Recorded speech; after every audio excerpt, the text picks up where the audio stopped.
you, with you. Nithyanandoham, Nithyanandoham, I am eternal bliss, I am formless. Shivoham, Shivoham, causeless and spaciousness, we are in oneness. Shivoham, Shivoham, Shivoham, Shivoham, Nithyanandoham, Nithyanandoham, Advaita Satyam, Nithyanandoham, Nithyanandoham, Shivoham, Shivoham.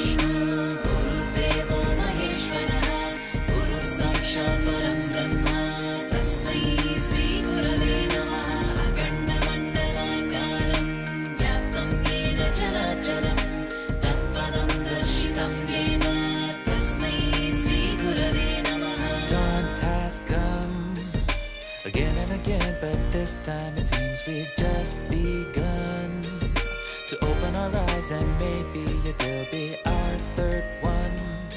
Then forever your melody of love will be sung to the top of the highest mountain. It's been so long since we have heard our inner song without a word. For us, you are a blessed way, a radiant star to light the way.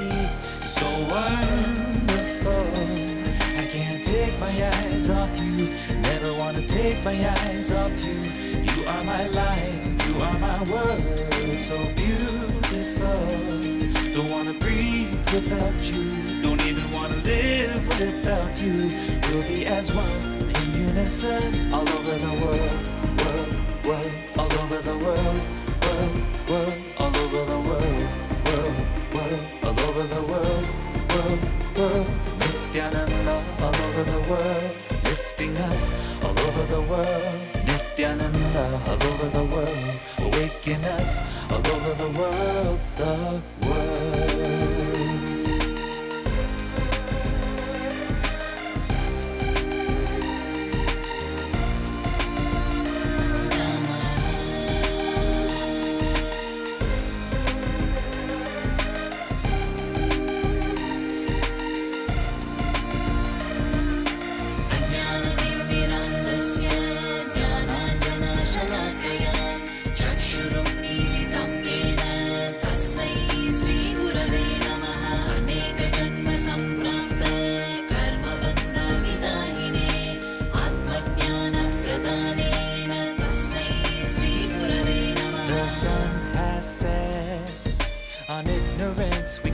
Our lives with no regret, without us letting down ourselves. How can we forget your legendary serenity, no matter the threat?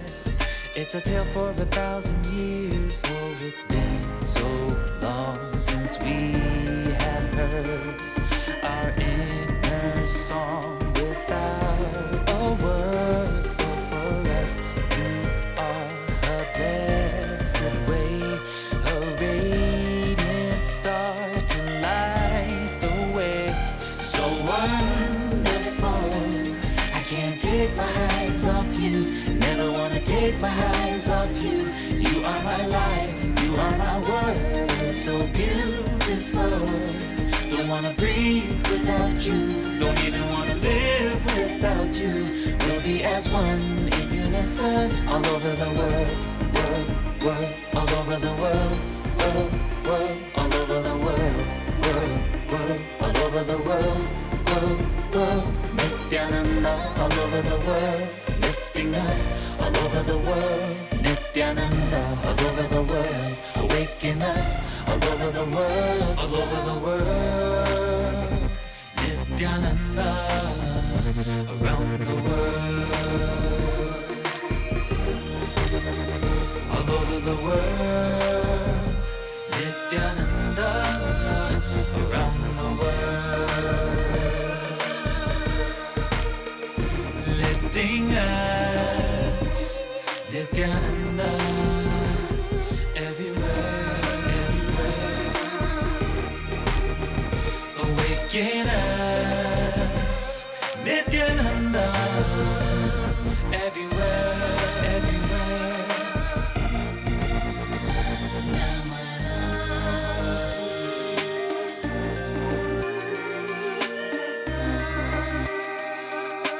तस्मै श्री गुरवे नमः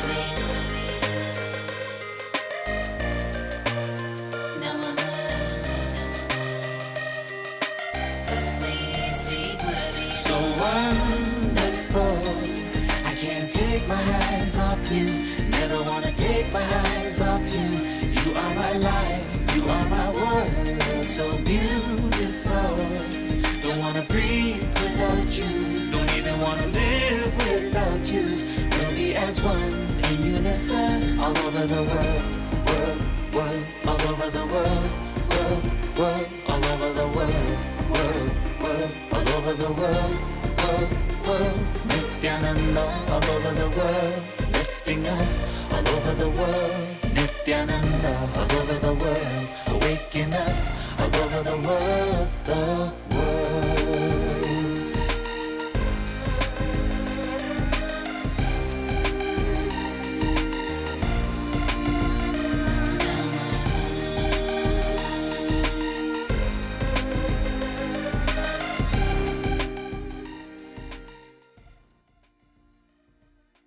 Nithyanam, everybody. We request every one of you to please settle down. We have another few minutes to begin. Please settle down. We request all the Adinavasis. We request all the Adinavasis.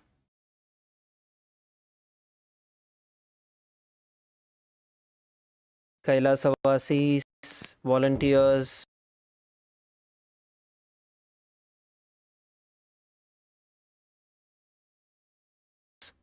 to assist the participants to all settle down.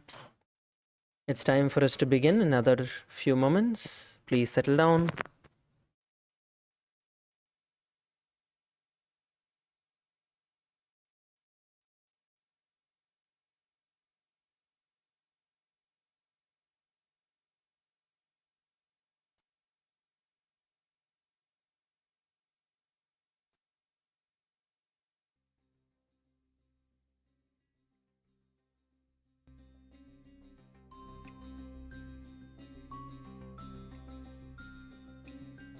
ஐயே அதிசுலபம் ஆன்ம வித்தை ஐயே அதிசுலபம்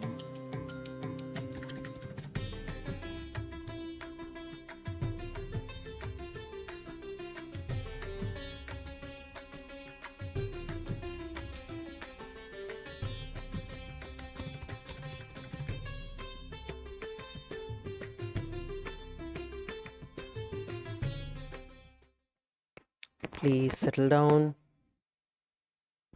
Sit with your head, neck and spine in a straight line. Sit with your head, neck and spine in a straight line. Inhale and exhale deeply. Inhale and exhale. Inhale and exhale.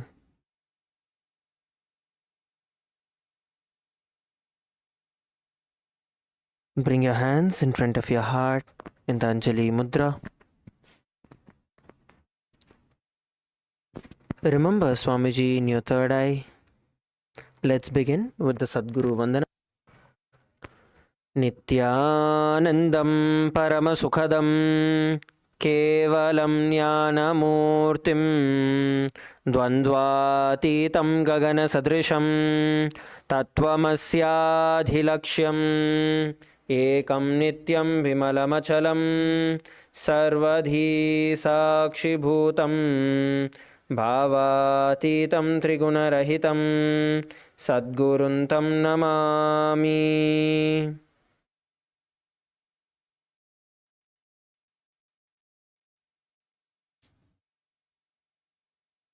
Now, let us set the intention for the day.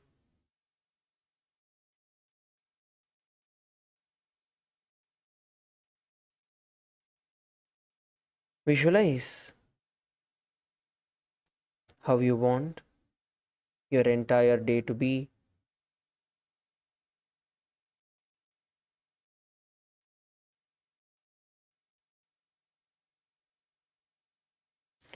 Visualize yourself being powerful, being strong, flexible,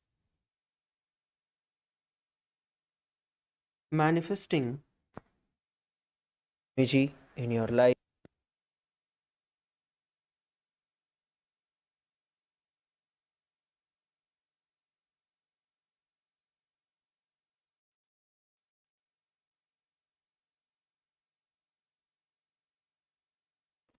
Visualize yourself having a powerful yogic body that supports you to manifest any reality that you want in your life.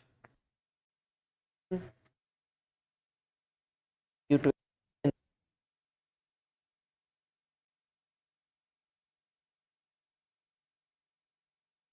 energy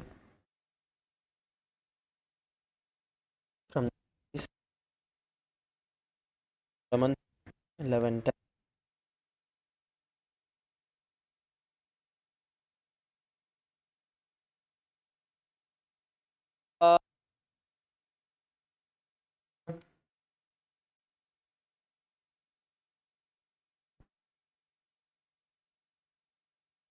ॐ हां हौं शिवाय नमः. ॐ हां हौं शिवाय नमः. ॐ हां हौं शिवाय नमः.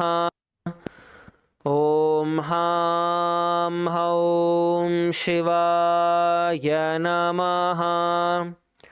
ॐ हां हौं शिवाय नमः.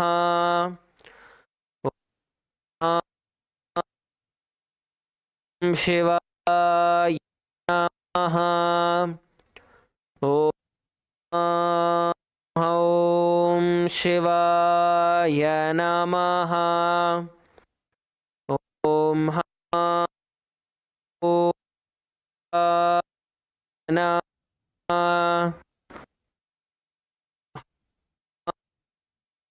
ॐ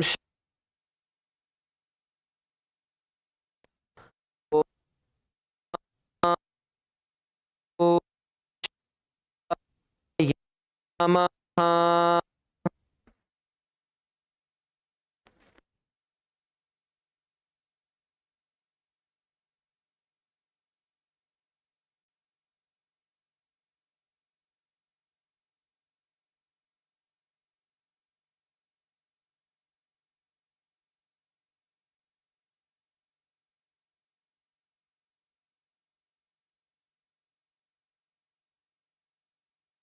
Please take the Panchapatram and the Uddharni in your hands with the Tattvachamanam. Now, keeping your right hand in the Gokarna Mudra, take an Uddharni of water into your right palm. Sip the water from the base of the right palm along with the mantras. Om Atmatattvam Shodhayami Svadha. Take another uddarni of water. Om Vidyatattvam Shodhayami Svadha. Take another uddarni of water. Om Shivatattvam Shodhayami Svadha.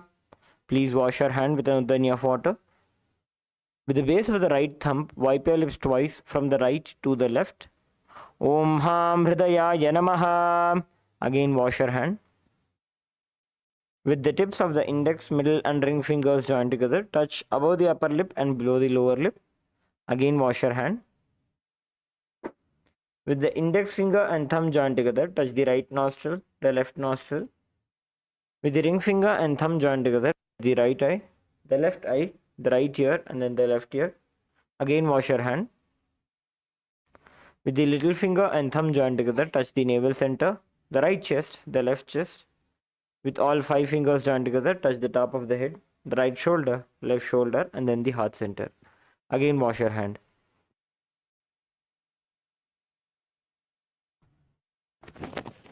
We are now going to enter into the Sankalpa, which is the conscious resolution.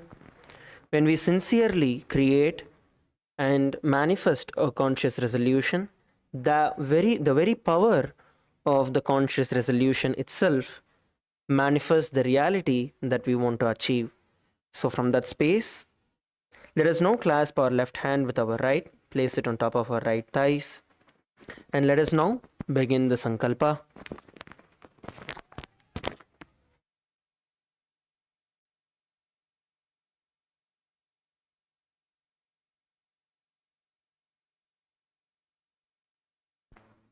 Om Mamopatta Samasta Duritakshayadvara Bhagavat Shri Nithyananda Paramashiva Prityartham Shri Nithyanandeshwari Paramashiva Shakti Sameta Shri Nithyanandeshwara Paramashiva Prityartham Cha Shubhe Shobhane Muhurte Adya Brahmanaha Dvitiya Parardhe Shri Shvetavaraha Kalpe Vaivasvatamanvantare Ashtavimshatitame Nitya Yuge Prathame Pade Jambudvipe Bharatavarše Bharatakhande Meroho Dakshine Parshve Shakabdhe Asmin Vartamane Vyavaharike Prabhavadinam Shashtyaha Samvatsarana Madhye Vishwavasunama Samvatsare Uttarayane Lakshmi Venkateshwara Ritu Mithunamase Krishna Pakshe Saptamyam Shubhatithau Budhavasara Yuktayam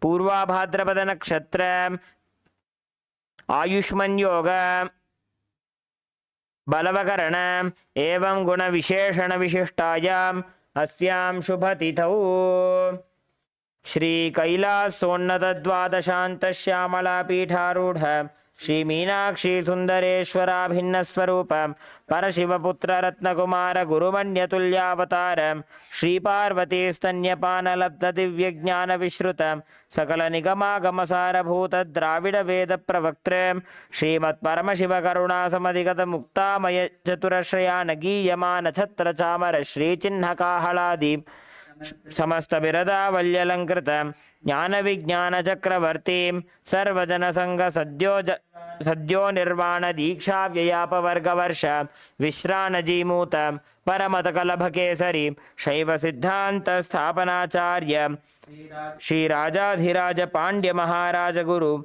Kshapana Shakyadi Mahandakara Nivarana Jnana Bhanu Vikshana Narharha Dvajotchedana Purvaka Srimad Rishabhadvajastapaka Shaiva Samayakatre Sarvajna Pitharudha Shri Jagat Guru Shri Jnana Sambandha Deshika Swami Vagisha Sundara Manikya Vachaka Swami Nam Avatara Bhuta Shri Jnana Sambandha Swami Vanarudrita Shamala Pitha Sarvajna Pitha Trinavadyuttara Dvishatatama Guru Mahasannidhana Arunagiri Yogishwara Paramparagata Arunachala Sarvajna Pitha Guru Mahasannidhanam Kailasa Paramparagata Kanchi Kailasa Sarvajna Pitha Trayastrim Shaduttara Dvishatatama Guru Mahasannidhanam Nityotsava Nitya Mangala Nitya Kalyana Nitya Rajita Kailasa Paramparagata Adi Kailasa Nityananda Pitha Mahasamsthana Mahasimhasana Pitha Katre साक्षात् श्री परमशिव समुद्भूत कैलास परंपरागत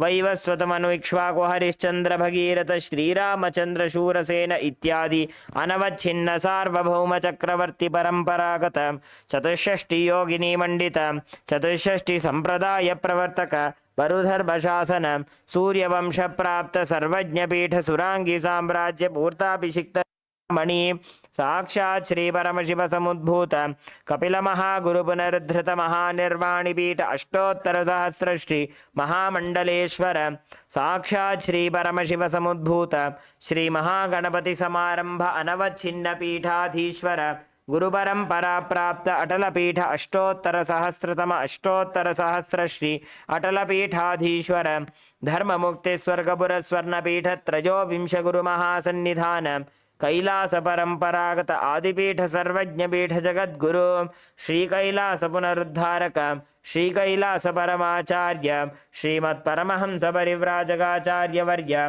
सच्चिदानंद प्रणव स्वरूप श्रोत्रिय ब्रह्मनिष्ठ श्रीमज्जगद्गुरु श्रीलश्री भगवत् श्री नित्यानंद परमशिव श्री ज्ञान संबंध देशिक परमाचार्य स्वामिनां प्रीत्यर्थम तेषां पादारविन्दयोः भक्ति सिद्ध्यर्थम गुरुकृपा कटाक्ष सिद्ध्यर्थम क्षेमस्थैर्य वीर्य विजय आयुरारोग्य ऐश्वर्यानाम् अभिवृद्ध्यर्थम धर्मार्थ काम मोक्ष चतुर्विध फल पुरुषार्थ सिद्ध्यर्थम समस्त दुरितोपशान्त्यर्थम समस्त मंगल अवाप्त्यर्थम भगवत् श्री नित्यानंद परमशिव प्रसादेन सकुटुम्बस्य ज्ञान वैराग्य जीवन मुक्ति प्राप्त्यर्थम पूर्ण आरोग्य युक्त दृढ़गात्र यौगिक शरीर सिद्ध्यर्थम परमशिव शक्ति आविष्करणार्थम नित्यानंद योगाभ्यासम करिष्ये. Please wash your hand with nudhani of water.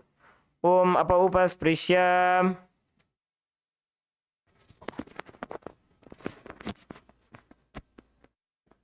Let us now enter into the Nithyananda Yoga. Request one of you to please stand up on the mats, come to a standing position. All of you please stand up. We're going to begin with some stretches as we enter into the asanas for the day. All of you please stand up, come to a standing position. Now from here, let's begin by rotating our neck. Please start rotating your neck.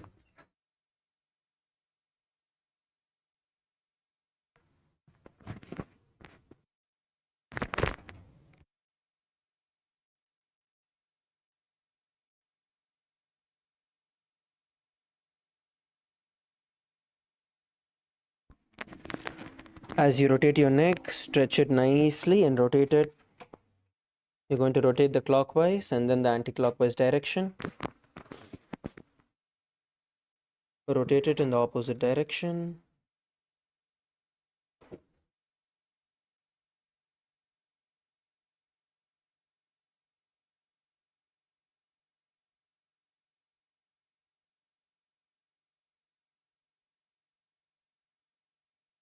Now, move on to your hands. We are going to rotate our hands, making nice big circles. Start rotating your hands. Rotating them fully.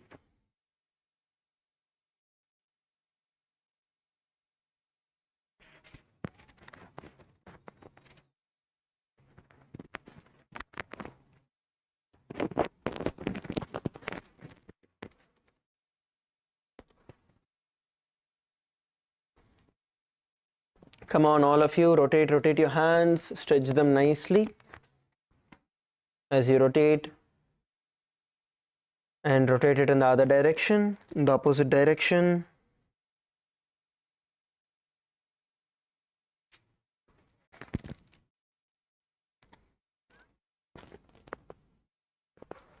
Now bend your elbows and rotate your hands.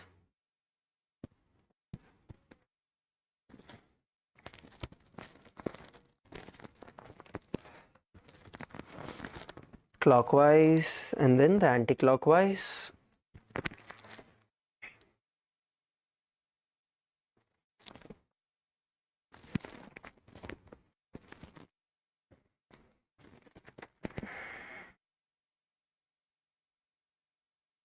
Now start swinging your body from the left to right.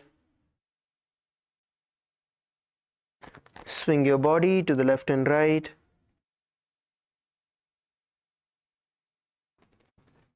Come on, swing, swing, swing, swing yourself. Leave your body loose and rotate yourself. Come on, swing.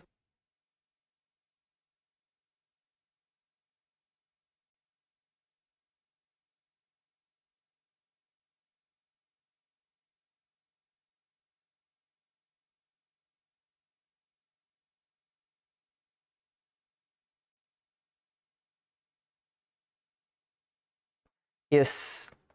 Come on, switch. So now we are going to start bending down towards the ground.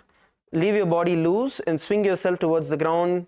Try to push your hand all the way towards the ground. And when you're able to touch the ground, you're going to push your hand in the gap between your feet. As you come down, you're going to exhale, use the momentum and the gravity to push your way down, getting that full stretch at your hamstrings and your back.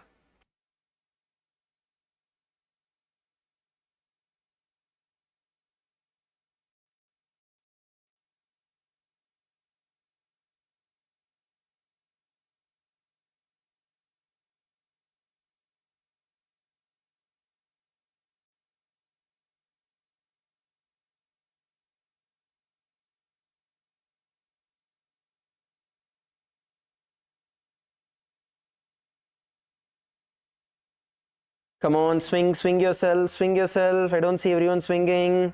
Swing yourself to the bottom.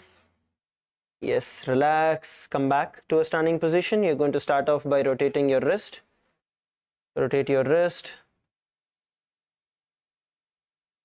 All of you, please rotate your wrist.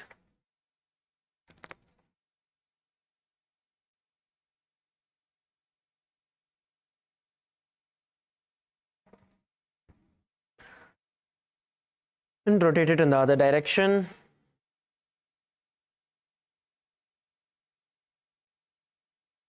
Now pull your wrist towards you in both the directions.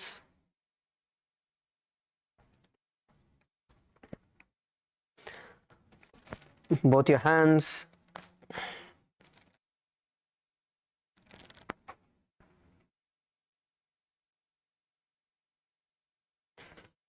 Now you're going to hold the other hand with one of your hands and pull it, stretching out your chest muscles and your arms.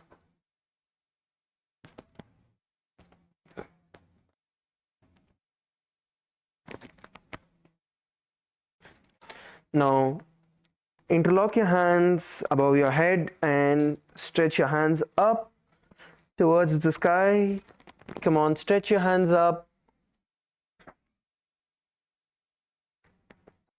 All of you, stretch your hands up towards the sky and slowly bend to the left and to the right. Bend to the left as much as you can. Hold at the bend for a couple of seconds and then bend the opposite direction. As you bend, exhale and go down.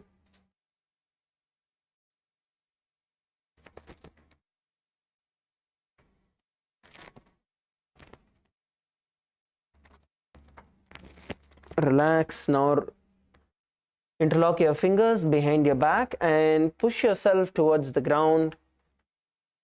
Interlock your fingers towards the back and bend forward and down. Bring your forehead, try to bring your forehead towards your knees and push your hand towards the ground. Come on, bend, bend, bend, bend. All of you bend. Try to push your hand furthermore down towards the ground. And relax. Come back to a standing position. Let's now rotate our hips. Please rotate your hip.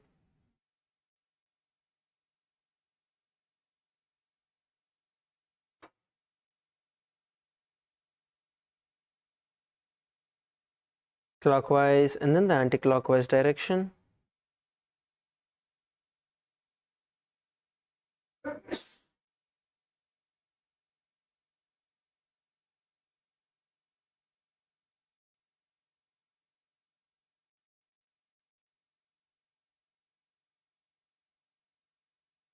Let's move on to the knees. Rotate your knees, making circles with your knees. Rotate your knees the clockwise and then the anti-clockwise direction.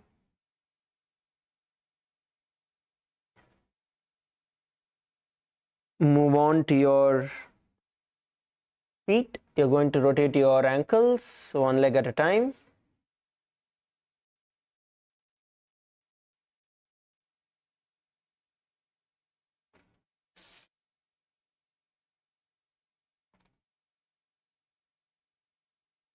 The other leg, clockwise and anti-clockwise direction.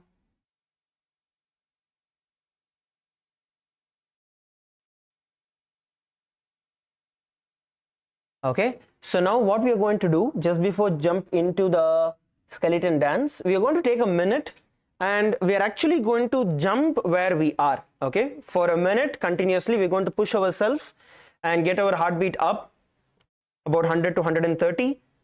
So let's start jumping wherever we are, continuous, no stopping. So even if you feel you are not able to jump too high or you're feeling a little slow, but you continue to jump wherever you are as much as you can. Ready? 3, 2, 1, start jumping. Come on everyone, jump, jump, jump in your place. Jump, jump as much as you can. Come on, jump, jump as high as you can. Continuously, don't stop. The key here is not to stop. You go down, you push yourself up again. Even if the height decreases, it's fine. Don't stop. As soon as your feet touches the floor, you should bounce yourself back. Keep going. We're 10 seconds in. Focus on your breathing as you continue to jump.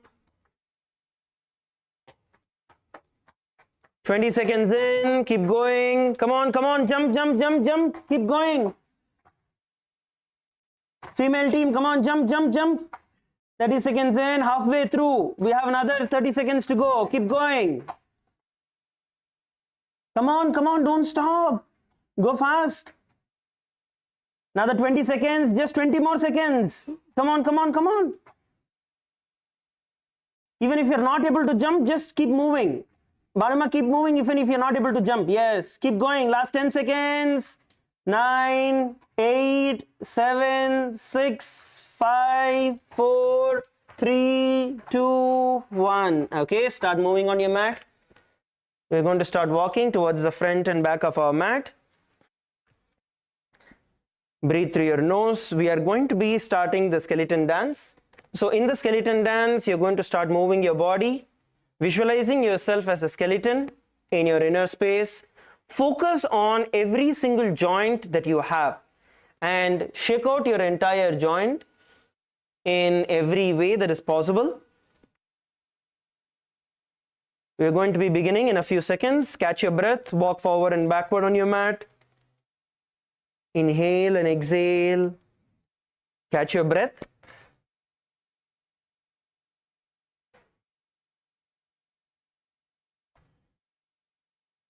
Okay, now it's time for us to begin the skeleton dance. Visualize yourself as a skeleton and start shaking your entire body. Let's begin.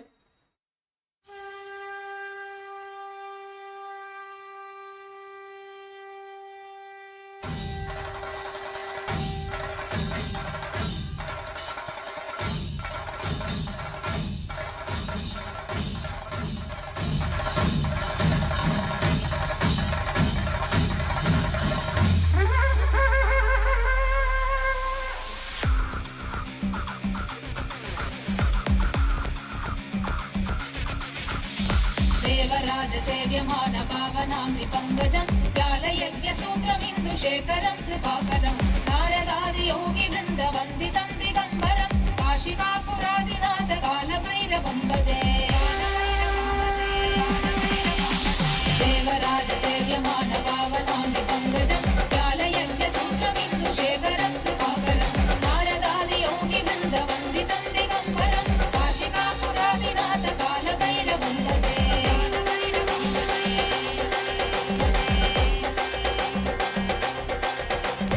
भानुकोटिभास्वरं भवाति Come on, move your hands, move your legs, move around, bend around.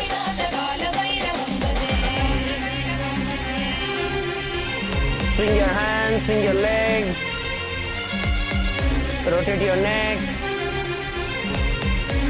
bend forward, bend backward.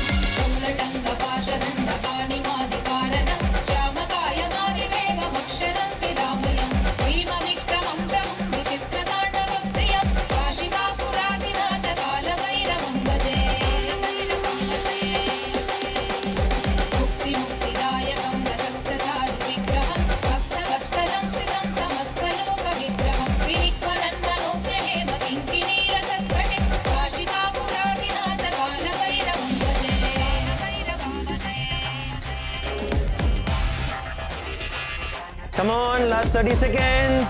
Go faster. We're going to go faster. Last 30 seconds.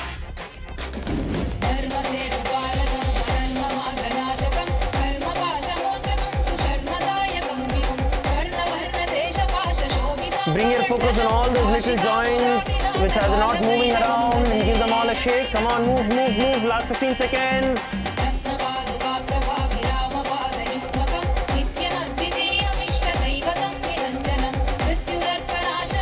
Last 5, 4, 3, 2, 1. Stop.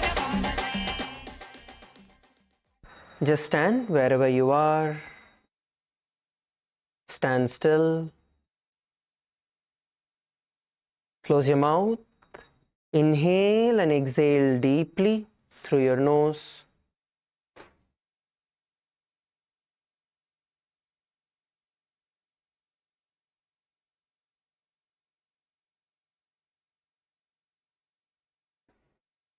Inhale deeply and exhale deeply.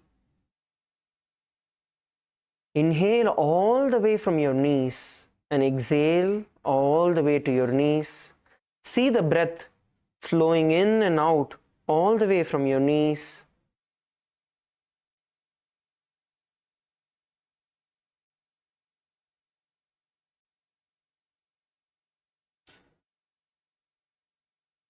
Inhale and exhale. See the blood flowing through your veins, coursing through your veins.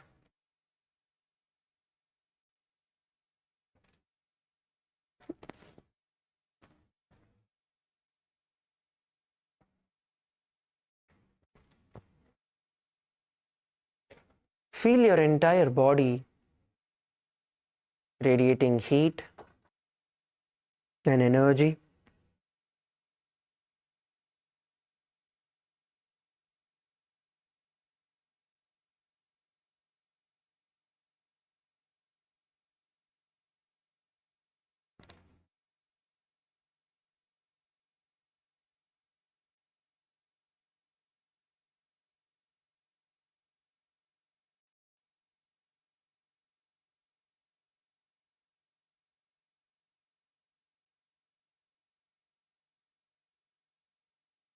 Inhale and exhale.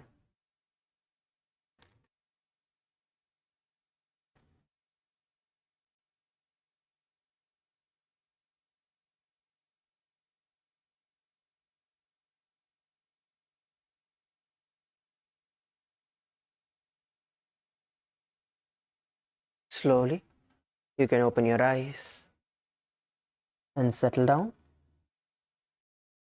Please be seated on your mat.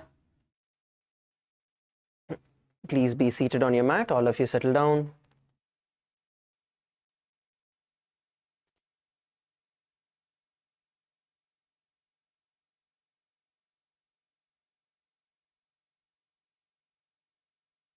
So before we enter into the asanas for the day, we are going to do a couple of other asanas that will help us get to starting with the asanas for the day. So I request all of you to please stretch your feet out in front of you. All of you stretch your feet out in front of you. We are now going to be performing the Paschimottanasana. Starting first with Paschimottanasana. So from this position, feet stretched out, Try to hold on to your feet. Exhale and pull yourself towards the ground. Try to pull yourself towards the ground. I request all Vasis, Kailasa Vasis, all volunteers who are there to assist the participants and push them towards the ground,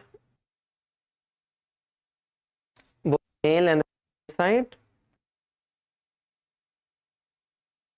You all to your feet and go down and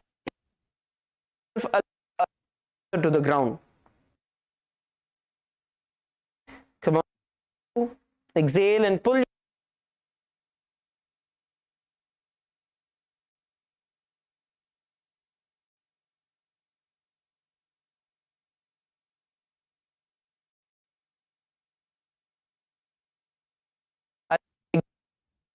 When you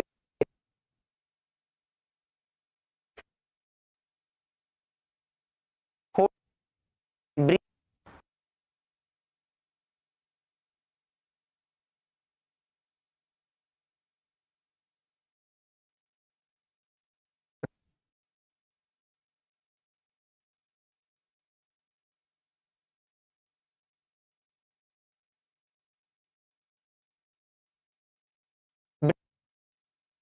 Your knees back.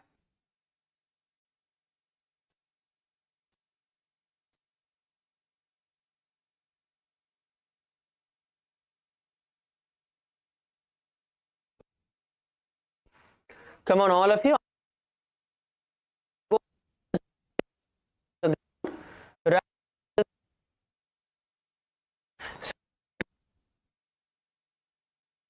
Back up. Arch your back.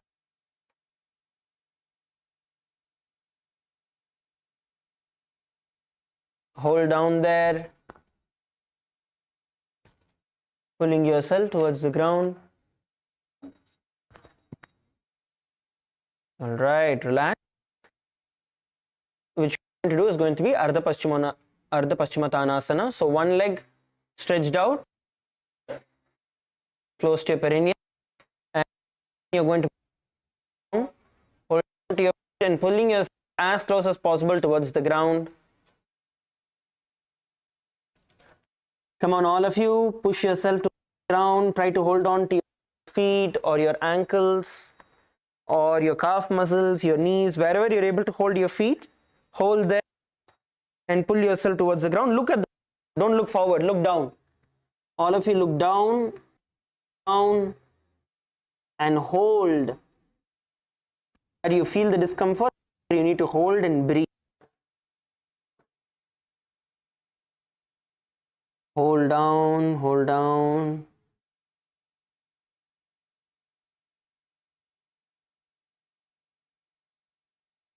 All right, come back to seated position. Now switch your legs.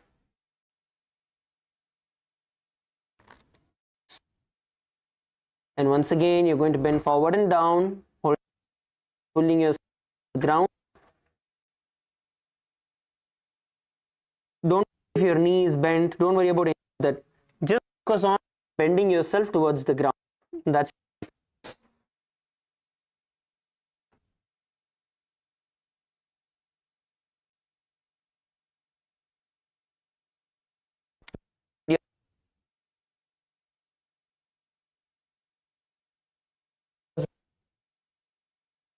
do not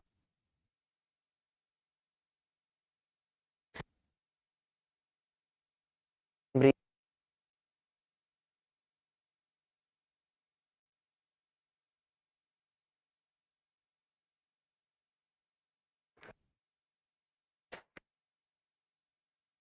Now bend your knees. Your knees, placing it in front of you. Bend your knees, all of you. Bend your knees, placing it in front of you. Now, going to insert your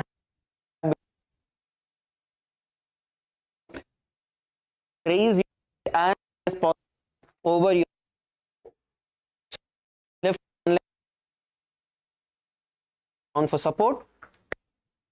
Place with the hand down. Come on, if you lift, lift, lift. Lift and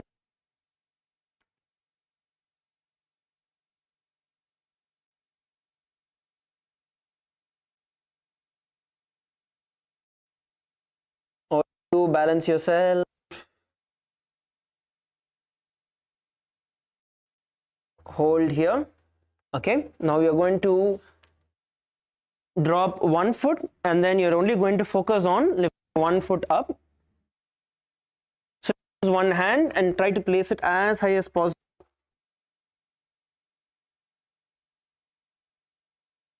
Lift it and try to place it as high as possible and pull it towards your face. Come on, all of you, try to pull it as much as you can towards your face.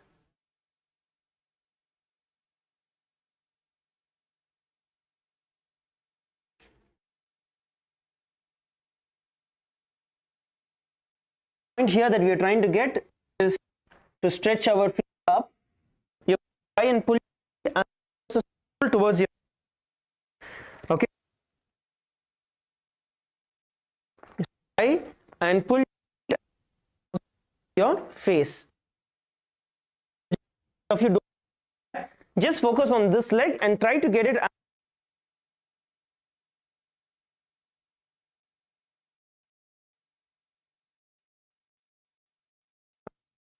the feet.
Nithyananda, oh, Nithyananda, what? Nithyananda,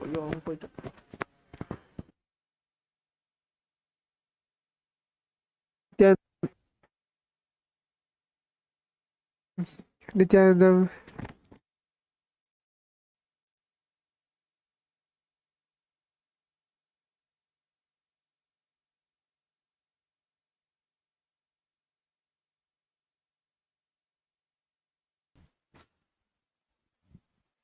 Yes, Nithyananda, everyone. Let us continue the stretch as the other team is fixing Nithyananda. their technical difficulties. So let us keep one leg stretched and pull the other foot towards the chest. We can also partner up. If someone can support,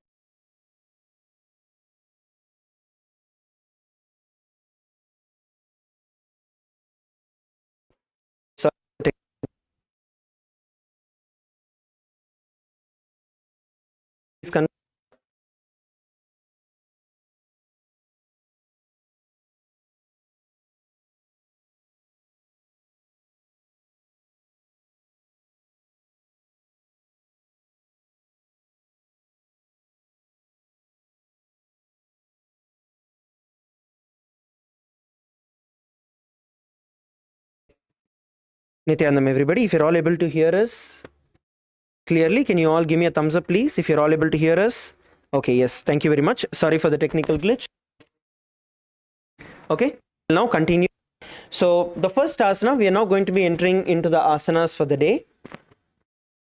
The first asana that we are going to be working on is going to be Dakshinapada Sirasana. In Dakshinapada Sirasana, you are now going to be lifting your left head the way to place behind your head. And leg is near your perineum, bent and placed near the perineum, and the hands in front of your heart in the Anjali Mudra. So this is the Dakshinapada Sirasana. Now, those who are not able to lift your feet all the way behind your head, what you can do is you can place it on top of shoulders or on top of your elbow. When you are able to lift maximum, you're going to lift it there.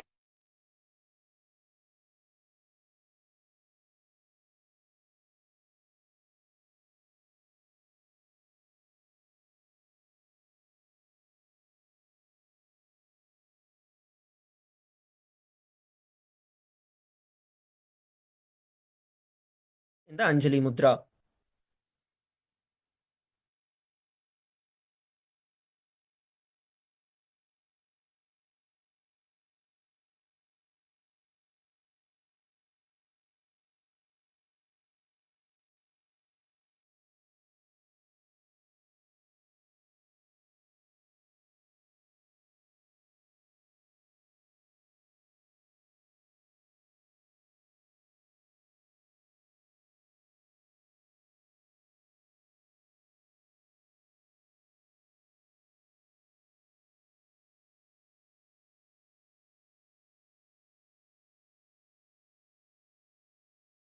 So from this position, you're going to visualize Swamiji in your inner space and the internal japa.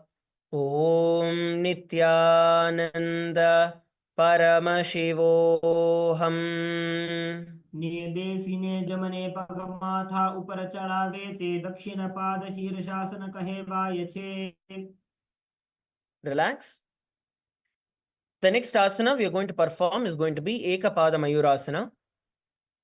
So for us to enter into the Ekapada Mayurasana, we are going to be entering into the Mayurasana position, which is get onto your kneeling position. All of you, please kneel down. All of you, please kneel down. Okay. From a kneeling position, you're going to bend both your elbows and bring them towards your navel center. So we are now going to practice the Mayurasana first. Okay, so bring your elbows, bend it and place it at your navel center. From there, you're going to first lift your knees off the ground. Try and lift your knees off the ground.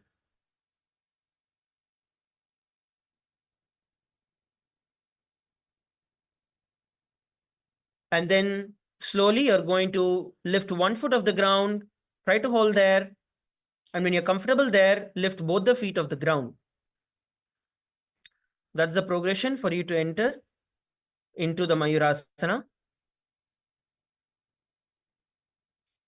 We are only going to be performing the Mayurasana at this point in time. When you feel your wrist is aching or your stomach is aching, you can just come back to a kneeling position and then head back into the asana, shaking your wrist out. Just shake your hands and you're going to push yourself back into the position. Ready? Every one of you, place your hands in front of you, palms facing backward, where your fingers are facing you. Now, bring your elbows together at your navel center. Bring your elbows together and try to push them onto your navel center. And from there, lift your knees off the ground and then try to lift your feet off the ground. Visualize yourself as a peacock in your inner space and the internal japa. Om Nithyananda Paramashivoham. कंठे पादं प्रसार्यैकम् एकपादं मयूरके. Relax. The next asana we are going to be performing is going to be Supta Trivikramasana. In Supta Trivikramasana, as you lay down on the ground, from the seated position. You're going to lie down on the ground. From here, pull your left leg. Try and push it all the way, trying to push it towards your head. So the goal here is to push it behind your neck. So from a lying down position, you're going to try and pull your feet all the way behind your neck. Your left leg, come on, try and pull it as much as you can. Pull and hold, lift your head off the ground. Lift your head off the ground. The other leg can, whether it is bent or stretched, don't worry about that. Your only focus is to pull the left leg as much as possible, trying to get it behind your head. You can hold in the position that you are able to do the maximum. From there, you're going to visualize yourself as Swamiji in your inner space, and the internal japa, Om Nithyananda Paramashivoham. उत्तानकूर्मपीठं च सैंहं गारुडमेव च वातायनं गोमुखं च भारद्वाजं त्रिविक्रमम्.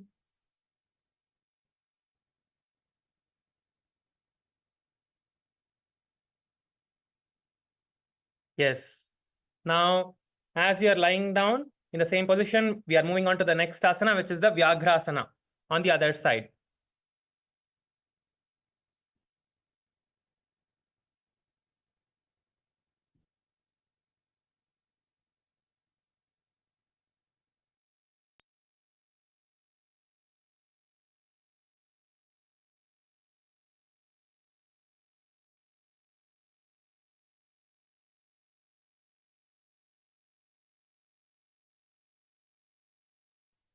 Yes, let us lift our left leg and take it as close as possible to your chest and then towards your ears, and take it all the way behind your head if you can. Or if you cannot hold behind your ears, then just keep it in front of your chest and try to get it towards your head as much as you can. Come on, all of you try. All of you get your leg as close as you can towards your face. And if you can, pull it behind your ears, behind your head, and lock yourself there. Once you place your legs in this position, your hands go next to you. Yes, come on, come on. All of you pull your legs up. Come on, try to pull your legs more up. Get your legs as high as you can.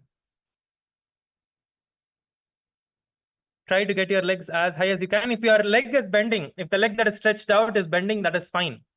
If the leg that is stretched out is bending, that is fine. Try to get your left leg as close as possible towards your face. Yeah, come on, Shri Divyananda. Yeah, come on, you can do this. You can take it more higher. Come on, pull your leg higher.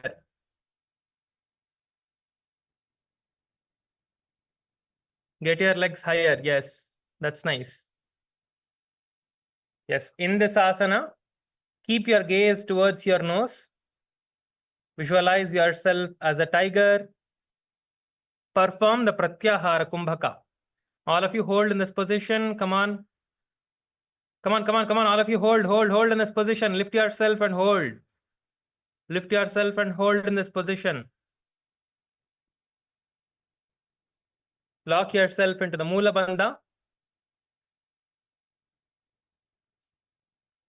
And chant the japa Om Nithyananda Paramashivoham. व्याघ्रासनमथो वक्षे क्रोधकालविनाशनम् एकपादं शीर्षमध्ये मेरुदण्डोपरि स्थितम्. Now, you can relax, get your legs out, and pull your knee towards your chest and hug your knee towards your chest now with both your hands. Hug your knees and bring to the chest.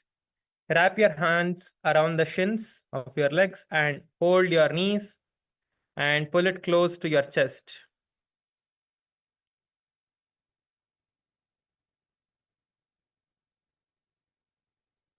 Pull it as close as possible towards your chest and hold in this position.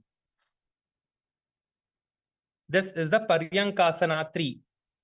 So in this asana, you're going to be gazing towards your nose, keeping your gaze towards the nose. Visualize yourself relaxing on a sofa. Visualize in your inner space that you're relaxing on a sofa. Come on, all of you perform the asana. Hug your knee towards your chest as much as you can, as tight as you can. Pull your knee towards the chest. You will feel the stretch in your lower back, in your hamstrings, just to as much as you can, and hold wherever you can. Good. Continue to visualize yourself lying on a sofa, relaxing on a sofa. Perform the Pratyahara Kumbhaka, Moola Bandha, and chant the japa Om Nithyananda Paramashivoham. Janu Prasarita Baho Shayanam Paryankasanam. Yes. Now you can relax and sit up. All of you can relax your feet and sit up.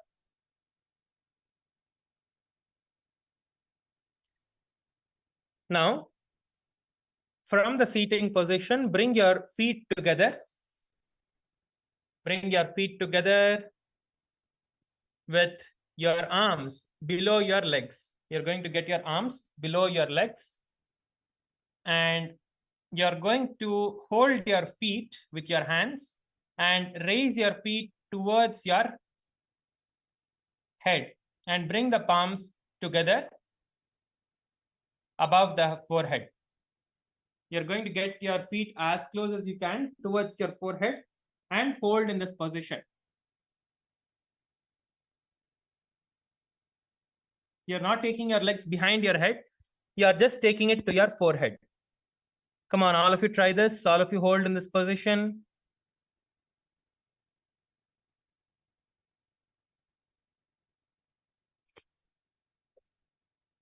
Hold both the legs. You can hold both the legs. Hold your feet. Hold your feet and pull your feet towards your face as much as you can.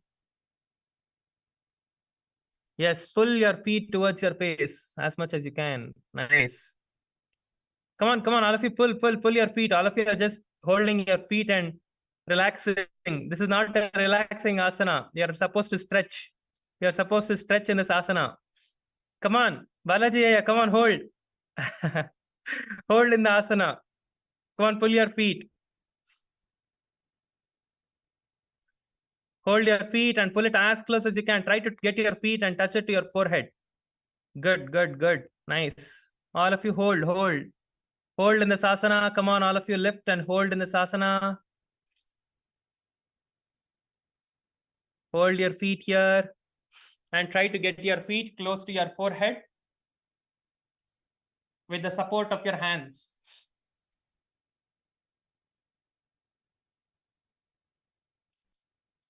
With the support of your hands, try to pull your feet. Keep your gaze towards the third eye. In the asana, as you're holding in this position, keep your gaze towards the third eye.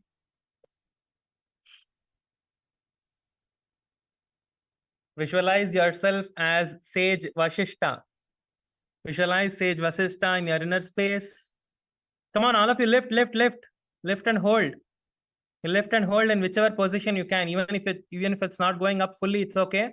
Just lift and hold wherever you can. Visualize yourself as Sage Vashishta. Perform the Pratyahara Kumbhaka. Continue to perform the Pratyahara Kumbhaka.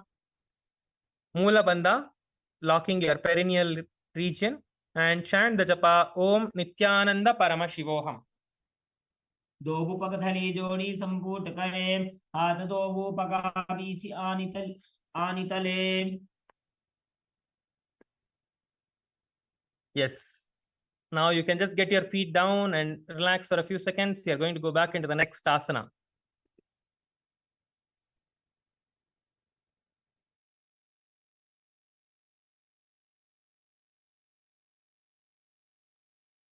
Yes. Let us now get ready to perform the next asana. So we are going to be doing the same thing. So again, get your feet into the same position with your feet together, toes together. Insert your hand from below your feet and lift it up towards your face. This time, you're going to hold your toes with your fingers interlocked. That is the only difference. You're going to hold your feet with your fingers interlocked around your feet and pull it all the way up towards your face and get it close to your forehead. Get it close to your forehead. If you can, lift it above your forehead, lift it above your forehead. Come on, all of you. You can at least do interlocking your fingers above your feet. Above your toes, Meghana, above your toes. You're interlocking your fingers above your toes. Yes. Hold your feet above your toes. Yes. Yes. Yes.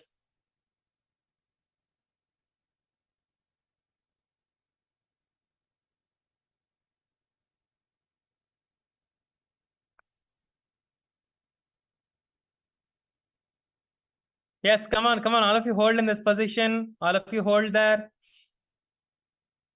All of you hold in the position. Just lift your feet as much as you can and hold. If you feel easy just lifting one leg, you can lift one leg at a time and just hold with one leg. And you can do, once you are done with one leg, then you can do with the other leg. Stretch one leg up, and then once you're done, you can place that feet down, and then you can just pull the other feet up and get it towards your forehead. If that is easier for you, you can do that. If you feel that doing both the feet is too hard, then do with just one feet. Come on, all of you, try. Pull your feet close to your face. In this asana, you're going to gaze towards your nose. This asana, the name of this asana is the Shivalinga asana. So you're going to visualize yourself as the Shivalinga. You can visualize the Shivalinga, the Nithyananda Ishvara Linga in Bidadi. You can visualize that Shivalinga in your inner space.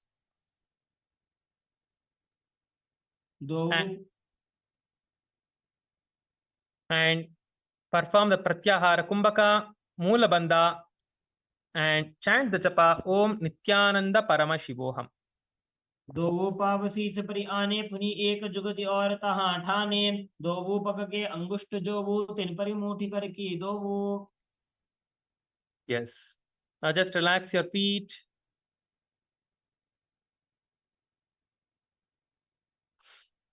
Relax your feet just for a moment. Just relax your feet quickly. We are going to be entering into the next asana. Don't worry, we have a long time to go with the next few asanas. We are going to get your legs behind your head today. That is the goal. Yes. All of you are very excited. I understand. Nice. Okay. So let's enter into the next asana now.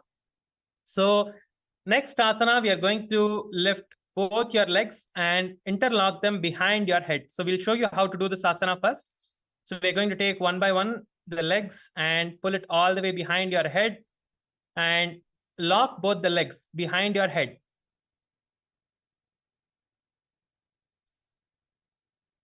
Put both the legs behind your head and just place your hands by the sides. So this is the Kakarupa Skandasana, the second variation. This is the Kakarupa Skandasana, the second variation.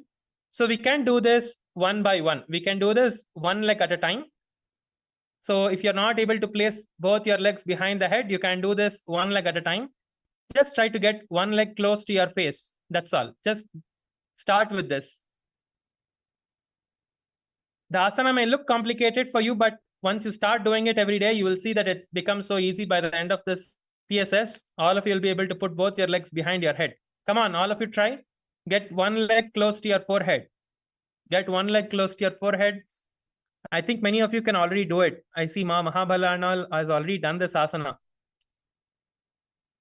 Yes. Come on, all of you pull your feet close to your face and get your feet behind your head. Come on, try.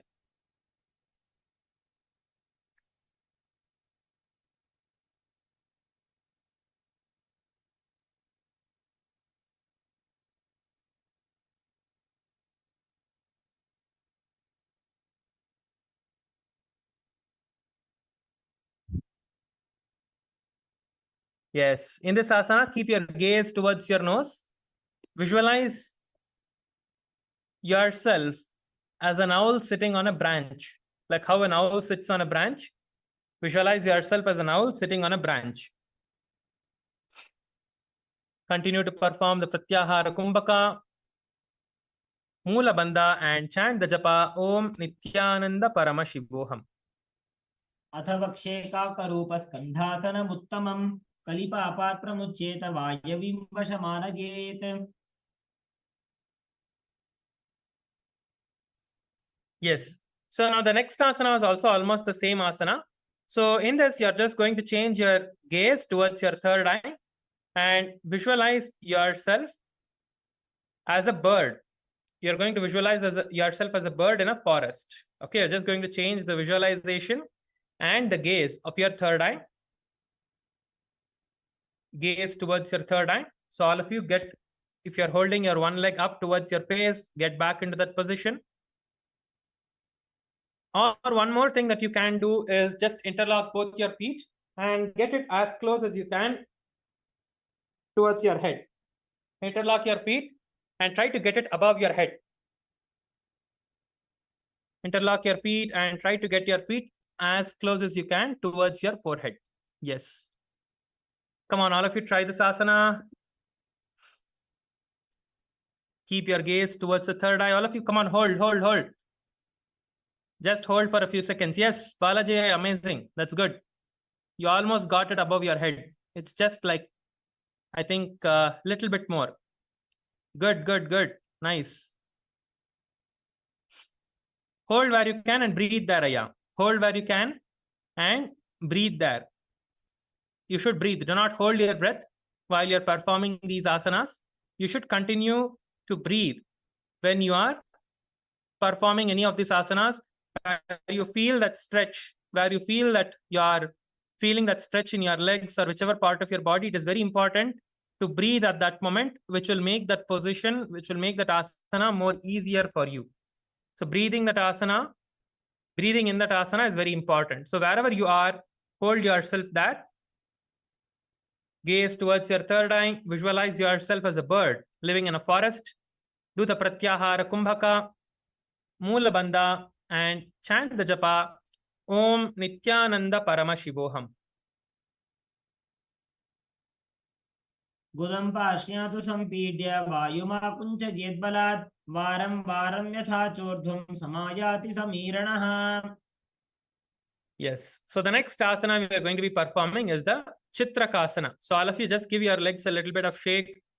You can shake your legs out a little bit and relax your feet and your thighs and hips before we move on to the next asana. Okay, so we can do the Balasana. So all of you get onto your knees, get into Vajrasana. So you can just relax your back a little bit. So get into your knees, get onto your knees, sit in Vajrasana and bend forward and down, completely exhaling and relaxing your back, stretching your back out. Nicely stretch your back out and relax in this position. Give a nice stretch to your back so your back completely relaxes. You can slightly move your knees apart so you get a little gap so you can move forward. Try to sit down. Do not lift yourself up. Do not lift your buttocks up. Try to get your buttocks down towards the ground. As much as you can, try to get yourself down. That is where you're going to feel a nice stretch and relax your back. Try to pull the ground in front of you and stretch your back so your back completely relaxes. Try to pull the ground that is there in front of you so you're able to feel that stretch better in your back. Good. Yes. You can nicely relax and prepare for the next asana.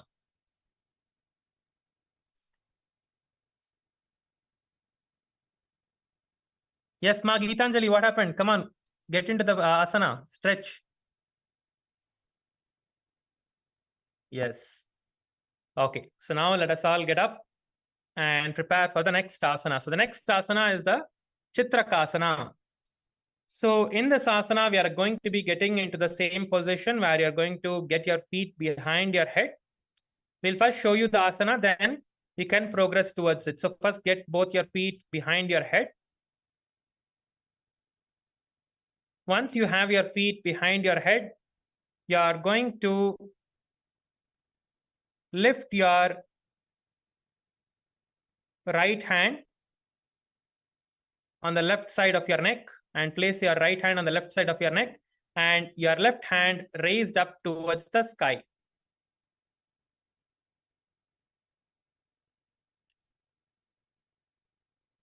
Like this. So you're going to first put your right hand on your left side of the neck, behind your neck, close to your shoulders and your neck, the gap between your shoulders and neck.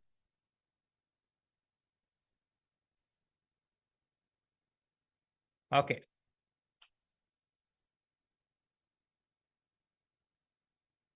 So this is the asana, where you lift your hand once you lock your leg in this asana.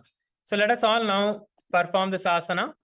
So what we are going to be doing is we are going to do the same as before. Whichever leg you are going to practice putting it behind your head. Okay. So we can try one by one. See, try to hold each leg close to your head, at least for the count of 21. As much as you can in whichever pose you can, however comfortable you are. Hold in that position for 21 counts. Okay. So this is for all of you who are not yet or who are yet to get this asana.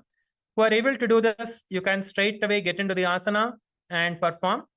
But if you're not yet able to do, so let's lift one leg and get it close. I'm going to give a countdown of 11. Let's hold it close to our face for 11 counts. Your right leg, lift your right leg and get it close to your face as much as you can. If you can take it above your head, wherever you can, let's push ourselves to the maximum now. Wherever you can, we are going to hold your leg for the count of 10. Come on, all of you lift up on the count of 3. Let's start. 3, 2, 1, lift up. Yes. 1, 2, 3, 4, 5, 6, 7, 8, 9, 10, and relax. You can relax the feet. Now let's do on the other side. You can just place the feet on the ground. Lift your left leg up now. Let us all go towards the left side. We'll come back to the right leg again on the next asana. So don't worry, we are going to get this asana today. So do not worry if you are not having enough time. If 10 seconds is not enough, we are going to be doing it more number of times. So lift your left leg up now, get it close to your chest or get it close to your face, whichever position you're able to hold it in. Where you're feeling that slight stretch, but not too comfortable and not too painful. Hold in that position where you feel that it is not too comfortable, but it should not be too painful either. Hold where you're comfortable. All of you, come on, let's all lift up on the count of 3. Let's all hold. 3, 2, 1, lift up and hold. Come on. 1, 2, 3, 4, 5, 6, 7, 8, 9, and 10. In this asana, we will be visualizing Swamiji in your inner space, performing the Pratyahara Kumbhaka, Moola Bandha, and chant the japa Om Nithyananda Paramashivoham. पगधली संपुट करे पुनः जुगति ऐसे विस्तारे die कहुनी माहिली संधि ताप्रिदो बुईडी बंधा. Okay, so now let us repeat this asana on the other side. Now we are going to be performing the Chitraka asana on the other side. It means you are just going to switch the position of your hand. But as many of us are still practicing, you are going to again repeat the same sequence where you're going to lift your right leg and hold it close to your face. This time, let's do it for 15 seconds. Okay, let's do it for 15 seconds. Come on, all of you, lift your legs up. Hold one leg. Whichever leg you want to do first, you can hold that leg. We are just holding the legs and pulling it as high as you can, as close as you can towards your face. If you can, place it behind your head. let's first do with the right. If you can do it any leg you want also, which you want to do first. Let's start now. Get your leg close to your face and hold. On the count of 3, we are starting. 3, 2, 1. Lift up. 1, 2, 3, 4, 5, 6, 7, 8, 9, 10, 11, 12, 13, 14, and 15. You can relax. Get your feet down and you can relax. Next, we are going to be repeating this on the other side. We are going to repeat this stretch on the other side. So get the other leg up. We just did with the right leg. So let's do with the left leg now. So get your leg up. All of you, come on, lift your leg up and hold. Get your leg up. On the count of 3, let's all hold for the next 15 seconds. Okay, 15 counts. All of you lift your left leg up and get it close to your face. Whichever leg you did last time, the other leg. Okay, get it as close as you can towards your neck. And on the count of 3, let's start. 3, 2, 1, start. 1, 2, 3, 4, 5, 6, 7, 8, 9, 10, 11, 12, 13, 14, and 15. Yes, you can relax. In this asana, we are going to again gaze to your nose, visualize Swamiji in your inner space, do the Pratyahara Kumbhaka, and chant the japa Om Nithyananda Paramashivoham.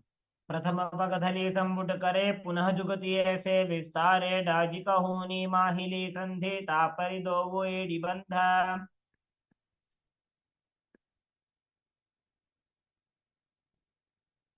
Okay, now just stretch your legs out in front of you. You can just give a relaxation to your legs. Just relax your feet in front of you. You can just stretch your legs forward and just relax. Just shake your legs out and let's relax. Just shake your legs out and we are going to be relaxing. We are going to perform more of this asana. So you feel a nice stretch and you're able to get into the asana. So we're going to perform more of these. So just relax your feet a little bit, your hips, your thighs, wherever you're feeling the stretch, just give that part a bit of shake. So you can again repeat the asana next.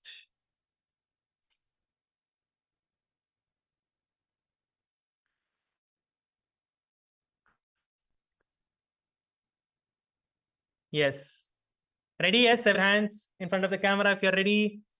If you're all ready to go to the next step, yes. Great. Nice. Nice to see you're all very excited. Great. Let's move to the next asana now. Come on. Next asana is called the Phanindrasana. So it's almost the same asana where we're going to get your legs behind the head. So first we'll show you the asana, so you know what the asana is, so we can progress towards that. So you're going to keep both your legs behind the head and place your hands on the ground. And you're going to this time lift your head upwards. You're going to tilt your head upwards and keep your gaze towards the third eye. So try to turn your head a little back and look upwards. So that is the asana now. So this is called the Phanindrasana. Okay. So let us all now again get back to the same. We are going to pull your leg and stretch. This time, let's try to hold both the legs and pull it close to your face. Last time you did your right and then left individually. This time, let's do both the legs together. Let's get it close to our face. Okay. Come on, all of you hold your feet. We are just going to hold for 10 seconds. Okay. All of you lift your feet up. Get it close to your forehead. If you can, lift it above your head. Okay. On the count of 3, 2, 1, lift up. 10, 9, 8, 7, 6, 5, 4, 3. In this asana, we are going to gaze towards the third eye. Visualize Swamiji in your inner space. Do the Pratyahara Kumbhaka. Moola bandha, and for the last few seconds, again hold in the same position where you can, chanting the japa Om Nithyananda Paramashivoham. पादाभ्यां वेष्टयेत् कण्ठं करयो संस्थितोन्मुखं फणीन्द्रं सर्वदोषग्नं वो भूयात् सुखदं सदा. Great.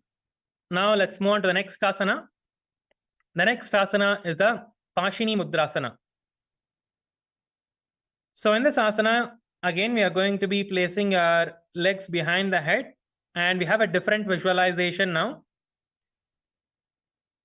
You are going to place your hands on the ground, place your legs behind the head, place your hands on the ground, keep your gaze to the third eye. Visualize yourself that you are bound by a noose of integrity to keep your purpose of your life aligned. Be integrated to the purpose of your life, which is enlightenment, and that you're having all the other distractions, emotions, fears, whatever is coming up, you're having that under the control with a noose. Okay, so visualize a noose in your inner space, and you're controlling all of these, aligning yourself to the purpose of your life, which is enlightenment. Visualize that you are aligned with the purpose of your life.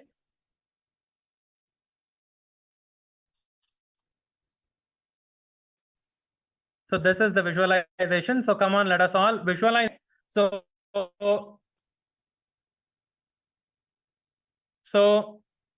all of us, let's get your feet close to your face, lift your feet up, get your feet close to the face as much as you can.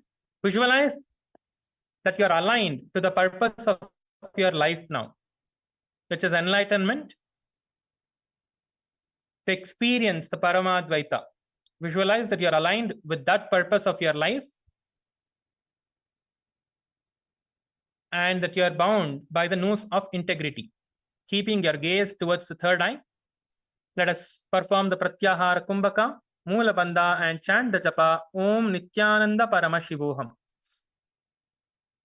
कंठपृष्ठे क्षिपेत् पादौ पाशवद् दृढबन्धनं स एव पाशिनी मुद्रा शक्तिप्रबोधकारिणी.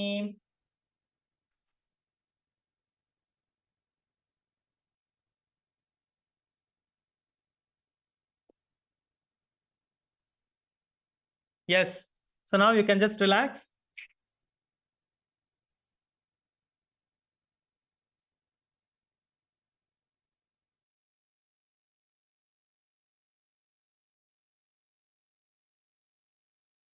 All of you can sit up and just give a shake to your feet. You can just give your legs a little bit of shake. Just stretch your legs in front of you and give yourself a bit of shake. Stretch your legs out and nicely relax. Let's take a few seconds more to relax your feet before we get into the next asana.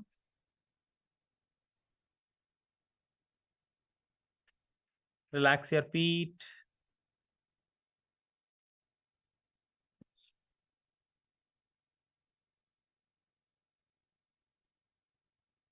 Yes.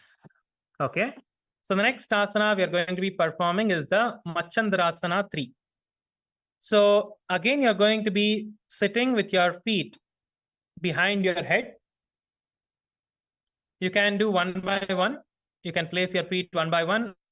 So the asana is where you're going to put both your legs behind your head. And you're going to be visualizing yourself as a fish. So just hold wherever you can. Just hold in the asana. You're going to visualize yourself as a fish. Try to get your feet as close as possible towards your neck and put it behind. You're going to visualize yourself as a fish. Keep your gaze towards the nose. Do the Pratyahara Kumbhaka, Moola Bandha, and chant the japa Om Nithyananda Paramashivoham.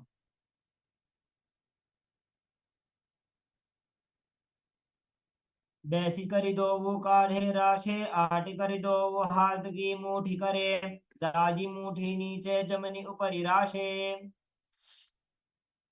Yes. Now you can just relax your feet You can just stretch your legs out and relax your feet. I think we can just stand up. All of you just stand up and move your legs out a little bit so you get some blood flow and relaxing your feet nicely. So just stand up for a few seconds. Just move your legs around. Just stretch back, stretch forward. So your legs are just getting a little bit of stretch. Just all of you just stand up and move your legs around a little bit so you nicely feel your stretch. Move your hips. Just rotate your hips. Do a hip rotation.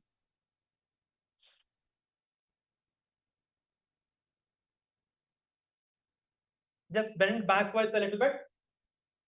Just take your head up. Bend backwards a little bit as much as you can, giving yourself a stretch in your lower back. Just stretch yourself back. And then you can stretch forward.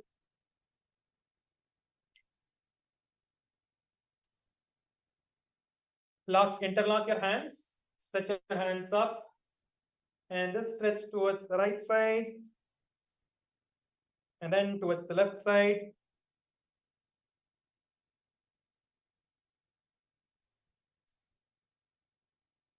Yes, good. Yes, let's all move on to the next asana. Are we all ready to move on to the next asana? Yes, great. All of you, please be seated. Please sit down. Please be seated on the ground.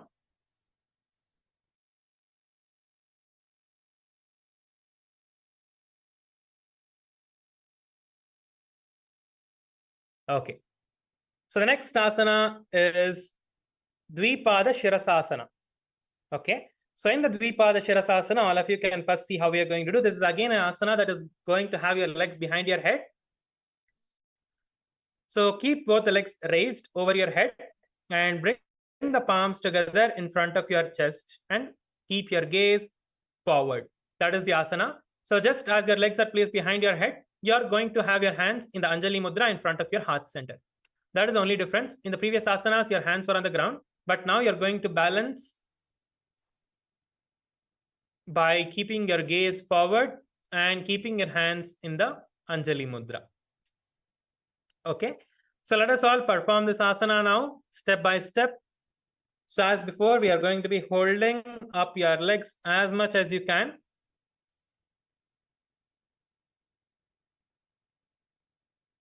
Hold your legs up as much as you can. Bring both your feet close to your forehead. Come on, all of you, lift your feet up. Get it close to your forehead.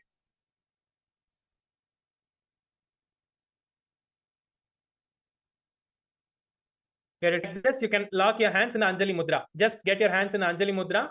Once you get your feet as close as you can, just get your hands into the Anjali Mudra. Wherever you are, just try to get your hands into the Anjali Mudra as you're holding your feet. Okay, so you are holding your hands into the Anjali Mudra as your feet are in front of you, getting it as close as you can towards your face. Okay, in this asana, you are going to visualize Swamiji in your inner space, all the best moments that you had with Swamiji, the everyday darshan, the amazing darshans that we are having. Maybe the first time you saw Swamiji, the time that you most connect with Swamiji, visualize that form of Swamiji in your inner space. You can visualize any form, not just the form that we are projecting on the screen, any form of Swamiji that you most connect with. Visualize that form of Swamiji in your inner space. Visualize that form of Swamiji in your inner space. Perform the Pratyahara Kumbhaka, Mula Bandha, and chant the japa. Om Nithyananda Paramashivoham. आचार्य भागपर चढ़ावा नेहात जोड़िने स्थिति कर वीते द्विपाद शीर्षासन कहेवा यचे. Yes. So the next asana, what we are going to be doing is the same asana. It's almost the same position. But instead of you having your hands in Anjali Mudra in front of you, you are going to be holding the respective feet above your head. Just hold the respective feet above your head. Bring your hands up, keeping your gaze towards the nose. Get your hands up and just hold your feet above your head like this. So you're going to just do this in whichever pose you are in. If you are just having your feet in front of you or one leg behind, you're just going to hold your respective feet. Okay, just hold your respective feet and get your feet close to your face as much as you can, holding in the position. Come on, all of you try. All of you try this asana, get your hands. So in this asana, you are going to visualize manifesting the power of Mahima, where you can change the weight of your body. As we all know that in the Ramayana, we know that Lord Hanuman could change his body weight to anything, become as big as he wants, as small as he wants, as heavy as he wants, as light as he wants. So we are going to visualize that you're manifesting the Shakti, the power of Mahima, being able to make your body as heavy or as light as you want, changing the weight of your body. So visualize that you're able to change the weight of your body. Just visualize you standing on a scale and the way the scale is showing some exorbitant numbers. Visualize that you have become very heavy, that your body has become very heavy. As you're performing the asana, visualize yourself as that. Keep your gaze towards the nose. Perform the Pratyahara Kumbhaka, Mula Bandha, and chant the japa Om Nithyananda Paramashivoham. आसन गोपी चंद कक्षो जैसे Yahoo को कीजे पुनिते से कोरप कथल्या की माहिली टीश आनी मेले दो मिली. Okay. Now we are going to be performing a few asanas that are going to be in a lying down position. You're going to lie down with your legs behind your head. So it's going to be the same asana, but this will be a little bit easier because you are lying down. Okay. So all of you lie down now. All of you please lie down on the ground. All of you lie down on your back with your legs stretched. You can just lie down with your legs stretched. Yes. Okay. Just stretch your legs. So now what we are going to be doing is you are going to raise both your legs and place it behind your head. We'll just show the asana once. So raise both the legs and place it behind your head. And interlock your fingers around your ankles behind your head. As your legs are behind your head, you're going to interlace your fingers by your ankles, keeping your gaze towards the third eye. So this is the asana. So all of you hold both your legs now. So in this asana, we are going to hold both the legs, your face. This is actually a little bit easier because you're lying down. You get a little bit more leverage to pull your legs up due to gravity. So now get your legs. I see someone in the female side having your legs spread. You don't have your legs spread. Keep your feet together, ma. Yes, keep your feet together. You don't have your legs spread apart. Try to keep your feet together. Divya, what happened? You're going fully upside down. That is not the asana. You're not going upside down. Just get your feet close to your face.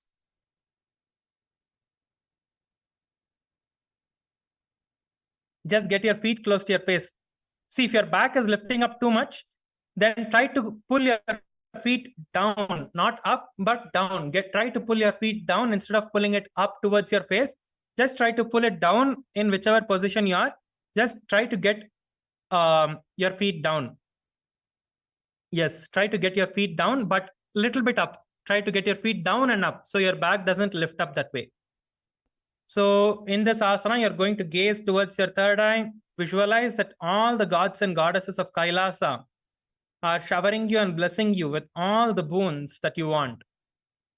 Visualize that all the gods and goddesses of KAILASA are there in front of you now, blessing you and showering you with all the boons and blessings, whatever you want, whether you want health, you want wealth, you want to manifest some particular thing in your life, power manifestation, whatever you want. Visualize that the gods and goddesses of KAILASA are blessing you for everything. Visualize that the gods and goddesses of KAILASA are blessing you. Yes. Good. In this asana, continue to perform the Pratyahara Kumbhaka. Come on, all of you hold in the asana now. Perform the Pratyahara Kumbhaka, Moola Bandha, and chant the japa Om Nithyananda Paramashivoham.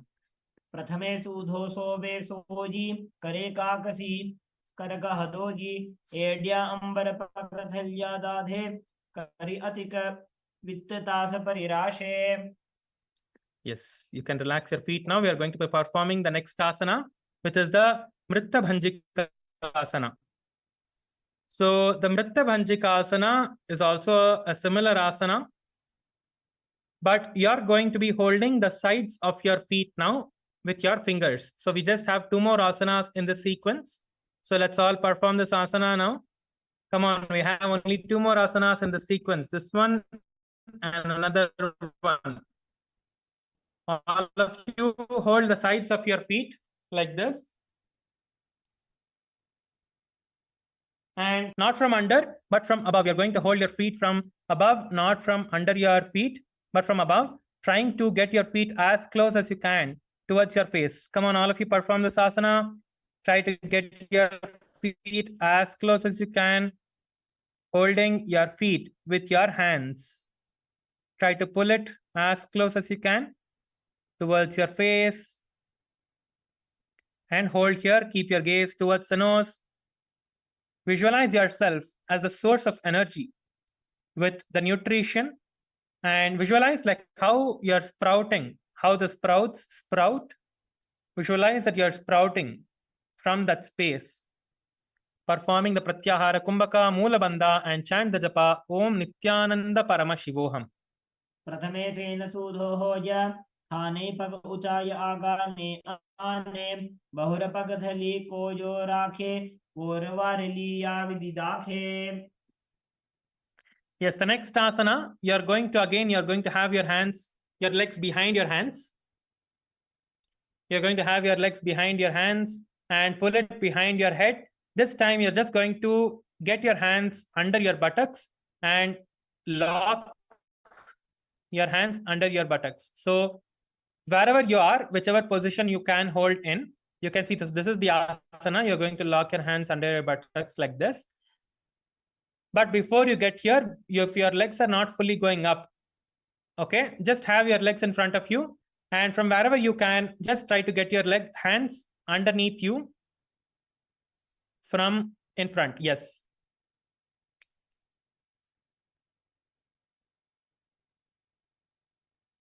Yes, wherever you can, wherever you're holding your legs, from there, try to get your, do not hold your legs this time. Just try to get your hands towards your buttocks.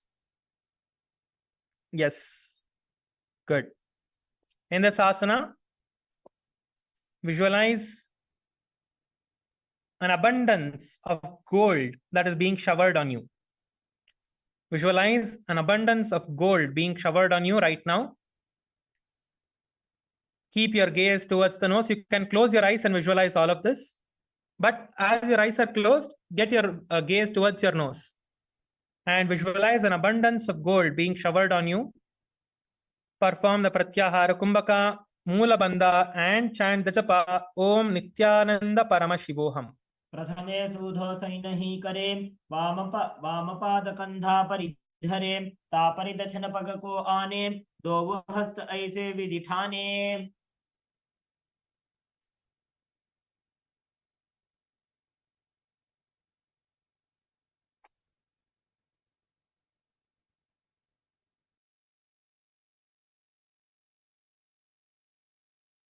Yes, all of you can now lie down and relax in the Shavasana. All of you lie down with your legs stretched out in front of you.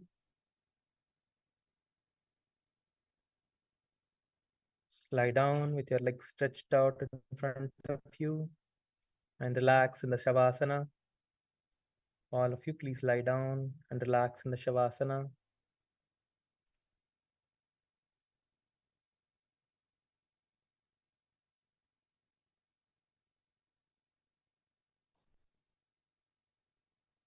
All of you lie down on your back and relax in the Shavasana. Just inhale and exhale. From your nostrils, keep your mouth closed. Just inhale and exhale from your nostrils, from your nose. We are going to be performing the Shakti Chalana Mudra. Have your hands by the sides of your hip. Do not touch your body. Have a gap, slight gap with your hands next to you. And also your feet are spread apart.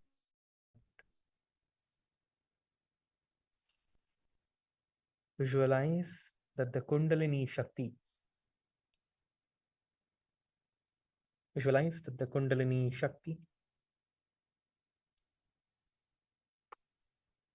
is there in the base of your spine as a bright white snake, a bright white energy, which is in the form of a snake that is there at the base of your spine in the Mooladhara chakra, which is raising up towards the Swadhisthana chakra, the bright light that is there in the form of a snake raising up towards the Swadhisthana chakra, which is 2 inches below your navel center. From there, raising up towards the Manipurata chakra, which is your navel center. From there, raising up towards your heart center, which is the Anahata chakra. And then raising up towards the throat center, the Vishuddhi chakra. From there, raising up towards the third eye, Agnya chakra, your brow center. And from there, raising up all the way towards the Sahasrara, the crown of your head. And your entire body is now energized.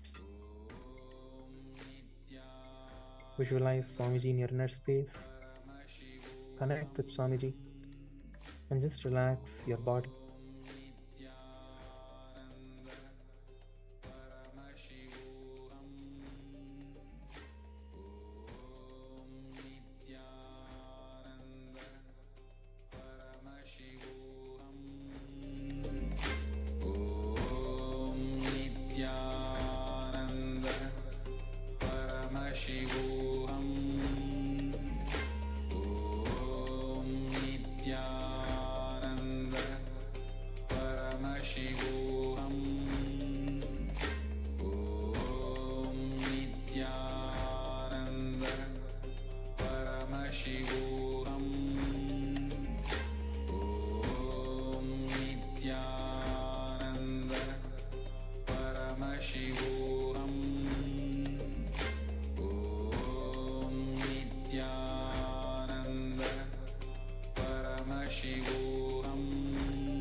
Now,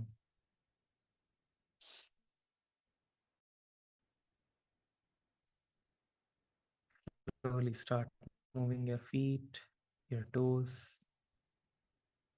your fingers, your knees, your elbows, your shoulders, and lift your knees up and get it towards your chest. Hug your knees, move side to side, move your knees from side to side, just rocking yourself side to side. And be seated. All of you, please be seated. Move yourself from side to side and be seated.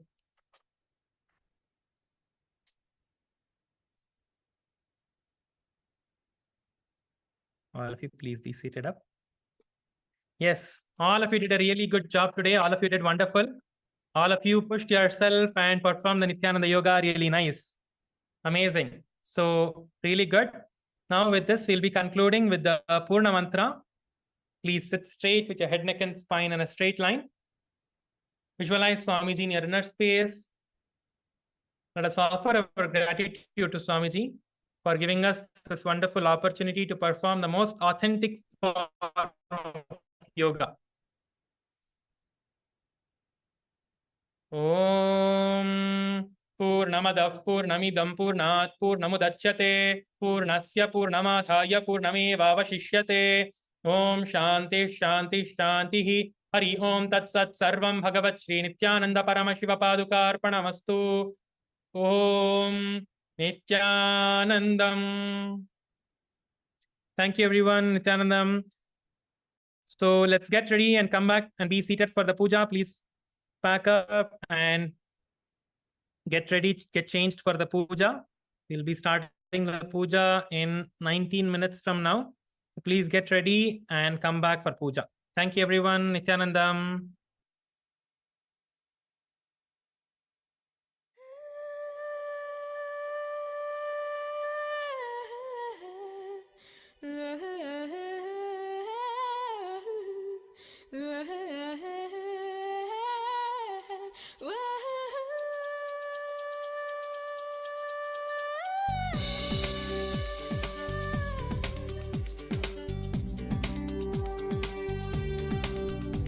न दातो न माता न बन्धुर्न दाता न पुत्रो न पुत्री न भृत्यो न भर्ता न दातो न माता न बन्धुर्न दाता न पुत्रो न पुत्री न भृत्यो न भर्ता न जाया न विद्या न वृत्तिर्ममैव न जाया न विद्या न वृत्तिर्ममैव गतस्त्वं त्वं एका भवानी गतस्त्वं त्वं एका न बन्धुर्न दाता न पुत्रो न पुत्री न भृत्यो न भर्ता न जाया न विद्या न वृत्तिर्ममैव न जाया न विद्या न वृत्तिर्ममैव गतस्त्वं त्वं एका भवानी गतस्त्वं त्वं एका भवानी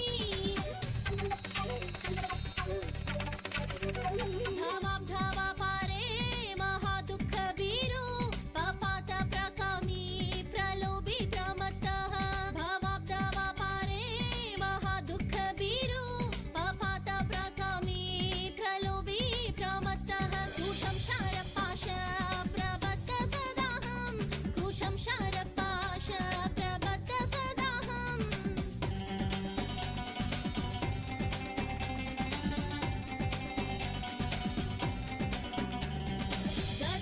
गतस्त्वं त्वं एका भवानी गतस्त्वं त्वं एका भवानी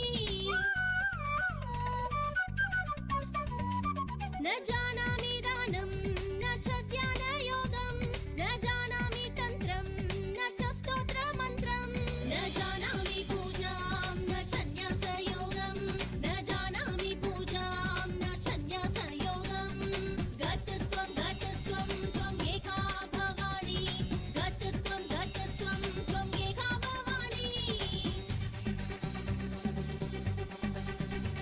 न जानामि पुण्यं न जानामि तीर्थं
Nithyanandoham, Nithyanandoham.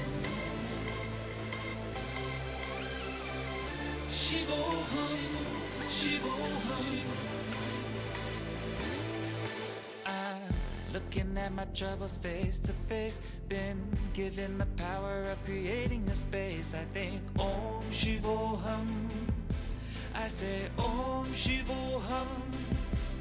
There's something I just can't deny. I close my eyes and I feel like I'm about to fly. I think Om Shivoham. I feel Om Shivoham. Been lost in the mind, spent so much time, but I don't care, I just wanna share the feeling. Om Shivoham. The fire Om Shivoham. The hard lines I've drawn dissolve around me, and now I can be free. Nithyanandoham, Nithyanandoham. I am eternal bliss, I am formless. Shivoham, Shivoham. Causeless auspiciousness, we are in oneness. Shivoham, Shivoham, Shivoham, Shivoham. Nithyanandoham, Nithyanandoham. Advaita Satyam, Nithyanandoham, Nithyanandoham. Shivoham, Shivoham. I've been looking everywhere, but finally I realize it's always been inside of me. I hear Om Shivoham. I see Om Shivoham. Life passes by in the blink of an eye, but now I know I'm not afraid to die. I feel Om Shivoham. Can't help but feel Om Shivoham. Being lost in the mind, spent so much time, but I don't care, I just wanna share the feeling. Om Shivoham. The fire Om Shivoham. The hard lines I've drawn dissolve around me, and now I can be free. Nithyanandoham, Nithyanandoham. I am eternal bliss, I am formless. Shivoham, Shivoham. Causeless auspiciousness, we are in oneness. Shivoham, Shivoham, Shivoham, Shivoham. Nithyanandoham, Nithyanandoham. Advaita Satyam, Nithyanandoham, Nithyanandoham. Shivoham, Shivoham. I used to feel so far away, hard to look in the mirror each day. Oh, but no more. Whoa, I feel you, and every time I turn away, something pulls me back to stay. With you, with you. Nithyanandoham, Nithyanandoham. I am eternal bliss, I am formless. Shivoham, Shivoham. Causeless auspiciousness, we are in oneness. Shivoham, Shivoham, Shivoham, Shivoham. Nithyanandoham, Nithyanandoham. Advaita Satyam, Nithyanandoham, Nithyanandoham. Shivoham, Shivoham.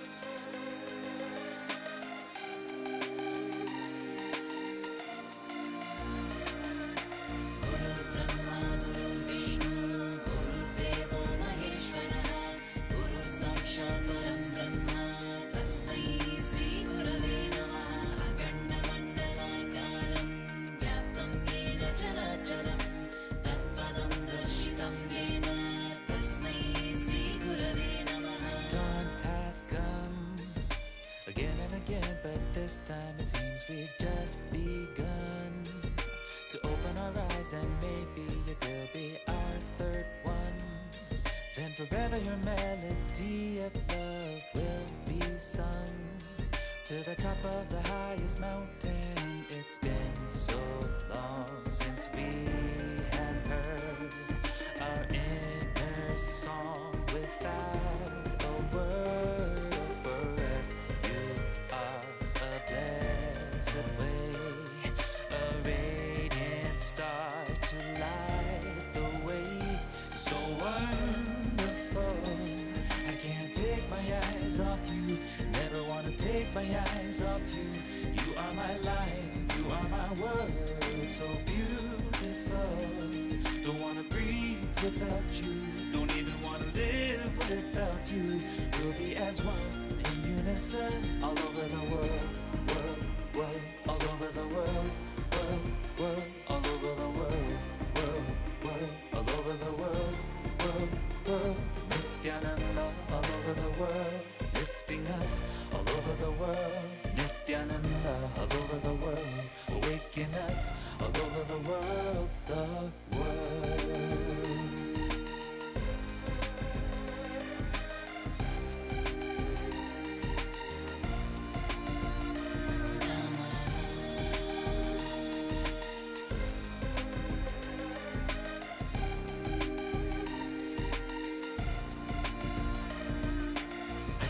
अज्ञानतिमिरान्धस्य ज्ञानाञ्जनशलाकया चक्षुरुन्मीलितं येन तस्मै श्रीगुरवे नमः।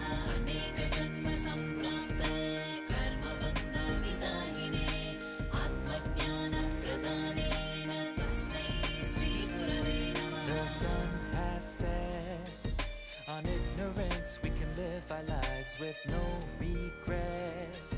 Without us letting down ourselves, how can we forget your legendary serenity, no matter the threat? It's a tale for 1,000 years. Oh, it's been so long since we have heard our inner song without a word. Oh, for us, you are a blessed way, a radiant star to light the way. So wonderful, I can't take my eyes off you, never want to take my eyes off you. You are my life, you are my world, so beautiful. Don't want to breathe without you, don't even want to live without you. We'll be as one in unison all over the world.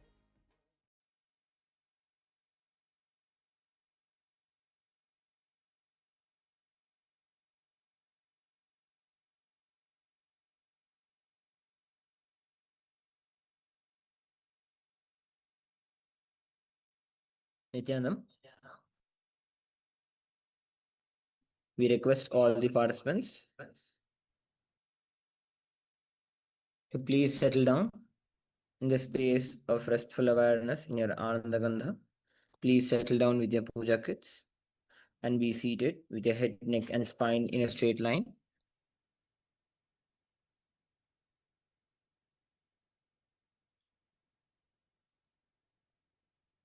Remember Swamiji in your Ananda Gandha.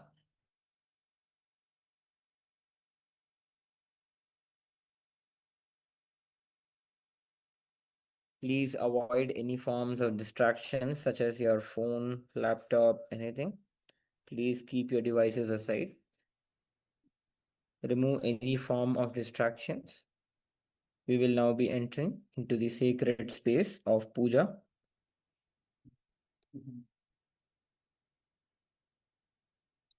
Please settle down with your puja kits. I request all the volunteers and sannyasis to assist the participants to settle down with their puja kits and all the puja items.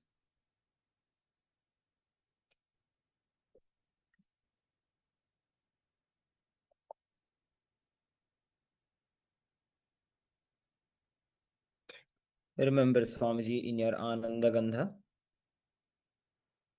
Close your eyes and be seated in a meditative space of gratitude and deep blissful awareness in your Ananda Gandha.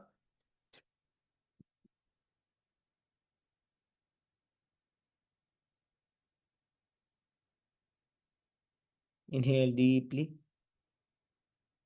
and exhale slowly.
Before we begin the Pada Puja and Paramashiva Puja today, we request all the Pada Puja participants who is participating in this puja today to declare the following with integrity and authenticity. If you agree to this, please say yes loudly. I authentically cognize, which is internally process, understand and declare the truth that the cosmic energy exists. Yes. I authentically cognize, which is internally process, understand and declare the truth that the Supreme Pontiff of Hinduism, Bhagavan Shri Nithyananda Paramashivam, Shri Nityanandeshwara Paramashiva and Shri Nityanandeshwari Paramashiva Shakti, the Guru Padukas and the Atmalinga are the Chinmay Vigrahas, the embodiment and representation of that very cosmic energy. Yes. I authentically cognize, which is internally process, understand, and declare the truth that whatever I offer to Swamiji, Nityanandeshwara Paramashiva and Nityanandeshwari Paramashiva Shakti during the Pada Puja and the Shiva Puja will reach the cosmic source of energy directly. Yes.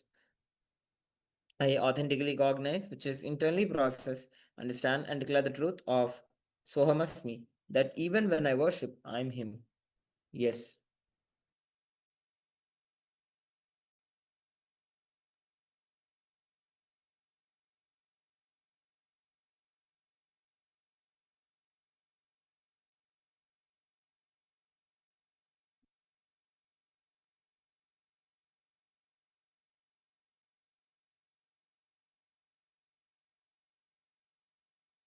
Let us now begin with the Sadguru Vandana, invoking the presence of our beloved Bhagavan, the Supreme Pontiff of Hinduism, Bhagavan Shri Nityananda Paramashivam.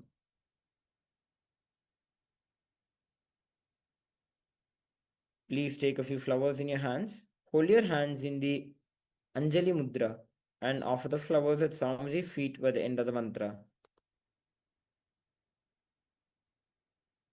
नित्यानन्दं परमसुखदं केवलं ज्ञानमूर्तिं द्वन्द्वातीतं गगनसदृशं तत्त्वमस्यादिलक्ष्यम् एकं नित्यं विमलमचलं सर्वधी साक्षिभूतं भावातीतं त्रिगुणरहितं सद्गुरुं तं नमामि नित्यानन्देश्वर परमशिवसमारम्भां नित्यानन्देश्वरी परमशिवशक्तिमध्यमाम् नित्यानन्दपर्यन्तां वन्दे गुरुपरम्परां ललाटे त्रिपुण्ड्रे निटिलकृतकस्तूरीतिलकः स्फुरन्मालाधारस्फुरितकटिकौ पीनवसनः दधानो दुस्तारं शिरसि भनिराजं शशिकलां प्रदीपः सर्वेषाम् अरुणगिरियोगी विजयते.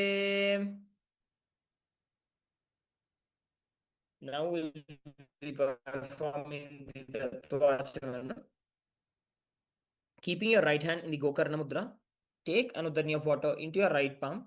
Sip the water from the base of the right palm along with the mantra. Om Atmatattvam Shodhayami Svadha.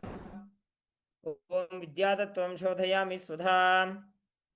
Om Shivatattvam Shodhayami Svadha. Please wash your hand with another drink of water. With the base of the right thumb, wipe your lips twice from the right to the left along with the mantra. Om Ham Hridayaya Namaha. Again wash your hand. With the tips of the index, middle and ring fingers joined together, touch above the upper lip and below the lower lip. Again wash your hand. With the index finger and thumb joined together, touch the right nostril, the left nostril. With the ring finger and thumb joined together, touch the right eye, the left eye, the right ear, and then the left ear. Again wash your hand. With the little finger and thumb joined together, touch the navel center, the right chest, the left chest. With all 5 fingers joined together, touch the top of the head, the right shoulder, left shoulder, and then the heart center. Again wash your hand. Next is the Shuklambaradaram. Please take a few akshatas in your hands. Clench your hands in the Mushti Mudra into fists with your thumbs placed within your fists. And then tap the sides of the forehead 5 times as we chant the following mantra. Shuklambaradharam Vishnum Shashivarnam Chaturbhujam Prasannabadanam Dhyayet Sarvavighnopashantaye. Next is the pranayama. Inhale through your left nostril as you close your right nostril with your thumb. Hold the breath as you close your left nostril using your ring finger and the little finger. And slowly exhale through the right nostril as you move your thumb away from your nostril. We will perform this inhalation, retention, and the exhalation of the breath as we perform the pranayama, as we chant the Samhita mantras thrice internally. Om Hum Ishanamurdhan, Om Him Tattrushabhaktran, Om Hum Agorahdan, Om Him Vamdevukhan, Om Hum Satyajatavrtan, Om Hamradan, Om Him Shirsen, Om Hum Shikan, Om Him Kochan, Om Hum Nitribyan, Om Hastran Maham. Om Hum Ishanamurdhan, Om Him Tattrushabhaktran, Om Hum Agorahdan, Om Him Vamdevukhan, Om Hum Satyajatavrtan, Om Ham Hridan, Om Him Shirsen, Om Hum Shikan, Om Him Kavachan, Om Hum Nitribyan, Om Hastran Maham. Om Hum Ishanamurdhan, Om Him Tattrushabhaktran, Om Hum Agorahdan, Om Him Vamdevukhan, Om Satyajatavrtan, Om Ham Hridan, Om Him Shirsen, Om Hum Shikan, Om Him Kavachan, Om Hum Nitribyan, Om Hahastraya Namaha. Now, continue to keep the akshata in your hands. Clasp your hands over each other, clasping your right hand over the left hand and place it onto your right thigh. Let us now enter into the sankalpa, creating a conscious resolution to manifest your reality. Create a deep and a strong intention for the reality you want to manifest today.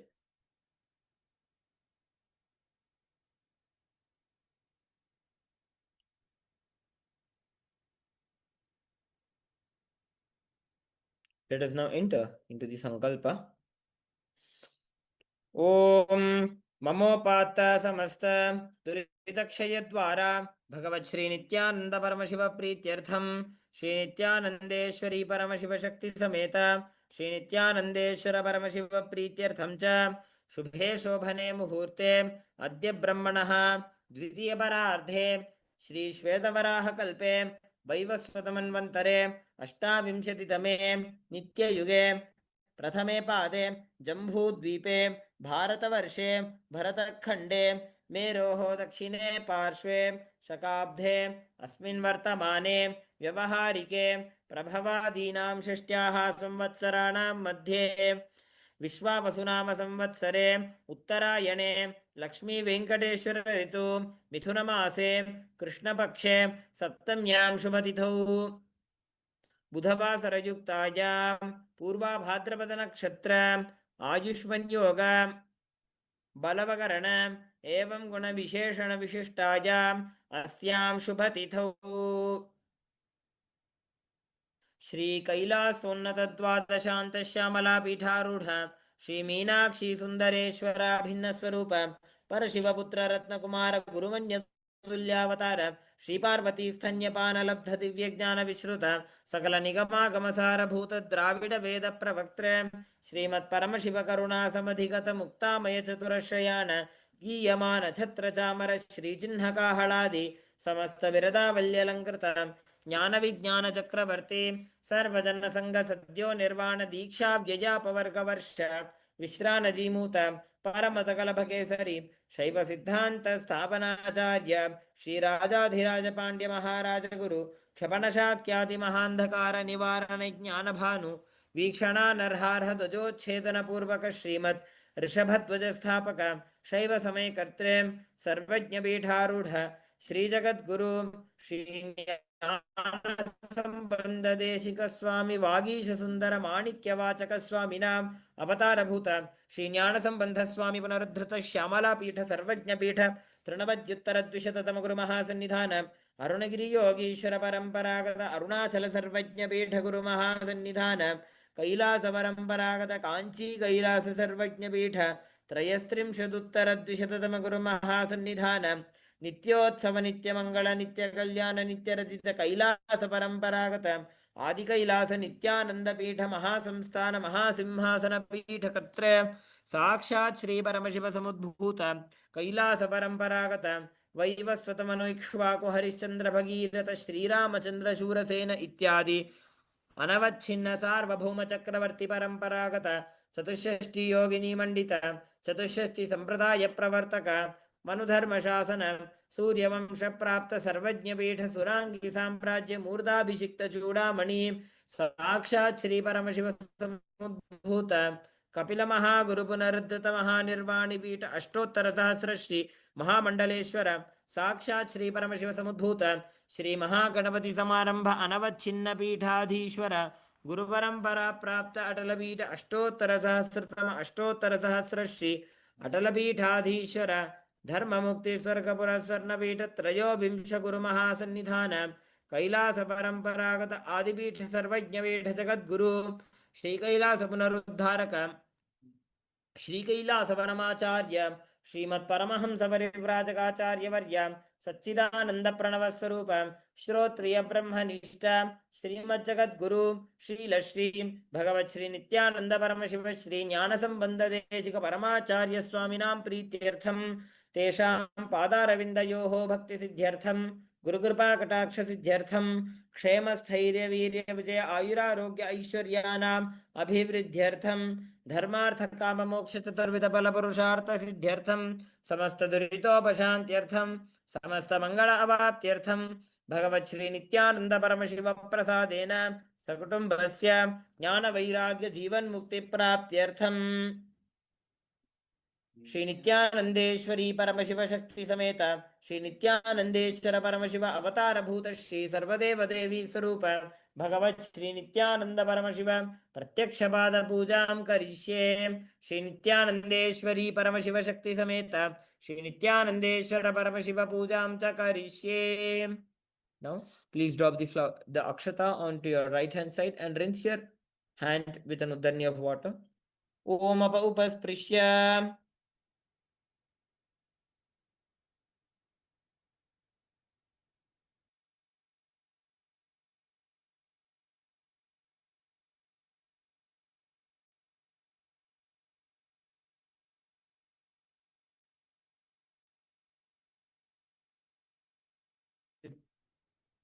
next to the ghantanada, please take the bell in your left hand. Hold it at the level of your heart center and ring the bell along with the mantra. Om Agamathantu Devanam Gamanathantu Rakshasam Ghantanathantu Karunyatu Devata Panalanchanam Ghanta Devata Bhyo Namaha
Next is the offering of the Manasa Puja, the internal worship. The meaning of the mantra we'll chant now is, I offer a seed in the lotus of my heart, which is anointed with the nectar from the 1,000-petaled lotus. I offer water for washing the feet, and I offer my mind as a traditional bouquet. With that same nectar, I offer water for sipping and bathing. The element of space becomes the clothing, and the essence of fragrance becomes the perfume. Let the mind be offered as a flower, and the life breath become incense. The element of tejas becomes the lamp, and the ocean of nectar becomes the food offering. The unstruck sound becomes the bell, and the element of air becomes the fan. The 1,000-petaled lotus becomes the umbrella, and principle of sound becomes the song. All the activities of the senses and the restlessness of the mind become the dance. I offer the garland of lotuses as a beautiful girdle along with various kinds of flowers. I worship the divine consciousness with the flowers of pure emotions. I offer the flowers of absence of deceit, ego, attachment, pride, delusion, hypocrisy, hatred, agitation, envy, and greed. The wise know these as the 10 flowers. Non-violence is the supreme flower, and control of the senses, compassion, forgiveness, and wisdom are the 5 flowers. Thus, with these 15 flowers of pure emotion, I worship Paramashiva. Please take a flower in your hands. Hold your hands in the Kurma Mudra in front of your Ananda Gandha and offer the flowers at Swamiji's feet by the end of the mantra.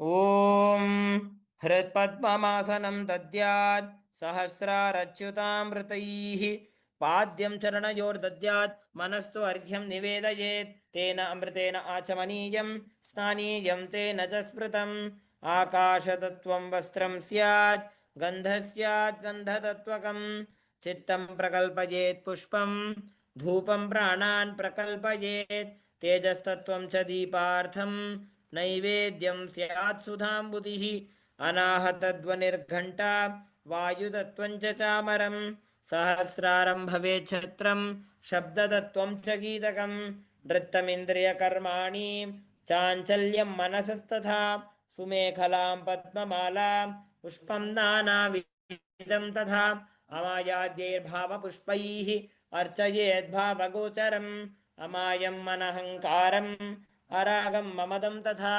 अमोहकमदं पञ्च अद्वेष अक्षोभगौ तथा अमात्सर्यं मलोभं च दशपुष्पं विदुर्बुधाः अहिंसा परमं पुष्पं पुष्पमिन्द्रियनिग्रहः दया पुष्पं क्षमा पुष्पं ज्ञानपुष्पं च पञ्चमम् इति पञ्चदशैर्भावपुष्पैः सम्बोधयेत् भगवन्तं श्रीनित्यानन्दपरमशिवम्. Please offer the flowers at Swamiji's feet.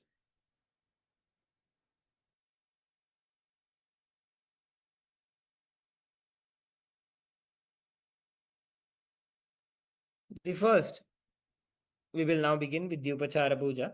The first is the offering of asana, the offering of the seat. Please take some akshata in your hands and offer it at Swamiji's feet by the end of the mantra. Asanam Om सर्वभूतान्तरस्थाय सर्वभूतान्तरात्मने कल्पयाम्युपवेशार्थम् आसनं ते नमो नमः. ॐ ह्रीं इदं सुवर्णासनं सर्वदेवदेवी स्वरूपाय भगवते श्रीनित्यानन्दपरमशिवाय नमः. Next is the offering of Swagatam, the offering of welcoming Swamiji. Please take a flower in your hands and offer it at Swamiji's feet by the end of the mantra. Swagatam Om Shantatvat Sarvakartritva Bhavo Paratikaranat Shiva Uktau Mahatantra Mantra Vidbhis Sada Shivaha Tasmai Shivaya Gurave Vitaragakalaya Vai अमेजत्वातनन्तोऽयं मजत्वाच प्रकीर्तितः यस्य दर्शनमिच्छन्ति देवा स्वाभीष्टसिद्धये तस्मै ते परमेशान स्वागतं स्वागतं प्रभो अद्य मे सफलं जन्म जीवनं सफला क्रियाः स्वागतं यत्त्वया तन्मे तपसां फलमागतम् ॐ ह्रीं सर्वदेवदेवी स्वरूप भगवत् श्री नित्यानंद परमशिव स्वागतं सुस्वागतं ते. Next is the offering of Padyam, the offering of water to wash Swamiji's feet. Now, please take Nudhani of water and offer it at Swamiji's feet by the end of the mantra. पाद्यम् ॐ यद्भक्तिलेशसम्पर्कात् परमानन्दसम्प्लवः तस्मै ते परमेशान पाद्यं शुद्धाय कल्पये ॐ ह्रीं एतत्पाद्यं सर्वदेवदेवी स्वरूपाय भगवते श्रीनित्यानन्दपरमशिवाय नमः.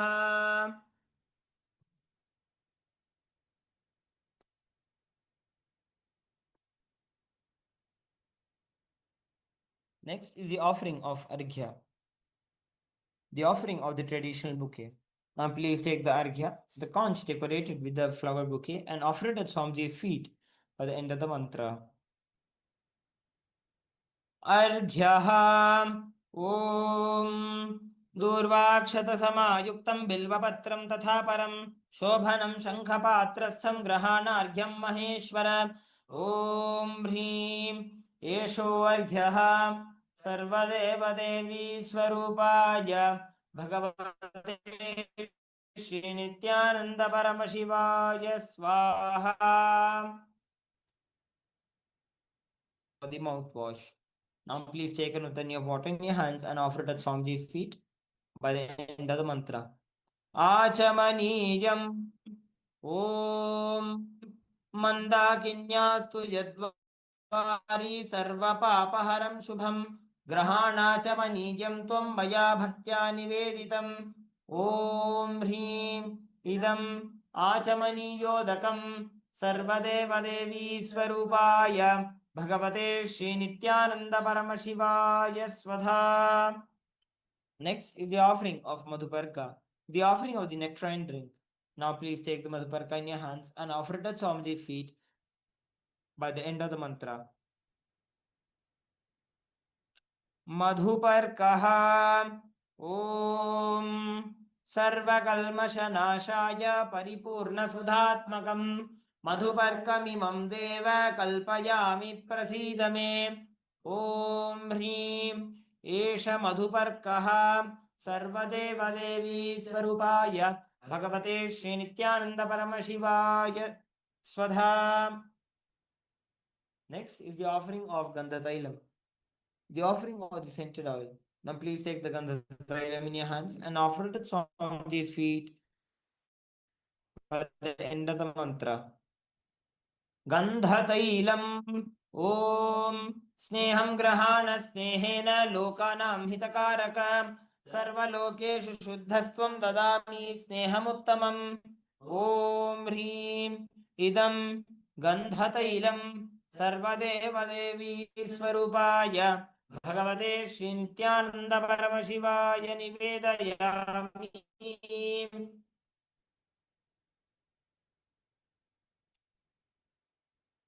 Next is the offering of Snaniyam, the offering of the sacred bath. Now please take a Nutani of water in your hands and offer it at Swamiji's feet by the end of the mantra. And please ring the bell as you do so. Snanijam Om Idam Sushitalam Vari Swachham Shuddham Manoharam Snanartham Te Maya Bhaktya Kalpitam Pratigrishyata Om Hrim Idam Snaniyodakam Sarvadevadevi Swarupaya Bhagavate Shri Nityananda Paramashivaya Nivedayami. Next is the offering of Vastram, the offering of the sacred clothes. Now, please take the Vastram in your hands and offer it at Swamiji's feet by the end of the mantra.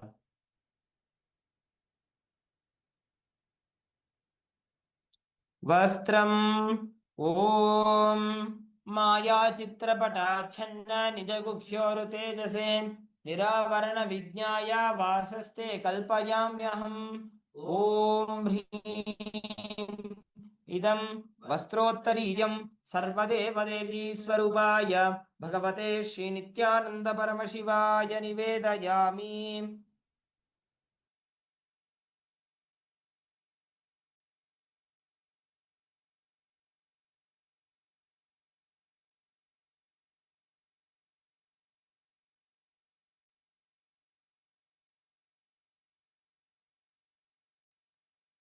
Next is the offering of Abharanam, the offering of the sacred jewelry. Now please take the Abharanam in your hands and offer it at Swamiji's feet by the end of the mantra. Abharanam Om Swabhavasundarankaya Nanashaktyashrayate Suvarnam Bhushanam Tubhyam Kalpayami Prasidame Om Hrim Idam Suvarnabharanam Sarvadevadevi Swarupaya Bhagavate Shri Nityananda Paramashiva.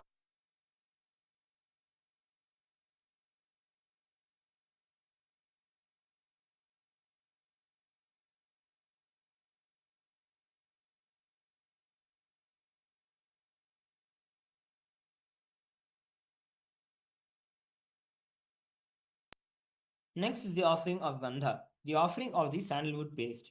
Now, please take some Gandha, the sandalwood paste, in your right hand ring finger and offer it at Swamiji's feet, along with the mantra. Gandhaha Om Shariram te na janami cheshtam naiva cha maya niveditan gandhan pratigrihya vilipyatam Om Hrim Esha Gandhaha Sarvadevadevi Swarupaya Bhagavate Shri Nityananda Paramashivaya Namaha. Next is the offering of Pushpam, the offering of the fragrant flowers. Now, please take a few flowers smeared with sandalwood paste and offer the flowers at Swamiji's feet by the end of the mantra. Pushpam Om Turiyavana Sampannam Nana Gunamanoharam Ananda Saurabham Pushpam Grihyatam Idamuttamam Om Hrim Etani Sachandana Pushpani Sarvadeva Devi Swarupaya Bhagavate Shri Nityananda Paramashivaya Vaushate. Next is the offering of the Bilva Patram, the offering of the Bilva leaves. Please take the Bilva leaves smeared with sandalwood paste in your hands and offer it at Swamiji's feet along by the end of the mantra. Bilvapatram Om Amritodbhavam Shri Vriksham Shankarasya Sada Priyam Bilvapatram Prayachami Pavitram Te Sureshwara Om Hrim Etani Sachandana Bilvapatrani Sarvadeva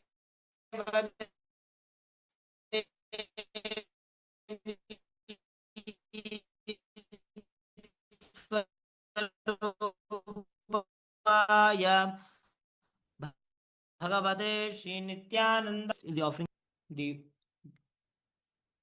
Tulasi Patram. Please take a few Tulsi leaves smeared with sandalwood paste in your hands and offer it at Swamiji's feet by the end of the mantra. Tulasi Patram Om Namaste Bahurupaya Varadamurtaye Paramatmane Swaha Om Hrim Idam Sachandana Tulasi Patram Sarvadeva Devi Swarupaya Bhagavate Shri Nityananda Paramashivaya Namaha. Next is the offering of Dhupa. So we kindly request all the participants to please light the lamp and the incense sticks. We will be offering the Dhupa, Deepa, Naivedyam and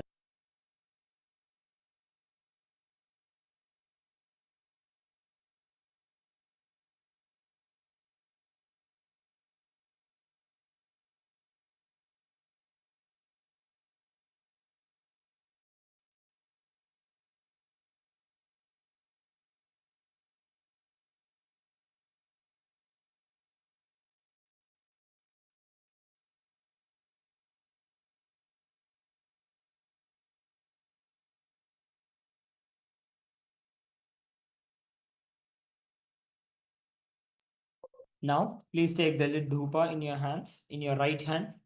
Take the bell in your left hand and slowly wave the dhupa towards Swamiji along with the mantra, and please ring the bell as you do so. Dhupaha Om Vanaspatiraso Divyo Gandhadhyastu Manoharaha आघ्रेय सर्वदेवानां धूपोऽयं प्रतिगृह्यताम् ॐ ह्रीं एष धूपः सर्वदेवदेवी स्वरूपाय भगवते श्रीनित्यानन्द परमशिवाय नमः. Next is the offering of Deepa, the offering of the lit lamp. Now please take the Deepa in your hands and slowly wave the Deepa towards Swamiji along with the mantra, and please ring the bell as you do so. दीपः ॐ सुप्रकाशो महादीपः सर्वतस्तिमिरापहः सबाह्याभ्यन्तरः ज्योतिर्दीपोऽयं प्रतिगृह्यताम् ॐ ह्रीं एष दीपः सर्वदेवदेवी स्वरूपाय भगवते श्रीनित्यानन्द परमशिवाय नमः. Next is the offering of Naivedyam, the offering of the food. Now please take another of water in your hands, hover it clockwise over the Naivedyam and offer it at Swamiji's feet by the end of the mantra, and please ring the bell as you do so. Naivedyam नैवेद्यं विविधं देव शर्करादिविनिर्मितं मया निवेदितं भक्त्या ग्रहाण परमेश्वर ॐ ह्रीं इदं शोभकरणनैवेद्यं सर्वदेवदेवी स्वरूपाय भगवते श्रीनित्यानन्द परमशिवाय निवेदयामि. Next is the offering of Paniyam, the offering of water for drinking. Now please take an udani of water in your hand and offer it at Swamiji's feet by the end of the mantra. Panijam Om Samastadeva Devesh Sarvatriptikaram Param Akhandananda Sampurnam Grahana Jalamuttamam Om Hreem Idam Panarthodakam Sarvadeva Devi Swarupaya Bhagavate Shri Nityananda Paramashivaya Namaha. Next is the offering of Punarachamaniyam. Now, please take another of water and offer it at Swamiji's feet by the end of the mantra. Punarachamaniyam Om Uchishtamapya Shuchirva Yasya Smaranamatrataha Shuddhimapnoti Tasmai Te Punarachamaniyakam Om Hreem Idam Punarachamaniyotakam Sarvadevadevi Swarupaya Bhagavate Shri Nityananda Paramashivaya Swaha. Next is the offering of Arartrikam. Please light your Karpura Aratis and take it in your hands. Slowly wave the Arati in a clockwise direction around Swamiji's form and please ring the bell as you do so. Arartrikam Om Hreem Esha Deepamala Sarvadeva Devi Swarupaya Bhagavate Shri Nityananda Paramashivaya Namaha. Om Sangrahanyeshtya Yajate Imam Janatagum Sangrananiti Dvadasharatnirashana Bhavati Dvadashamasa Samvatsaraha Samvatsarameva Varundhe Maunji Bhavati Urgvai Munjaha Urjameva Varundhe Chitra Nakshatram Bhavati Chitram Va Etat Karma कर्पूरगौरं करुणावतारं संसारसारं भुजगेन्द्रहारं सदा वसन्तं हृदयारविन्दे भवं भवानी सहितं नमामि भवं भवानी सहितं नमामि भवं भवानी सहितं नमामि. आरात्रिकं समर्पयामि भगवत् श्री नित्यानंद परमशिव चरणकमलेभ्यो नमः. Next is the offering of Pushpanjali. the offering of the fragrant flowers. Now please take a few flowers in your hands. Keeping your hands in the Anjali Mudra, in a cupped position, with the flowers placed within your palms, offer the flowers at Swamiji's feet by the end of the mantra. पुष्पाञ्जलिः गुरुर्ब्रह्मा गुरुर्विष्णुः गुरुर्देवो महेश्वरः गुरुः साक्षात् परं ब्रह्म तस्मै श्रीगुरवे नमः अखण्डमण्डलाकारं व्याप्तं येन चराचरं तत्पदं दर्शितं येन तस्मै श्रीगुरवे नमः अज्ञानतिमिरान्धस्य ज्ञानाञ्जनशलाकया चक्षुरुन्मीलितं येन तस्मै श्रीगुरवे नमः अनेकजन्मसम्प्राप्तकर्मबन्धविदाहिने आत्मज्ञानप्रदानेन तस्मै श्रीगुरवे नमः मन्नाथ श्रीजगन्नाथो मद्गुरु श्रीजगद्गुरुः ममात्मा सर्वभूतात्मा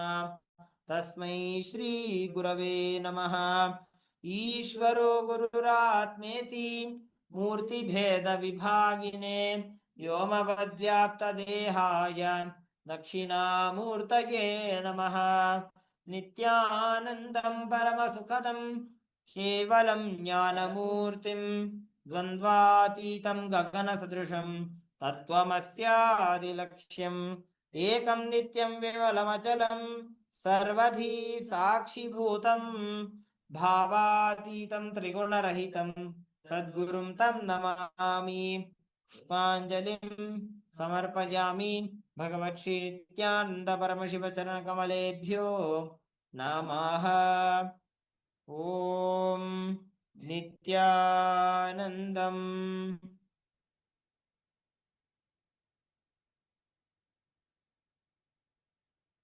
Let us now enter into the Paramashiva Puja.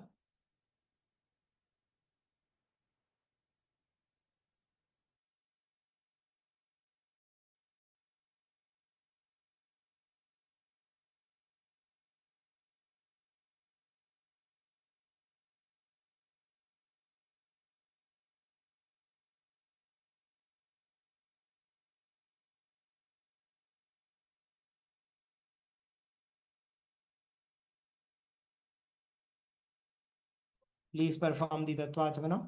Om Atma Tattvam Shodhayami Swadha. Om Vidyatattvam Shodhayami Swadha. Om Shivatattvam Shodhayami Swadha. Om Ham Hridayaya Namaha.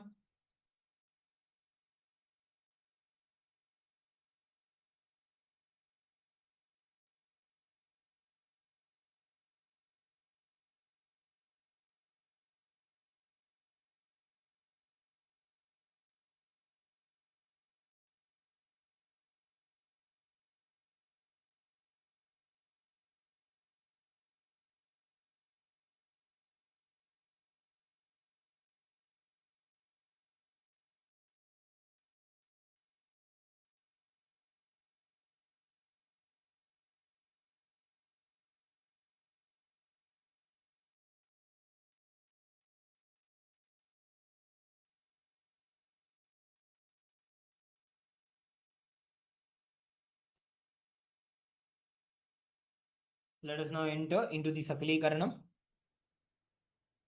With the left hand, wipe the front and back of your right hand once, and with the right hand, wipe the front and back of your left hand twice. Om Haha Astraya Namaha.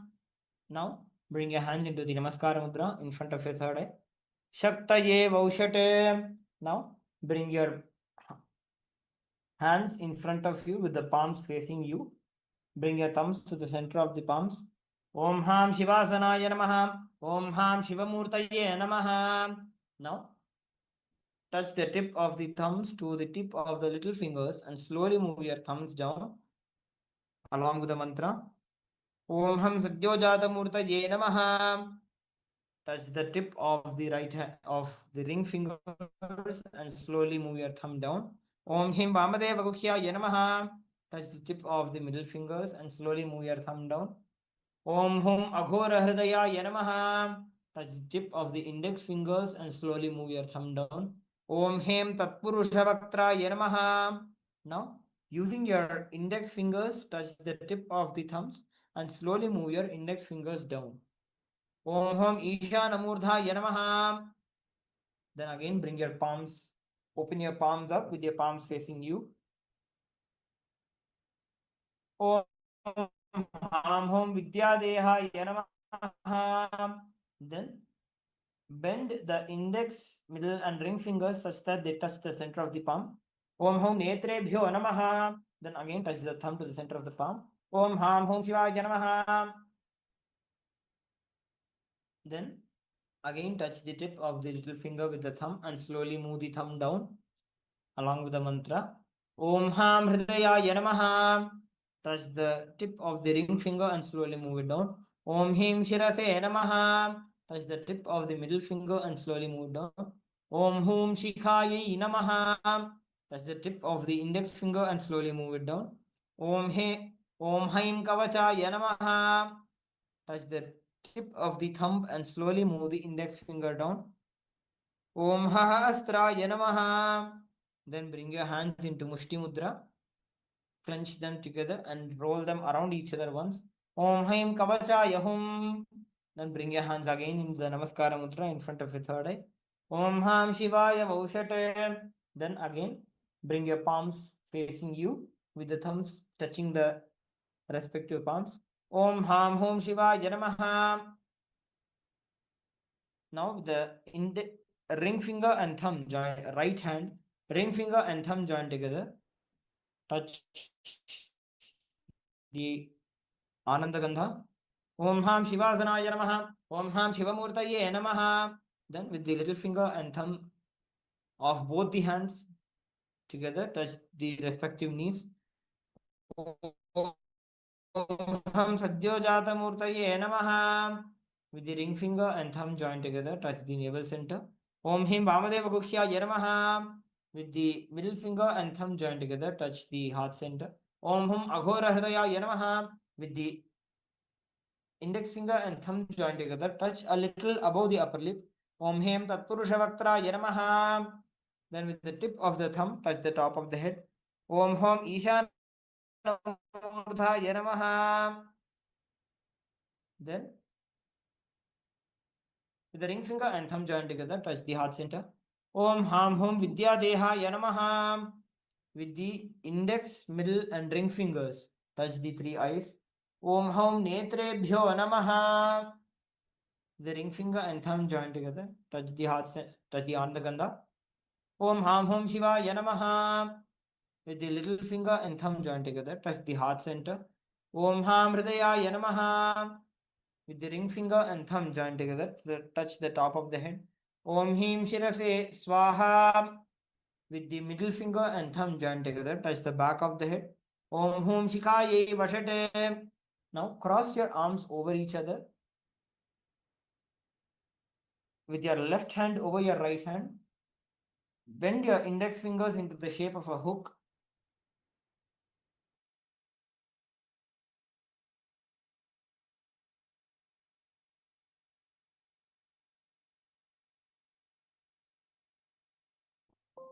Now, as we uncross our arms, we will take our hands around our head. Om Haim Kavachaya Hum. Then, with the right thumb, tap the left palm, and with the left thumb, tap the right palm. Om Hastraya Phate. Then, with the right hand, index finger and the middle finger join together. Tap the left palm thrice. Om Hastraya Hum Phate.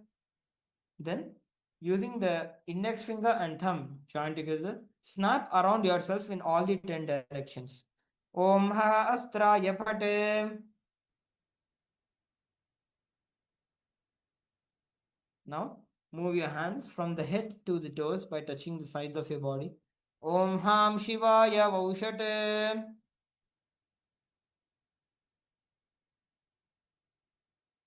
Let us now enter into the Samanya Arghya Sthapana. Please mix some chandan, flowers and akshata into the water inside the panchapatram.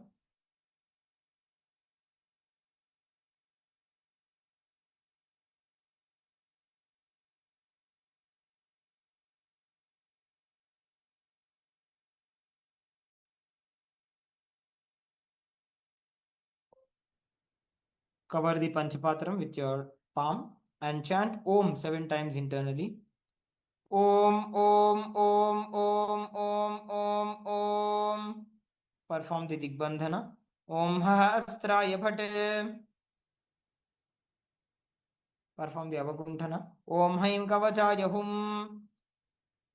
Show the Dhenu Mudra. Om Ham Shivaya Paushate. We will now begin with the Avahanam, invoking the presence of Paramashiva from your inner space into your Atmalinga. Please offer some akshata onto your Atmalinga along with the mantra. Om Ham Shivasana Yanamaha. Please take a few flowers in your hands. Keep your hands in the Anjali Mudra. Meditate on the form of Paramashiva, of Nityanandeshwara Paramashiva and Nityanandeshwari Paramashiva Shakti in your inner space and invoke their presence by offering the flower onto your Atmalinga at the end of the Dhyana Shloka. Lalate Tripundri Nitilakatagasturi Tilakaha Spuranmala Dharaspuri Kaupi Navasanaha Dadhano Dustaram Shirasi Bhanirajam Shashikala Pradeepa Sarvesham Arunagiri Yogi Vijayate Indunibha Panchamukha Hastadashayuktam Shulamragatankamasi Vajramabhayam Syat पाशवरदाङ्कुशमणिज्वल नभामे श्वेतकमलासन सदाशिवस्वरूपम् ॐ हां शिवमूर्तये नमः ॐ हां हूं शिवाय नमः श्रीनित्यानन्देश्वरी परमशिवशक्ति समेत श्रीनित्यानन्देश्वर परमशिवाय नमः ध्यायामि आवाहयामि please show the आवाहनी मुद्रा ॐ हां शिवाय नमः इत्यावाहन मुद्रां प्रदर्श्य शोध स्थापनी मुद्रा स्थापन शोध सन्निधापन मुद्रा सन्निधान नौ शोध निष्ठुर मुद्रा निष्ठुर मुद्रां प्रदर्श्य नेक्स्ट शोध कालकंठी मुद्रा अस्त्राय हुं फट् इति कालकंठी मुद्रां प्रदर्श्य नेक्स्ट शोध लिंग मुद्रा ओम हां शिवाय नमः इति लिंग मुद्रां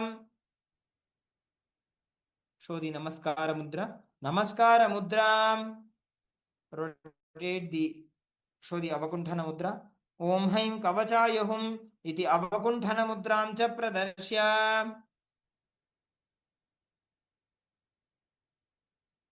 we will now enter into the upachara puja beginning with the asanam, the offering of the seat. Please offer some akshata onto the asanam, onto your atmalinga. Om Ham Hom Shivaya Namaha Shri Nityanandeshwari Paramashiva Shakti Sameta Shri Nityanandeshwara Paramashivaya Namaha Asanam Samarpayami. Next is the Padya, Achamana and Arghya. Please take an udharni of water, show it to Paramashiva's feet and offer it into the first cup. Om Ham Shivaya Namaha. Take another udharni of water, show it to Paramashiva's mouth and offer it into the middle cup. Om Ham Shivaya Svadha. Take another udharni of water, show it to the top of the Atmalinga and offer it into the last cup. Om Ham Shivaya Swaha. Shri Nityanandeshwari Paramashiva Shakti Sameta Shri Nityanandeshwara Paramashivaya Namaha Padya Achamanarghyam Dattva. Next is the offering of Snaniyam. Please take an udharni of water and offer it onto the Atmalinga along with the mantra and please ring the bell as you do so. Om Ham Hom Shivaya Namaha Shri Nityanandeshwari Paramashiva Shakti Sameta Shri Nityanandeshwara Paramashivaya Namaha Snanam Samarpayami. Take an udharni of water and show it to Paramashiva's mouth and offer it into the middle cup. Om Ham Shivaya Svadha Snananantaram Achamanam Samarpayami. Next is the offering of Vastram. Now please take some akshata and offer it onto your Atmalinga. Om Ham Hom Shivaya Namaha. Shri Nithyanandeshwari Paramashiva Shakti Sameta Shri Nithyanandeshwara Paramashiva Namaha. Vastra Yajñopavita Uttariyabharanartham akshatan samarpayami. Offer next is the offering of Gandha, the sandalwood paste. Please take some sandalwood paste in your right hand ring finger and offer it along with the kumkum onto your Atmalinga along with the mantra. Om Ham Hom Shivaya Namaha. Shri Nithyanandeshwari Paramashiva Shakti Sameta Shri Nithyanandeshwara Paramashivaya Namaha. Gandhan dharayami. Gandhasyopari Haridra Kunkuma Churnam Samarpayami. Next is the Ashtapushpa Puja. We will be offering an archana to our Atmalinga. Please offer flowers to your Atmalinga each time the word Namaha is chanted.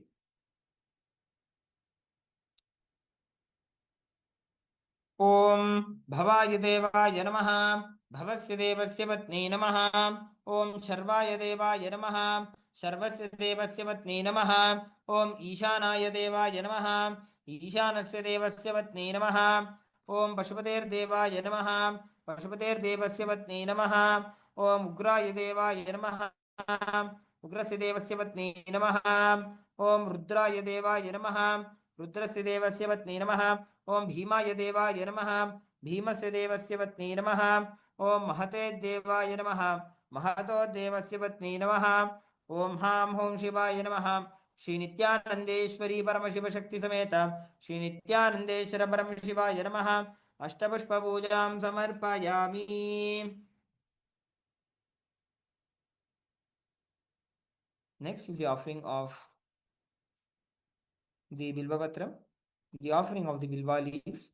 Please take a few Bilva leaves made with sandalwood paste in your hands and offer it at Swamiji's feet by the end of the mantra. Om Ham Hom Shivaya Namaha. Shri Nithyanandeshwari Paramashiva Shakti Sameta Shri Nithyanandeshwara Paramashivaya Namaha. Bilvapatram Samarpayami. Next is the offering of Dhupa. Please take a flower and offer it onto the bell. Om Haha Astraya Namaha. Now take the bell in your left hand and start ringing the bell. Next, sprinkle some water onto the dhupa. Om Haha Astraya Phate. Offer a flower to the dhupa. Om Ham Hridayaya Namaha. Now,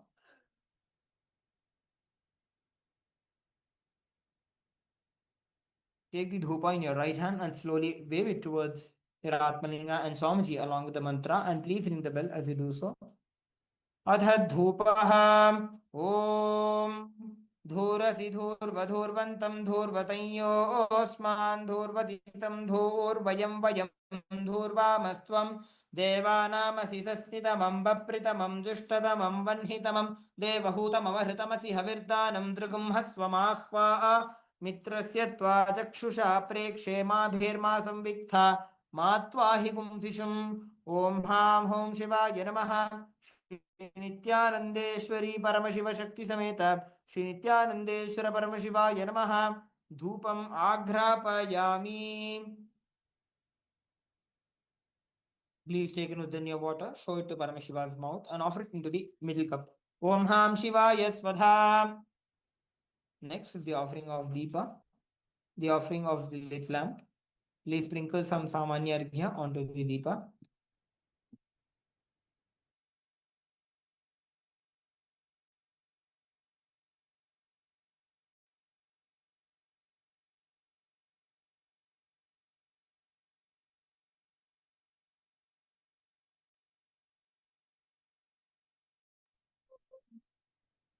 Om Hahasraya Bhate. Offer a flower onto the Deepa. Om Ham Hridayaya Namaha. Now please take the Deepa in your hand and slowly wave it towards your Atmalinga and Swamiji along with the mantra. And please ring the bell as you do so. Atha Deepaha. Om Uddipya Svajata Vedopaghnaniraritam Mama Pashogascha Makhyamavaha Jivanam Chadisho Disha Mano Higumsi Jata Vedogam Purusham Jagat Abhibhradagna Agahishyama Paripataya. ओम हां हों शिवाय नमः श्री नित्यानंदेश्वरी परमशिव शक्ति समेत श्री नित्यानंदेश्वर परमशिवाय नमः दीपं संदर्शयामि. Please take another drink of water, show it to Paramashiva's mouth and offer it into the middle cup. Om Ham Shivaya Swadha. Next is the offering of Naivedyam. Please sprinkle some water onto the Naivedyam. Om Ha Astraya Phate. Offer a flower onto the Naivedyam. Om Ham Hridayaya Namaha. Now please take an uddarni of water, hover it clockwise over the Naivedyam and offer it to Paramashiva along with the mantra. अथ नैवेद्यम् ॐ मधुवातार्तायते मधुक्षरन्ति सिन्धवः माध्वीर्णः सन्तोषधीः मधुनक्तमुतोषसि मधुमत्पार्थिवगुं व्रजः मधुद्यौरस्तु नः पिता मधुमान्नो वनस्पतिर्मधुमागुम् अस्तु सूर्यः माध्वीर्गावो भवन्तु नः मधु मधु मधु. ओम हां हों शिवाय नमः श्री नित्यानंदेश्वरी परमशिव शक्ति समेत श्री नित्यानंदेश्वर परमशिवाय नमः नैवेद्यं निवेदयामि. Please take an uddarni of water, show it to Paramashiva's mouth and offer it into the middle cup. Om Ham Shivaya Swadha. Next is the offering of Tambulam. Please take the betel leaves and the betel nuts and offer it to Paramashiva along with the mantra. ओम हां हों शिवाय नमः श्री नित्यानंदेश्वरी परमशिव शक्ति समेत श्री नित्यानंदेश्वर परमशिवाय नमः bill तांबूलम समर्पयामि. Next is the offering of Arartrikam. Please light the Karpura Arti. Sprinkle some water onto the Arti plate. Om Ha Astraya Phate. Offer a flower onto the Arti plate. Om Ham Hridayaya Namaha. Now please take the Arti plate in your hands and slowly wave it in a clockwise direction around Swamiji's form and your Atmalinga, and please ring the bell as you do so.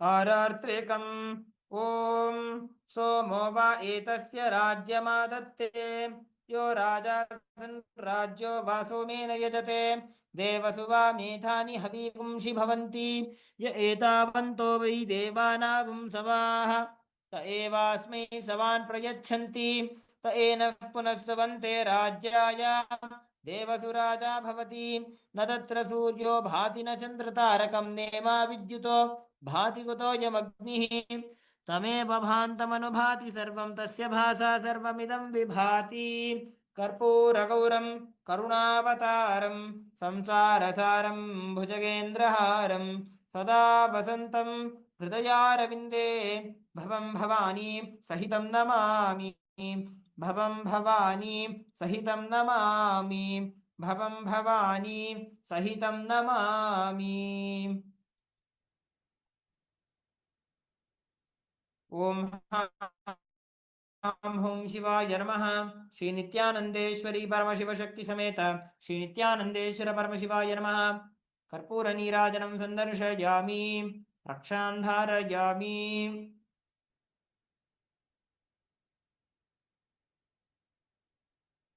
Next is the offering of Pushpanjali. Please take a few flowers in your hands and offer it to your Atmalinga along with the mantra. Om Ham Hom Shivaya Namaha Shri Nityanandeshwari Paramashiva Shakti Sameta Shri Nityanandeshwara Paramashivaya Namaha Pushpanjalim Samarpayami. Now we'll perform the Gayatri Mantra Japa. Please hold your Yajnopavita with your right thumb and perform the Gayatri Mantra Japa 11 times internally.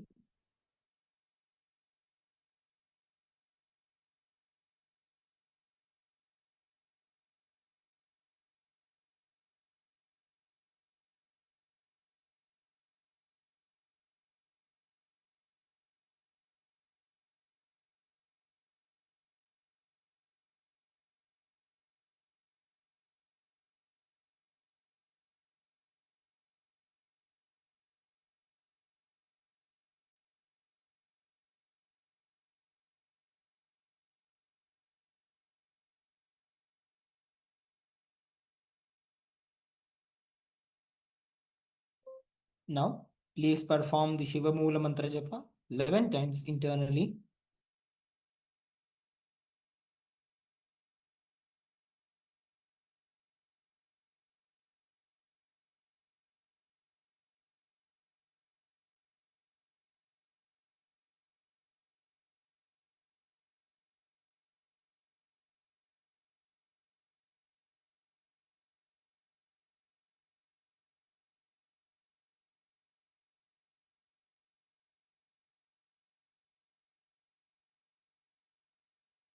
Now, please take a few flowers, durva grass and akshata into your right hand.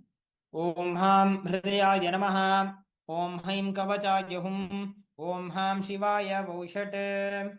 Now, please take an udharni of water into your right palm. Bringing your hands into the Udbhava Mudra, offer the flowers and the water to your Atmalinga by the end of the mantra. Om Yatkinchit Karma Devesha Sada Sukrita Dushkritam Tanme Shivapadasthasya Bhungshakshapaya Shankara Shivo Data Shivo Bhokta Shiva Sarvamidam Jagate Shivo Yajati Sarvatra Yashiva Sohamevatu Om Ham Haum Shivaya Namaha. Please, Manam.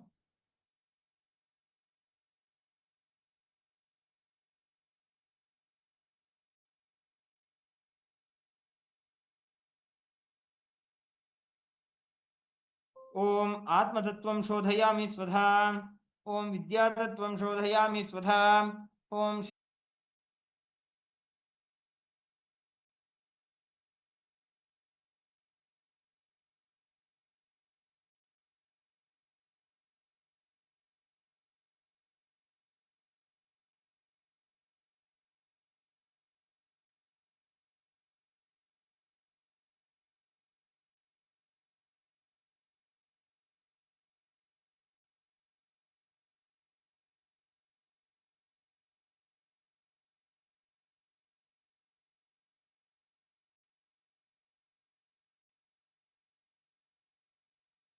Now please bring your hands into the Namaskar Mudra.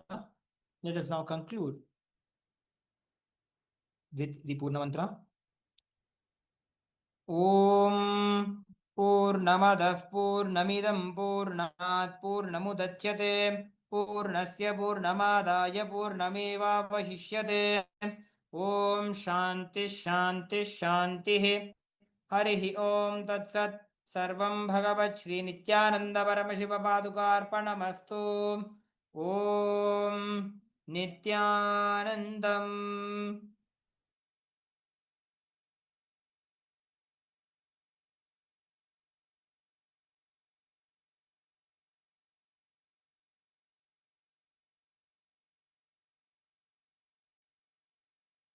As the earth turns inward during the divine Chaturmasya, while prayers rise like incense through the heavens, and when even gods observe celestial silence, a divine anticipation stirs in the heart of creation. As the universe prepares to explode with ecstatic joy, for the impossible is about to become possible. The unborn to be born, the teacher of the Gita, the liberator of the worlds. This is no ordinary day. This is Janmashtami.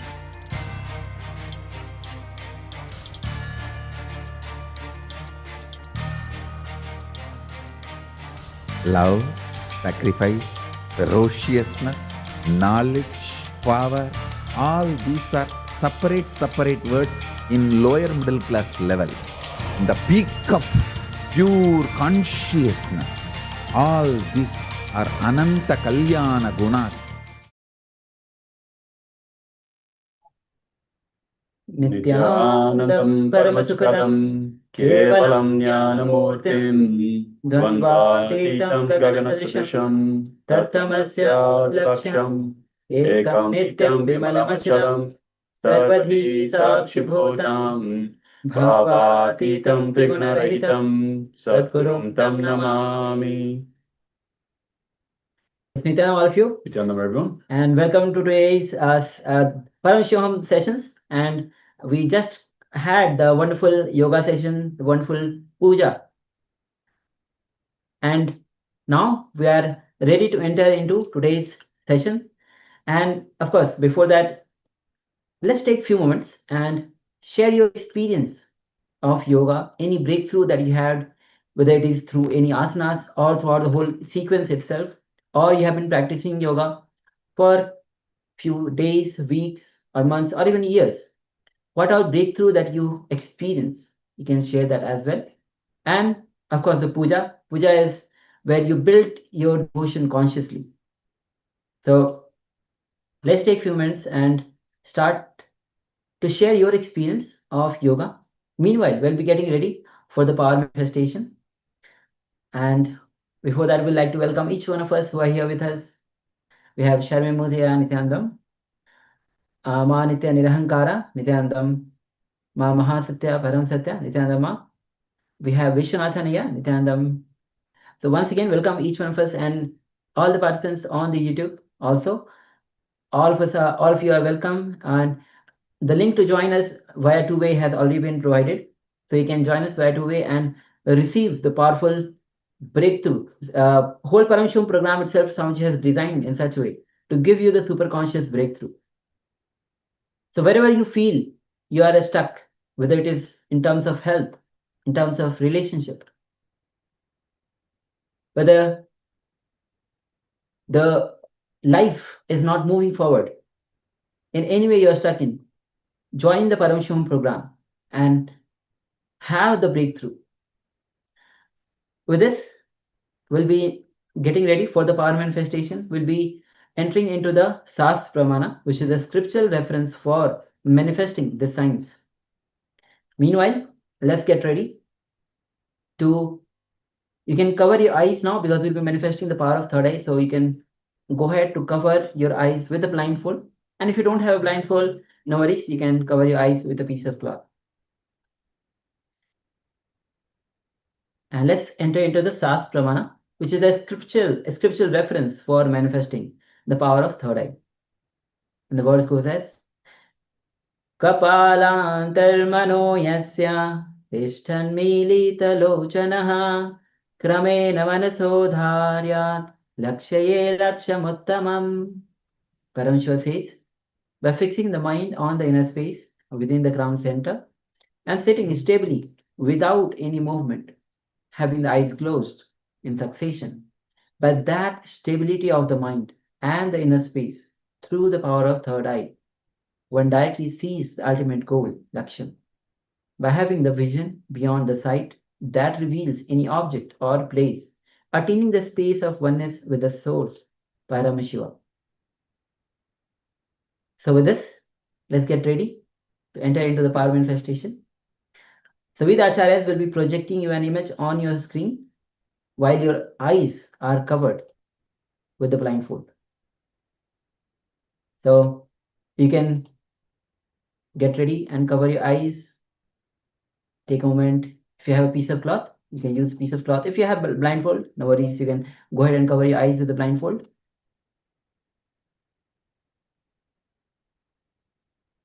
So let's get ready. You can sit with your head, neck, spine in a straight line.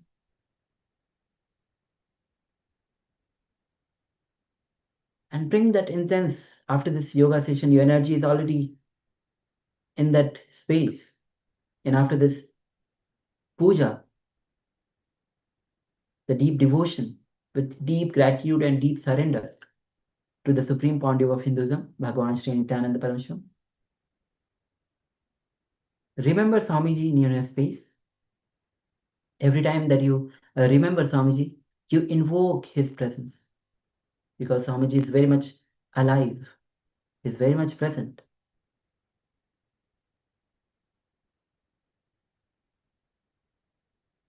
Any delusion that comes up, just unclutch. Have that intense declaration to be in oneness with Swamiji.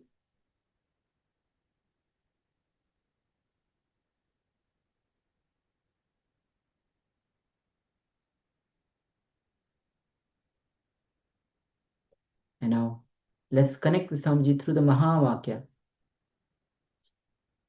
ॐ नित्यानन्द परमशिवोऽहम् ॐ नित्यानन्द परमशिवोऽहम् ॐ नित्यानन्द परमशिवोऽहम्.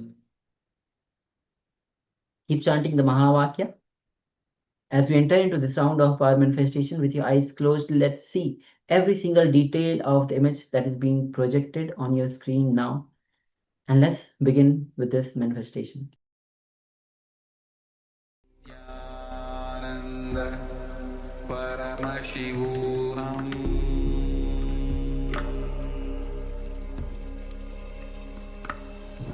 Om Nithyananda Paramashivoham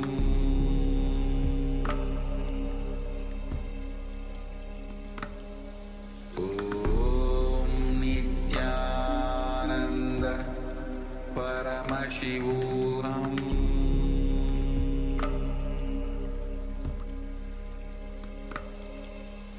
Om Nithyananda Paramashivoham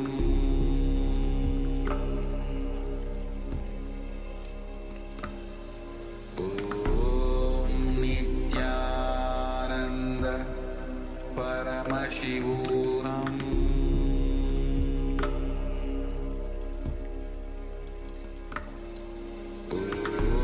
Om Nithyananda Paramashivoham Om Nithyananda Paramashivoham Om Nithyananda Paramashivoham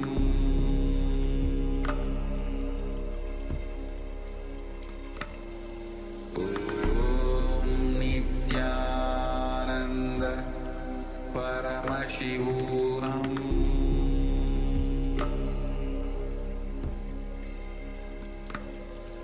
Om Nithyananda Paramashivoham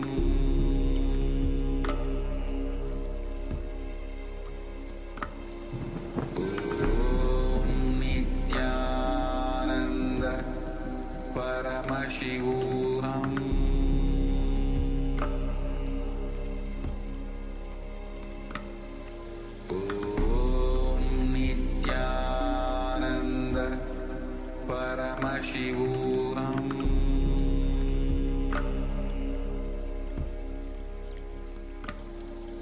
Om Nithyananda Paramashivoham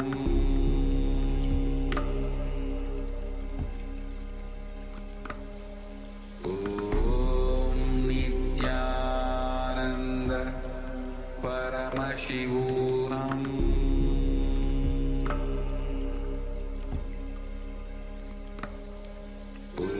Om Nithyananda Paramashivoham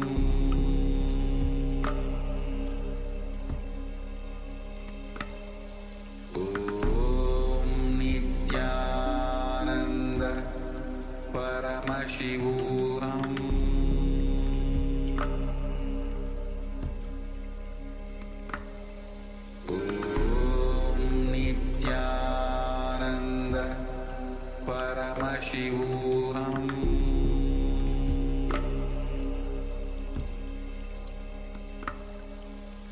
Om Nithyananda Paramashivoham Om Nithyananda Paramashivoham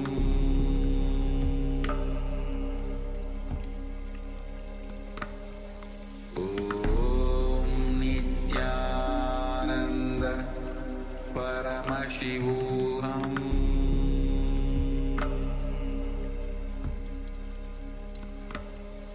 Om Nithyananda Paramashivoham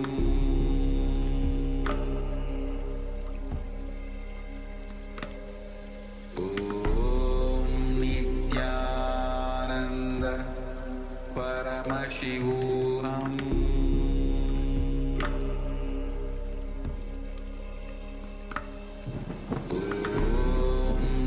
Nithyananda Paramashivoham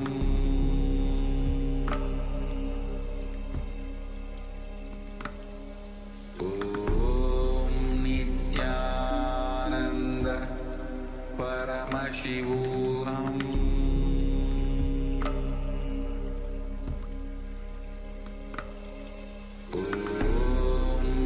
Nithyananda Paramashivoham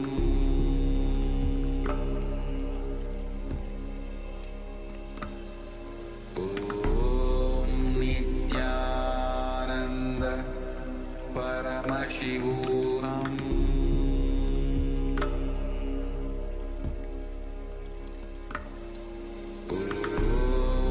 Nithyananda Paramashivoham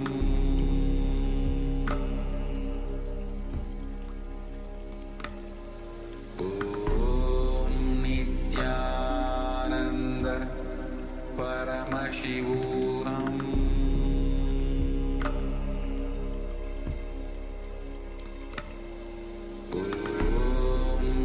Nithyananda Paramashivoham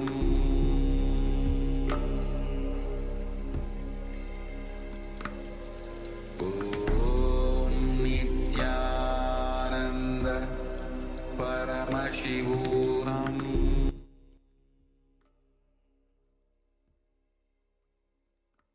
Now slowly, very slowly, you can remove your eyebands, you can open your eyes.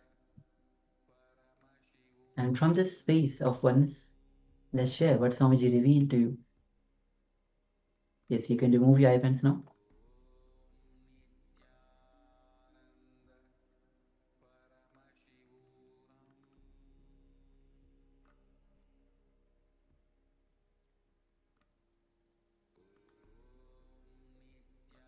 And let's share what Swamiji revealed to you. Even all the participants who are following us on YouTube, you can also start sharing on the YouTube chat. And of course, if you wish to join us via two-way, the link has already been provided in the YouTube chat. You can join us via two-way to have that better personal experience of the whole program itself.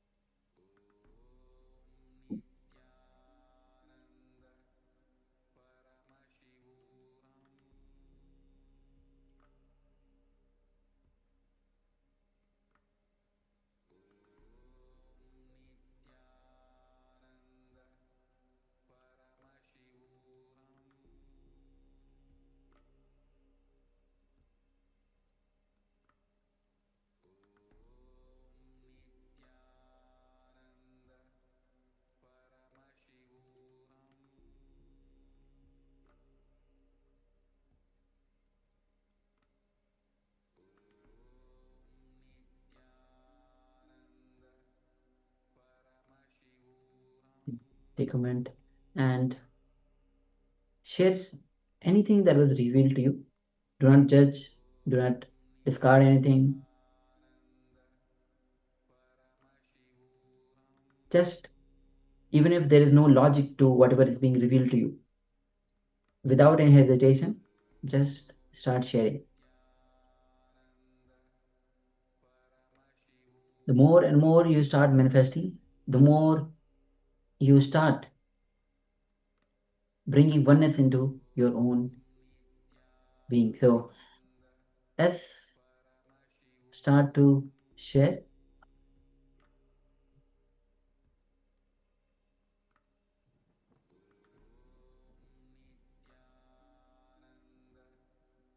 Yes, Vishwanathan shares, only a torchlight was shining directly on my face. Okay, extremely bright and white in color. Okay, thank you. Thank you for sharing here. Smani Rahankara. Yes, Ma Nitya Nirahankara. shares a great black sparrow, green tree branches, golden sunshine, and black light. Thank you very much for sharing, Ma. Yes. Just waiting for a few moments. Ma Mahasatya, Ma Param Satya, Ma Aghora Sarupni, Sharmodaya. Just take a moment and share.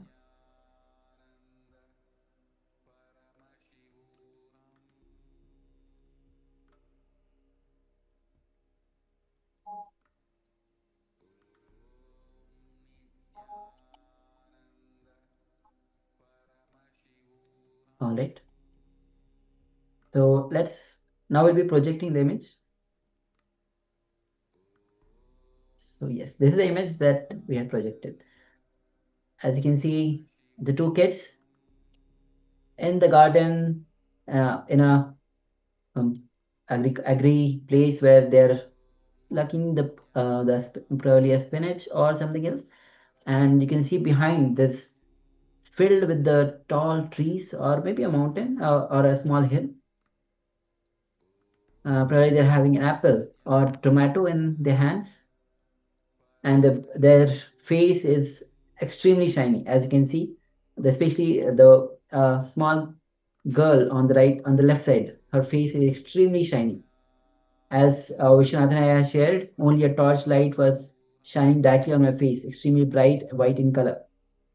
So this is you might have seen, because that girl is having a direct sun rays on her face, and her face is extremely shiny and white in color. Yes.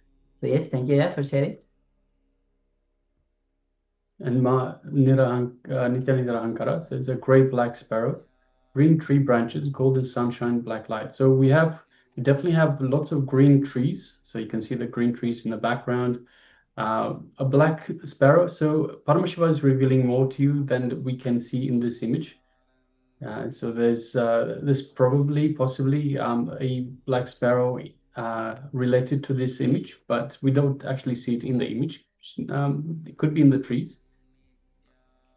Golden sunshine, very much so, Ma. So there is very much golden sunshine, so we can see it reflecting off the elder girl's face on the left-hand side, and black light. So we have a lot of black in terms of the shadow of the trees themselves, Ma. So yes, thank you very much for sharing, and congratulations for manifesting, Ma.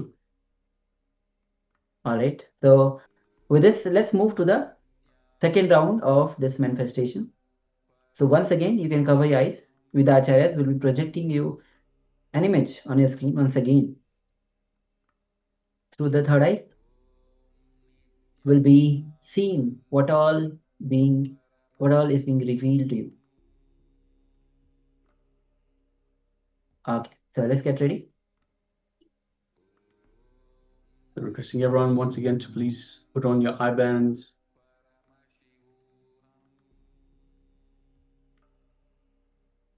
Requesting everyone, let's put on the eye bands once again.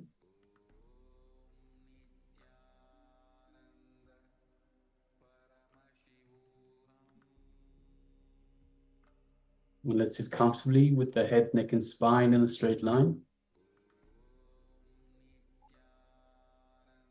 And let us sit with a full intention to manifest this power of third eye vision, seeing images blindfolded.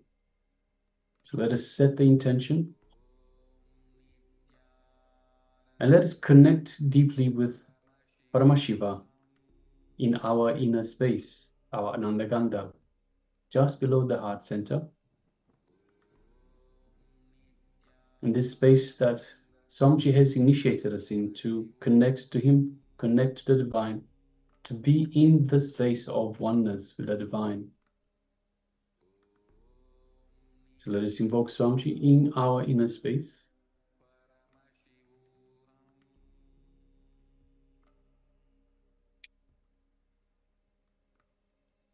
Let us welcome Swamiji with open arms, love, compassion, and gratitude for being in our lives.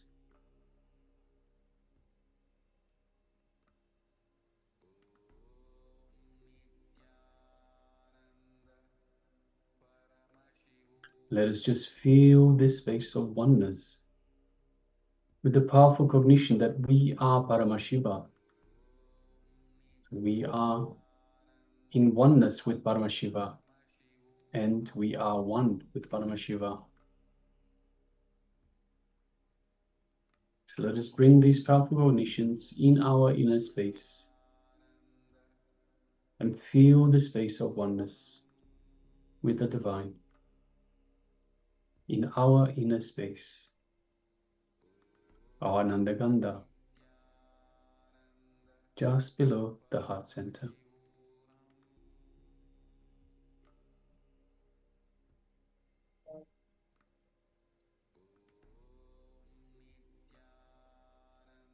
Let us now start chanting Mahavakya. Om Nithyananda Paramashivoham. Om Nithyananda Paramashivoham.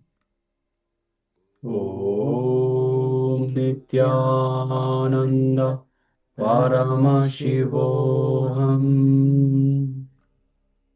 Continue chanting the Mahavakya throughout this power manifestation. And from the space of oneness with Swamiji, with Paramashiva, let us start manifesting this power of third eye vision. The image is being displayed for you now. Let us begin. Nithyananda Paramashivoham.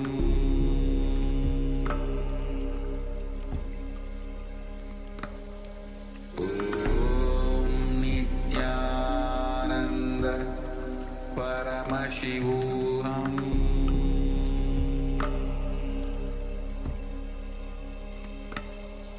Om Nithyananda Paramashivoham.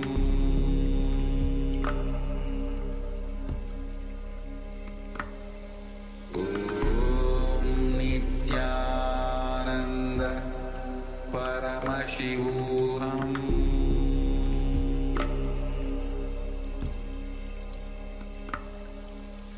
Om Nithyananda Paramashivoham.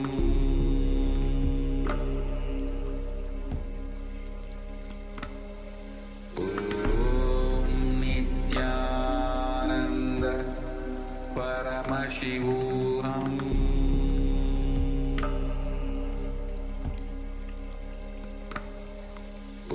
Om Nithyananda Paramashivoham.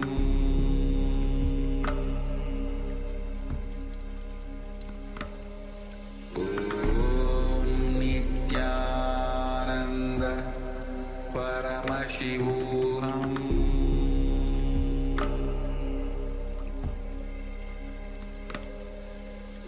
Om Nithyananda Paramashivoham. Om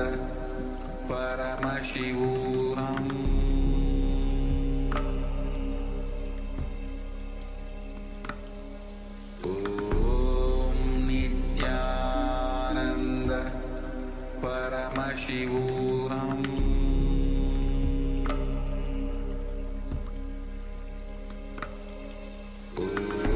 Om Nithyananda Paramashivoham.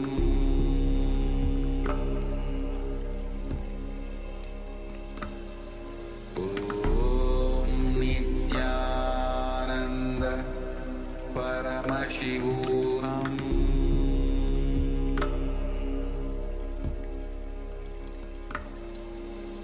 Om Nithyananda Paramashivoham.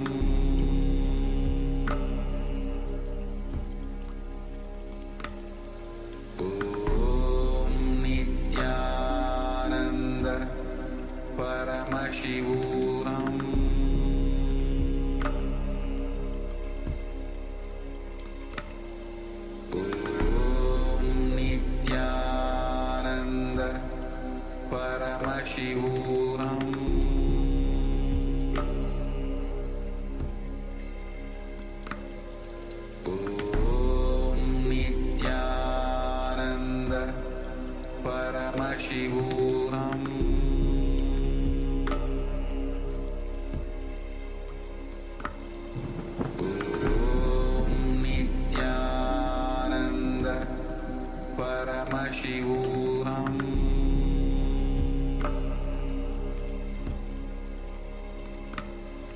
Om Nithyananda Paramashivoham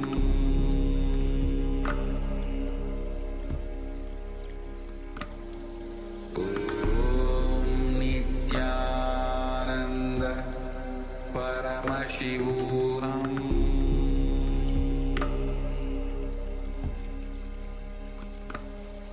Om Nithyananda Paramashivoham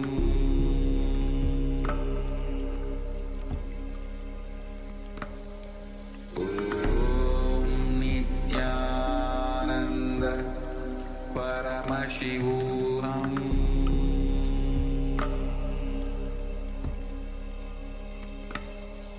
Om Nithyananda Paramashivoham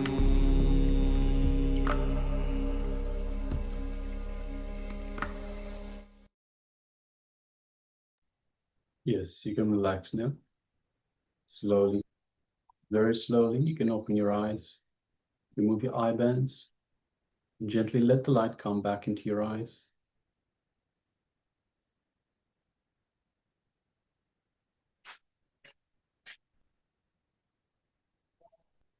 And once the light has readjusted for your eyesight, take a moment and share with us what was revealed to you, what Paramashiva has revealed to you for this round of power manifestation.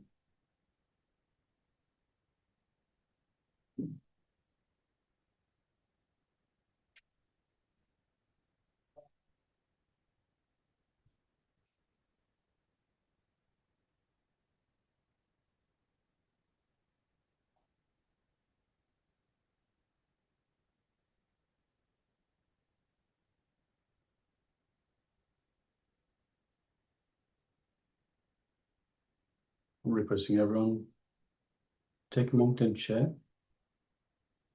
And understand that from the moment that you sit with the intention to manifest, Paramashiva simply manifests through you. So don't discount anything, don't judge anything, don't have any reservations, just whatever you experience. So it might not just be vision, it might be a sound, taste, a feeling, an expression, an emotion, whatever you experience, please take a moment and recognize and share with us.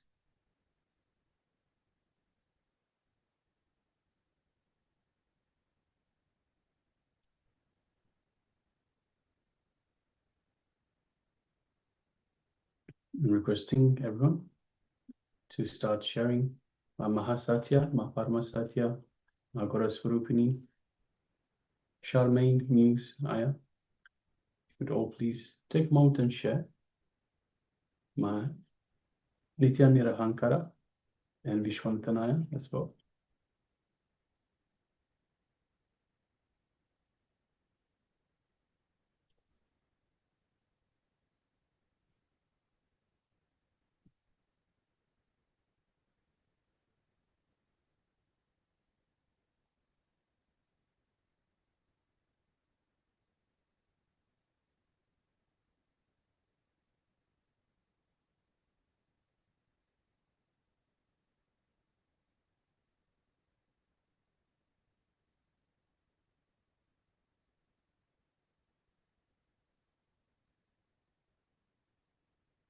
Yes, requesting everyone, please take a moment and share.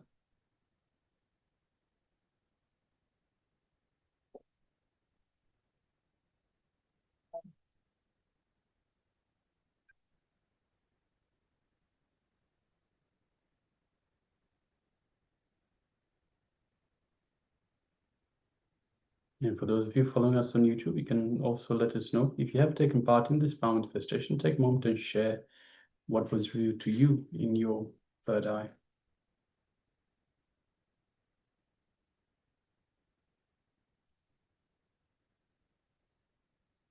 So we have a sharing from our Nithyananda. It says, small pavilion, the front of the mountain, white stone pillars, grey blue roof, a man wearing beige clothes, green plants on both sides of white stream. Yes, thank you very much for sharing, ma'am. And Vishwanathanaya shares Lord Vishnu and Goddess Lakshmi. Temples with golden architecture. People on the streets or roads. Yes, thank you. Thank you, Aya, for sharing.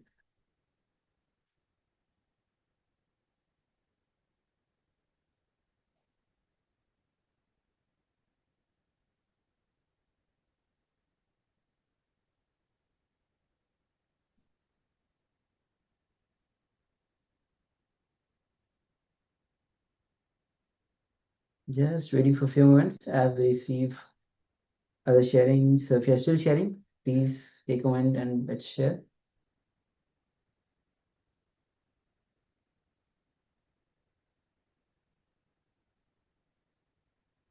All right.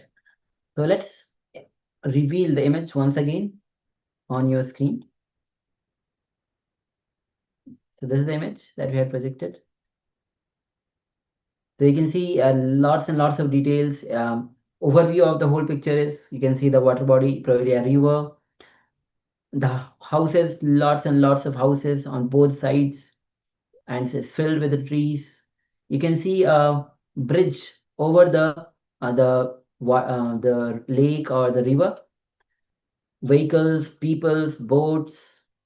So overall, this is the picture, and if you go a little more deeper into it, you'll find lots and lots of things. So yes, this is the image. Yes, so we have Ma Nithyananda, a shared small pavilion at the front of the mountain. So we have the river banks. So there are lots of people around there. So we have white stone pillars, large grey blue roof. Yes, men wearing beige. So once again, we have lots of people that are walking around. You can see perhaps a cafe or restaurant or something where people are just sitting and enjoying themselves. You can see lots of boats on the river. We don't see the mountains in this image, but Paramashiva is revealing to you a lot more than we see in this image, in this flat 2D image. So yes, thank you very much for sharing, Ma. We definitely have lots of green plants on both sides of the white stream. So you have a stream in there, which is a water body, and yes, we have green on both sides as well. So yes, thank you very much for sharing, Ma. And Vishwanathanaya shares Lord Vishnu, Goddess Lakshmi, temple with golden architecture, people on the streets and roads. So we have lots and lots of people on the roads. And about a structure, there's on the right top corner, there's some structure. It doesn't look like golden, but it's kind of a silver. You might have seen that structure as a temple. So yes, thank you. Thank you, Aya, for sharing. Yes. So once again, thank you all of you. Thank you all of you for being a part of the power manifestation, sharing your experience of the power manifestation. And again, we'll be having more and more rounds of the power manifestation as we go throughout the day. So make sure that you are tuning in.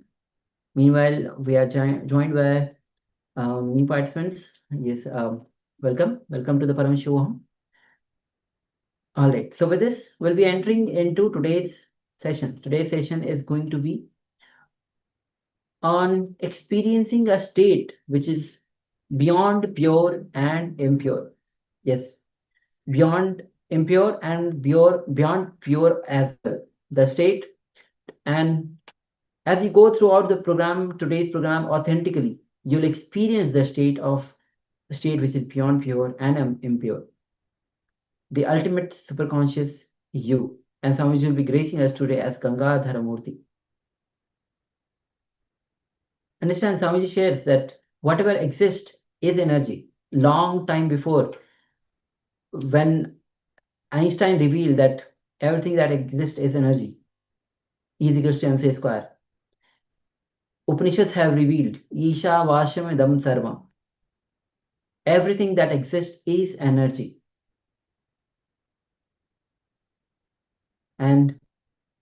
We'll be entering into this revelation by Swamiji, and Swamiji will be guiding us through this. And then Swamiji will be revealing on what is subconscious, what is superconscious. These are our states of being, and there are lots of misconception as well about these two states as you look around the world, the concept. So let's directly hear from Bhagavan himself as he reveals the cosmic truth on the subconscious and the superconscious. So let's come to the space of listening and let's enter into these revelations. Welcome to a journey of discovery where ancient wisdom meets modern science. Today, we explore the profound impact of energy and consciousness on our lives. Through the insights of spiritual luminary, SPH Bhagavan Nithyananda Paramashivoham, and groundbreaking scientific research, we uncover the mysteries that shape our understanding of existence.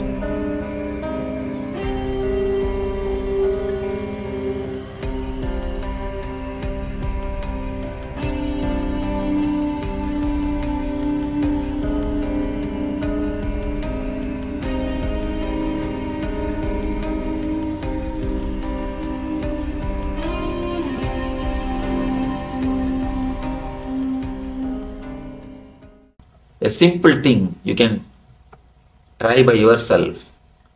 Hold a pendulum and put your left hand under the pendulum. If your hands are free, the pendulum will run clockwise. If you just tense your hand, you will see the pendulum will go anti-clockwise. You may think it's a psychological effect. You hold the pendulum and close your eyes, let somebody else put their hand. If their hands are relaxed, you will see the pendulum will show clockwise. If their hands are tensed, you can do it by yourself and see. The pendulum will show anti-clockwise. Thoughts play a major role on the matter. Before the Einstein, matter and energy, they two are considered separate thing. But once Einstein has declared that whatever exists is energy, the gap between the thought and the energy has disappeared. So the gap between the mind and the body has disappeared. Here are some of the brain scans I'm going to share with you. This is alert, non-meditative state. If you look at, let me see there, like point. Okay, if you look at the top, it's not very active, not very red and yellow. You know, yellow and red being the most active front. It's not alert in the back where he was seeing visual cortex, is alert. So as I was talking, where you see that is active in the back. That's the front, that's left, and that's right. Next.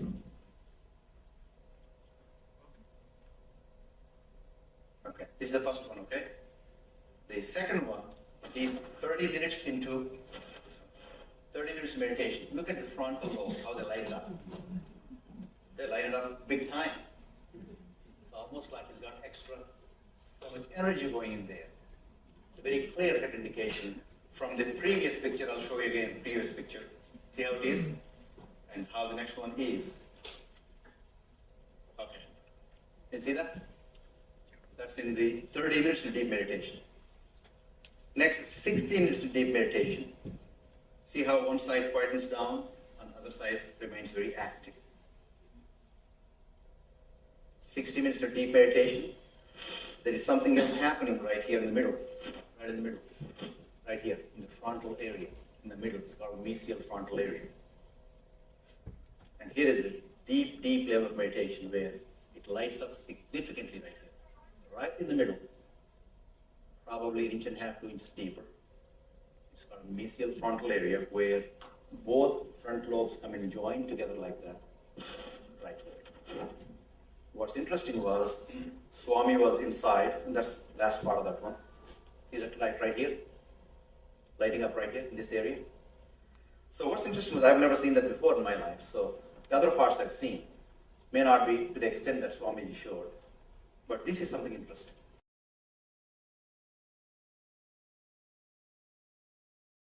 SPH Bhagavan Nithyananda Paramashivoham, a beacon of spiritual enlightenment, offers teachings that transcend time and culture.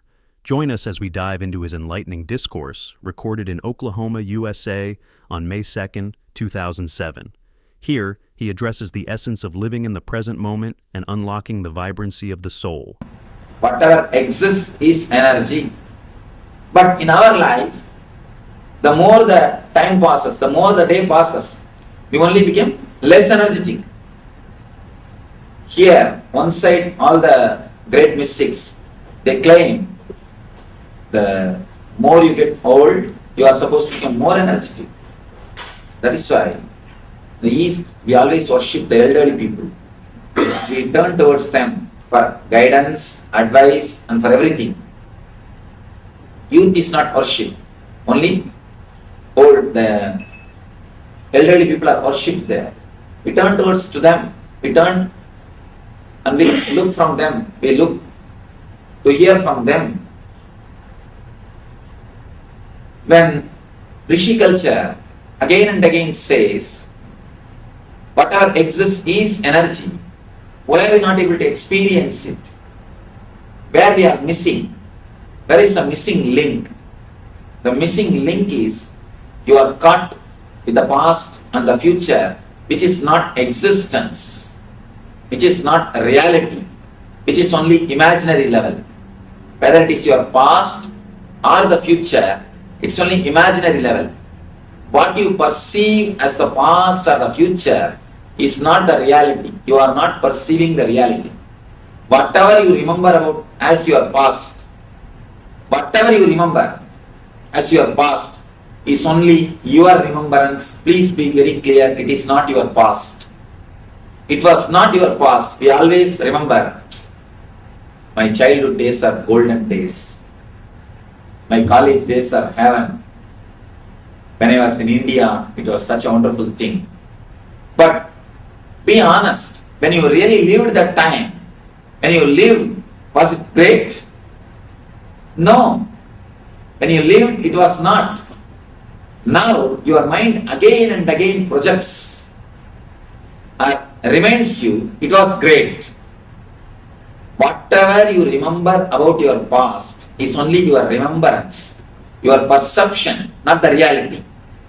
And the same way, whatever you remember about the future, all your worries, all your insecurity problem, all your fears, everything is only going to be your perception. It's not going to be a real future. I've seen people continuously worrying. See, in the beginning, if you have some reason to worry, you worry. After some time, you worry you master the art of worrying. You don't need some reason. You don't need some special reason. You can just create some reason. And after that some time, even if you don't find any reason, you simply start worrying. You are just habituated for that. You are just living with worries. Nothing else. It is just a mental habit. Actually, I did a small research with a group of people. I collected some 50 people, told them to write whatever worries they have about their next 6 months. About the next 6 months, whatever fears, insecurity problem, worries you have, please pen it down. Actually, even according to psychologists, you can't visualize more than 6 months of your life. You may try. You may try to make a calendar for 1 year. You may try to visualize about after 4 or 5 years and all. They say the data which you have, with that you can process only next 6 months of your life. And now they say it is coming down because the changes are happening so much of changes in all the level, socially, politically, economically, in all the levels, so much of changes are happening. They say that is even coming down. 6 months is the time maximum you can visualize about the future. So I told them, whatever fears and insecurities you have, please pen it down. They penned it. And then After 6 months, again we all met. And I collected those papers when they went it down. After 6 months, all of us again met. I distributed that paper and asked them to tick how many of your worries have become reality. How many of your worries have become reality? You will be shocked to see the result. Hardly 3%. Actually only 3%. If there are 100 worries written by each person, only 3% is the maximum. I am telling about the maximum. Only 3%. Then you can you imagine how much of mental energy is getting wasted? How much of your visualization capacity is getting wasted? How much of your power to create is getting wasted? The more you worry, the less you create. The more you are stressed, the less you are expressing. All your concept about future is only your concept. It is not going to be your future. Please be very clear. Feel relieved. You are not going to have the future which you are thinking. If at all God blesses you to have the future which you are thinking, you will be damaging yourself more than what you think. You will be damaging yourself very badly. You can be relieved. You will not have the future of what you are visualizing. Whatever you visualize, even if you visualize your future with all possible goodness, your visualization capacity itself is not enough to visualize all the dimensions of your future. So whether it is your perceptions about past or your ideas about the future, it is just your ideas. It is not the reality of what is. The reality is only the present moment or the moments which you are having in your hand. The moment you relax into the present moment, the moment you relax into this moment, simply you will see your body and mind will have a new energy. I tell you, just for a few minutes, do this as an exercise. Just for a few minutes, close your doors and sit relaxed way and say, I accept my life as it is. My life, my comforts, my relationships, my body, my mind, I accept everything as it is now. Let me accept myself and the whole thing as it is now and come to the present moment. The moment you take a clear sankalpa means a conscious decision. The moment you take a conscious decision, very clearly come down to this present moment and start relaxing, you will be surprised, you can say you will be shocked to see the energy which happens to your being. Actually, only then you touch your inner being. Only then you touch your inner being, the source of your energy. As long as you are bothering about the future or thinking about the past, you will be away from the source of energy.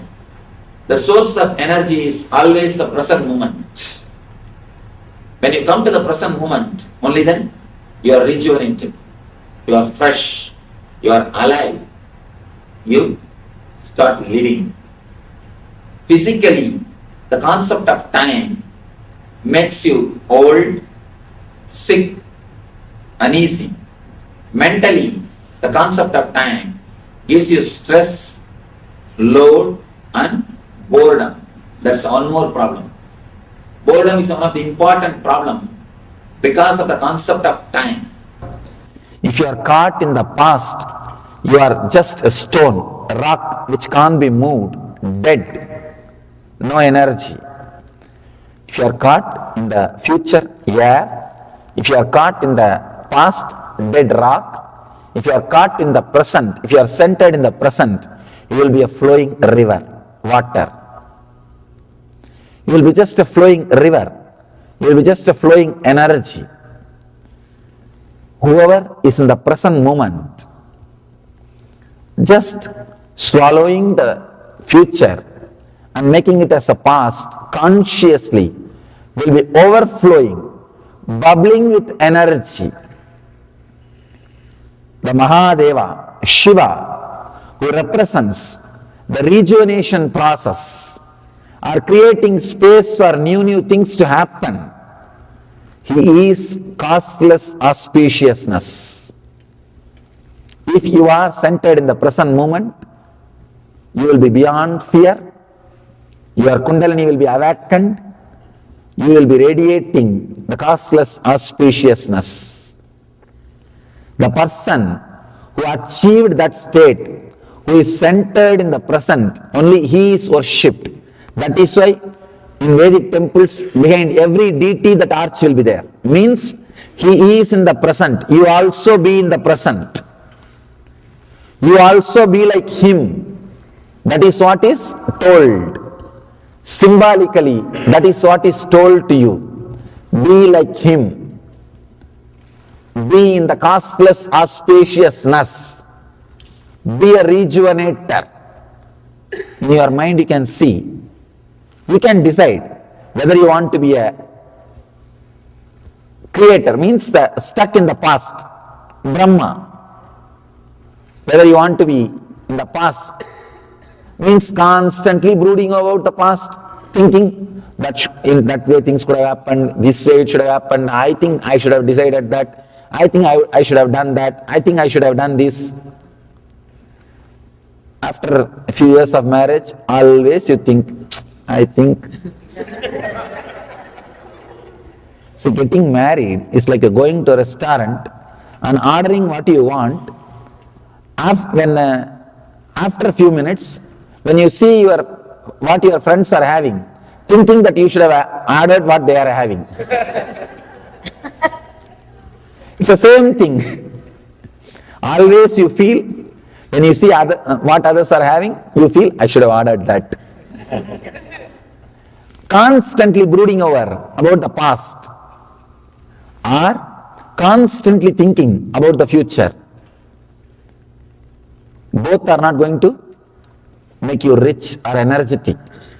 If you just stay in the present, so much of energy, you can see very clearly how you are just swallowing the future and making it as a past.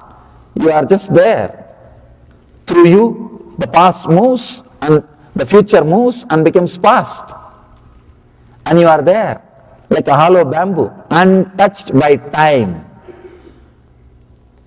When you are in the present moment, letting future pass through you and becoming past, untouched by time, you are Kala Gala, Lord of death, beyond death. You can't die. You conquer death. Conquering death, a simple technique. Just be in the present, allow the time to flow through you, allow the time to penetrate you, allow the time to do its own activity through you. Do not bother. When the future comes inside you, don't be greedy, just don't catch it. Let it pass through you. Let it become past. Let it have its own course. Just be in the present. You will see you are living in eternity. What do I mean by the word eternity?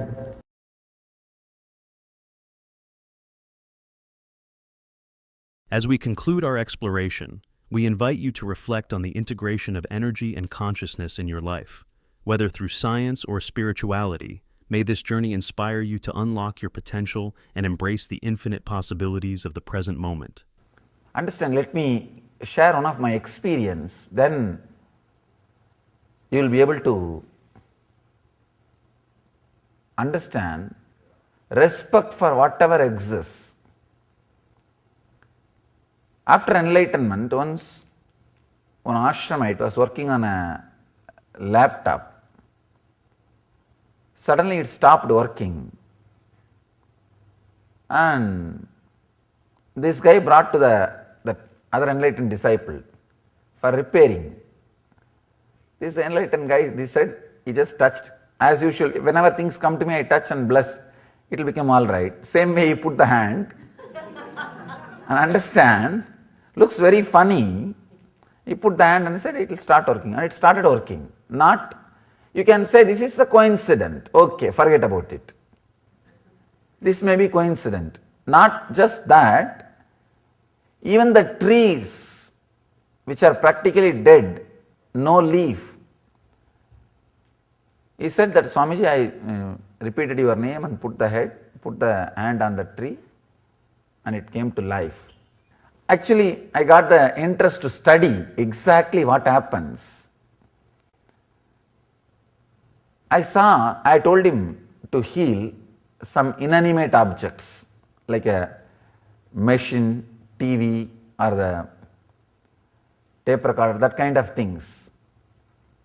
When I asked him to heal and I studied the energy flow, suddenly I understood everything. It was like a revelation. Everything exists is living energy, only different degree of life. Even Himalayas are growing.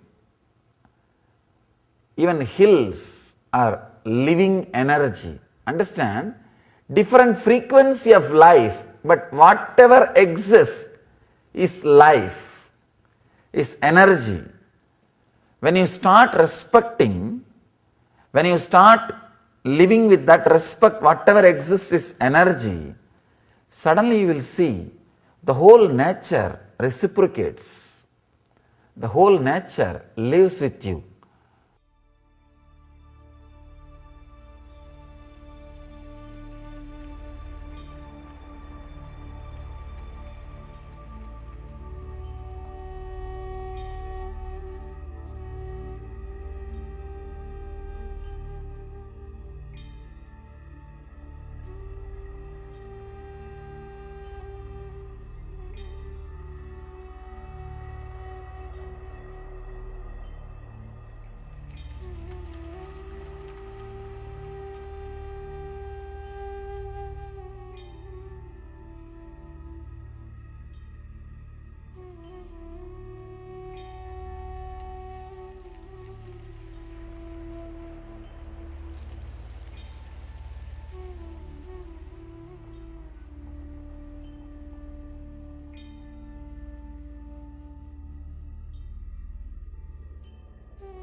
This is the subject.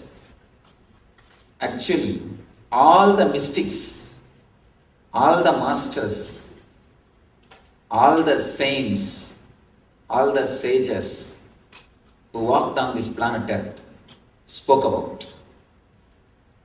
Whatever they spoke about is nothing but this one single subject. Whatever words they might have used,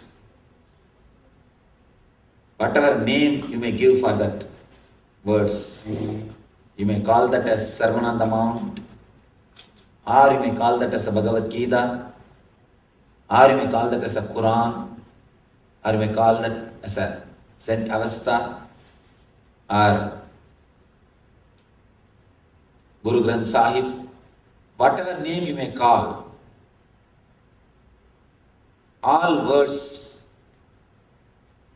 from all the masters talk only on this one subject, from subconsciousness to superconsciousness. Not only religious masters, anybody who shared their wisdom, anybody who is intelligent, anybody who speaks some word about spirituality, live about spirituality, anybody who gives a little bit of intelligence to anybody, they touch only this one subject, subconsciousness to superconsciousness. Life solutions are problems to the whatever the solutions to the problems which you are facing in the life. Anything related to intelligence is directly connected to this topic, from subconsciousness to superconsciousness. Whenever your activities, your thoughts, your mental setup are subconscious, you directly go towards suffering. You travel towards mithya, means which is ephemeral. The moment your words or your deeds are with consciousness, you simply travel towards superconsciousness, nithya, the eternal or eternity. All our growth, if at all you consider that somebody is growing, it can be only in this direction, from subconsciousness to superconsciousness. If you are moving from subconsciousness to superconsciousness, only then you are growing. Otherwise, you are only getting aged, getting old. Getting old is not growing. Anubhava is not anubhuti. In Sanskrit we have two words, anubhava and anubhuti. Anubhava means just getting old. Anubhuti means learning from the experiences. Anubhava is getting experiences. Anubhuti means learning from that experiences.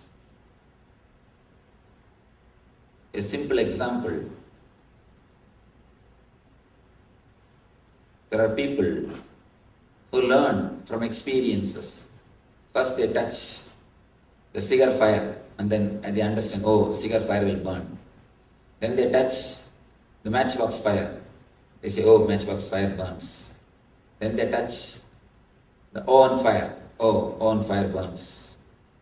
They touch one by one all fires. By the time they come to the conclusion, all fire burns. They will be old, their body will be ready to be burnt. This is anubhava. You learn from experiences. But we don't have enough time to learn from experiences. We don't have enough time to commit all the mistakes and learn. It's an old saying, learn from your mistakes. I say, learn from others' mistakes. You don't have enough time to do all the mistakes and learn. Anubhava, is the path of subconsciousness. Next, another one beautiful word, anubhuti, means learning straight away from one mistake. It's like when you touch one fire, when it burns, immediately you realize all fire will burn. Coming to a clear understanding and conclusion, all fire will burn. Anubhuti is what I call superconscious state. Anubhuti is what I call a pure consciousness. Almost all the religions, all the rituals, all the techniques, all meditations are created only to drive man from subconsciousness to superconsciousness.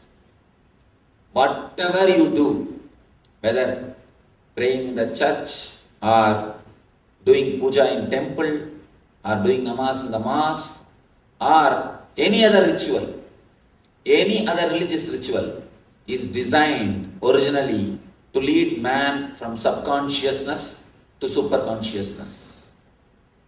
But the problem is, when you don't know the science, only you do the act. When you do the act without knowing the science, again you make that as a ritual.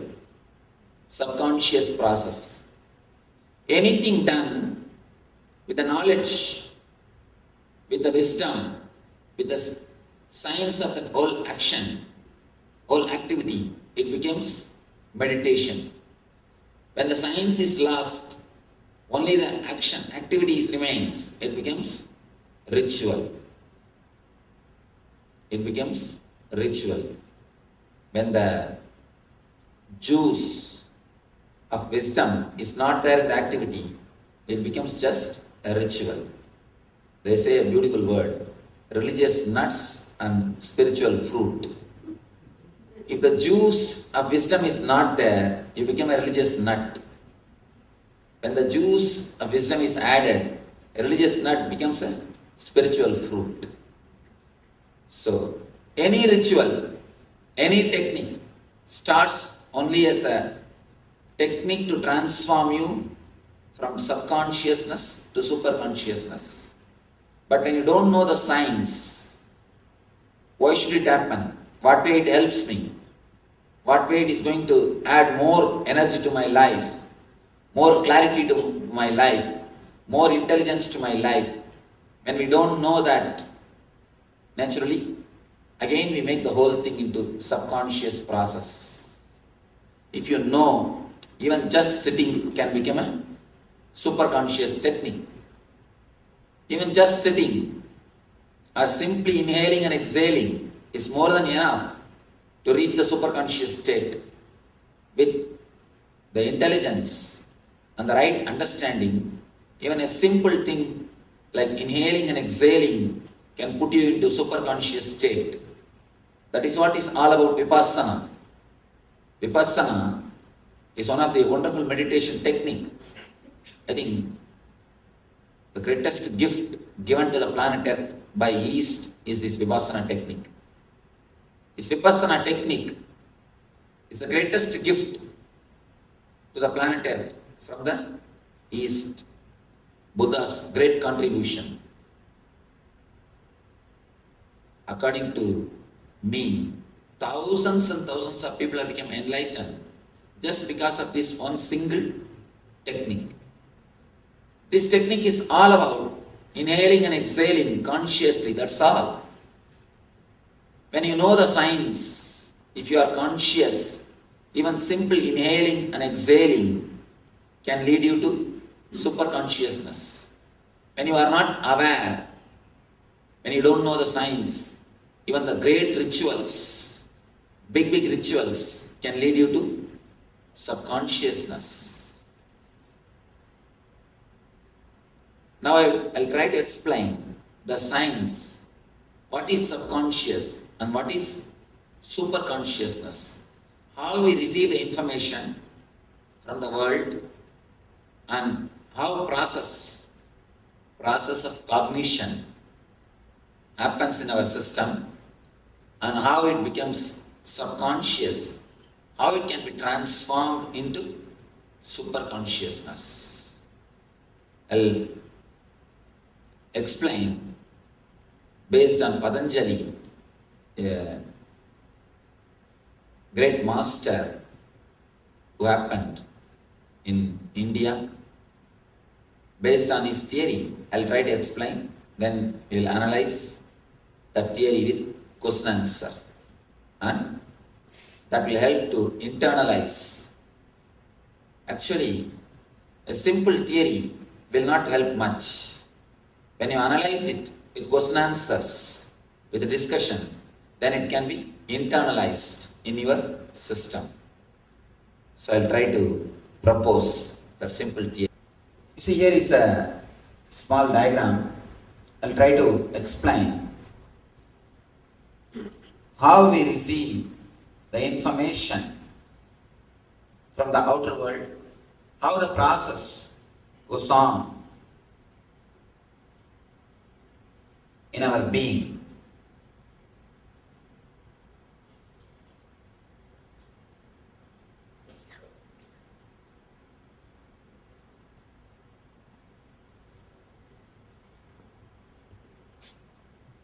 I've used Sanskrit words. I'll try to give you the English explanation. For example, you are seeing something through the eye. You are seeing me. Let us take this example. The moment you see me, there is an energy called chakshu, which converts the information like a digital processing. If you want to process any information in the computer, you have to digitize it. It has to be converted. So the conversion happens by chakshu. Actually, chakshu only sees the whole thing. Chakshu means the energy which sees. The energy which sees. Chakshu takes the information to manas. The moment the information is received, chakshu is like a file. In that the information is put and it takes to manas. Immediately manas is the place, we can say, the first step of our being. Manas analyzes. Manas completely analyzes and it starts classifying. It will first say, a broad outline will be given. And he is a man, or he is a human being. A broad outline will be given. Then that file will go to Chitta. Chitta immediately starts analyzing. Have I seen him somewhere? Have I seen him somewhere, here, there?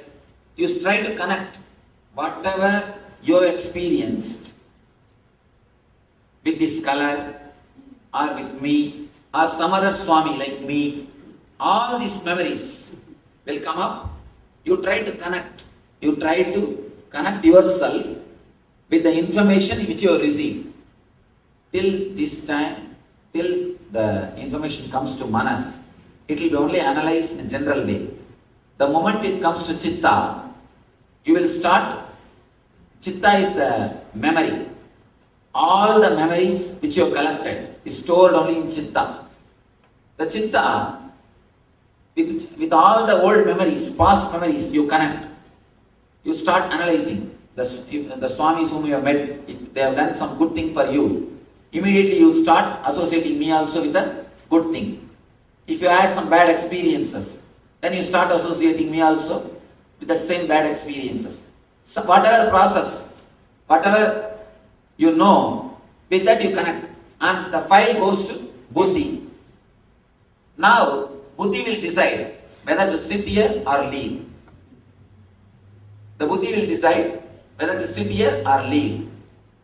And if the process goes like this logically, you are safe.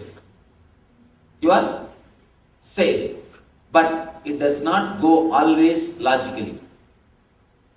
It does not go always logically. Even though buddhi decides, the buddhi is not the authority to give command. He decides and the file is moved to ego. to ego. This is the mysterious zone. Still now medical field is not able to penetrate this zone. This zone is still in the hands of meditation and the masters. Still now this zone is in the hands of the mystics and the spiritual masters.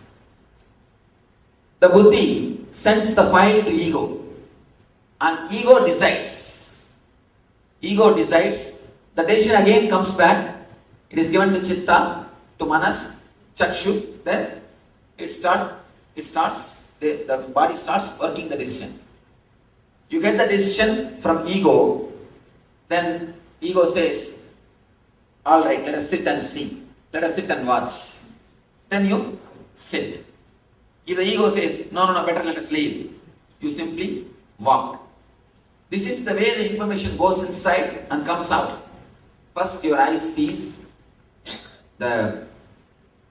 whatever you see, that is converted as a file, the form of a file on which through which they can do the process. That is done by chakshu. Then next it goes to manas. The manas gives a, you can say, view or an idea about what it is. Then the file goes to chitta. Chitta is the memories which you collected. See, in manas, you are no way associated. But in chitta, your memories are associated. Manas gives only from the collection. Manas never says right or wrong or anything. It just gives an overall view. Here is a human being with this cloth, with the turban. Just the idea is given to you. Then the chitta only starts analyzing. Oh, he is Swami. Already I have seen so many Swamis. These are my experiences. I think then what to do. Then that file goes to buddhi. Buddhi only decides. But the problem is buddhi doesn't have authority to give command. So the command can be given only by ego. For one shana, the whole file takes a quantum leap. From the ego, command comes. Your body executes that command. If whole thing happens logically, see, I said that now a small example of seeing me. Seeing me, you see, and then the information is digitized and is brought to manas. Manas gives a broad view about he is a human being standing here. All these ideas are given. And then it is brought to chitta.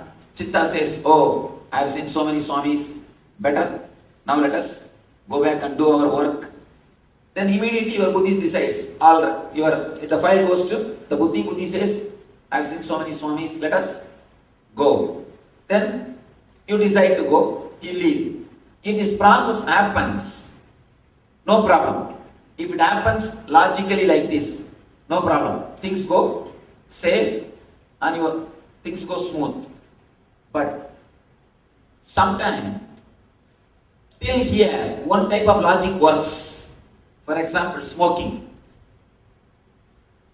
From the level of eyes you receive the information, it comes to chakshu, it comes to manas, it comes to chitta, it comes to buddhi. The whole file, when it is processed, your buddhi says, no, smoking is not good for health. I don't want. Already I had so many bad experiences about smoking. That is the end conclusion of the buddhi. But suddenly something happens when the file moves like this.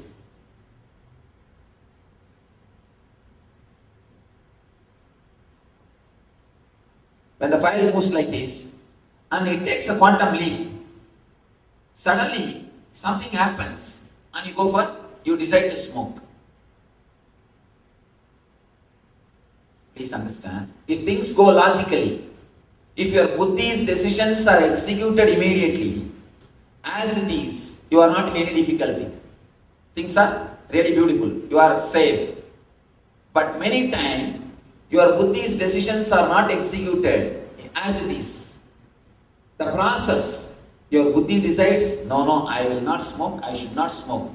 Suddenly, You see the urge and you go for smoking.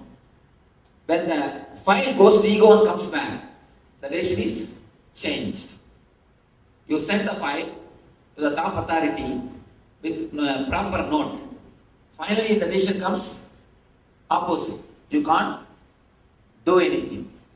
This processing area, actually, this whole thing I call it as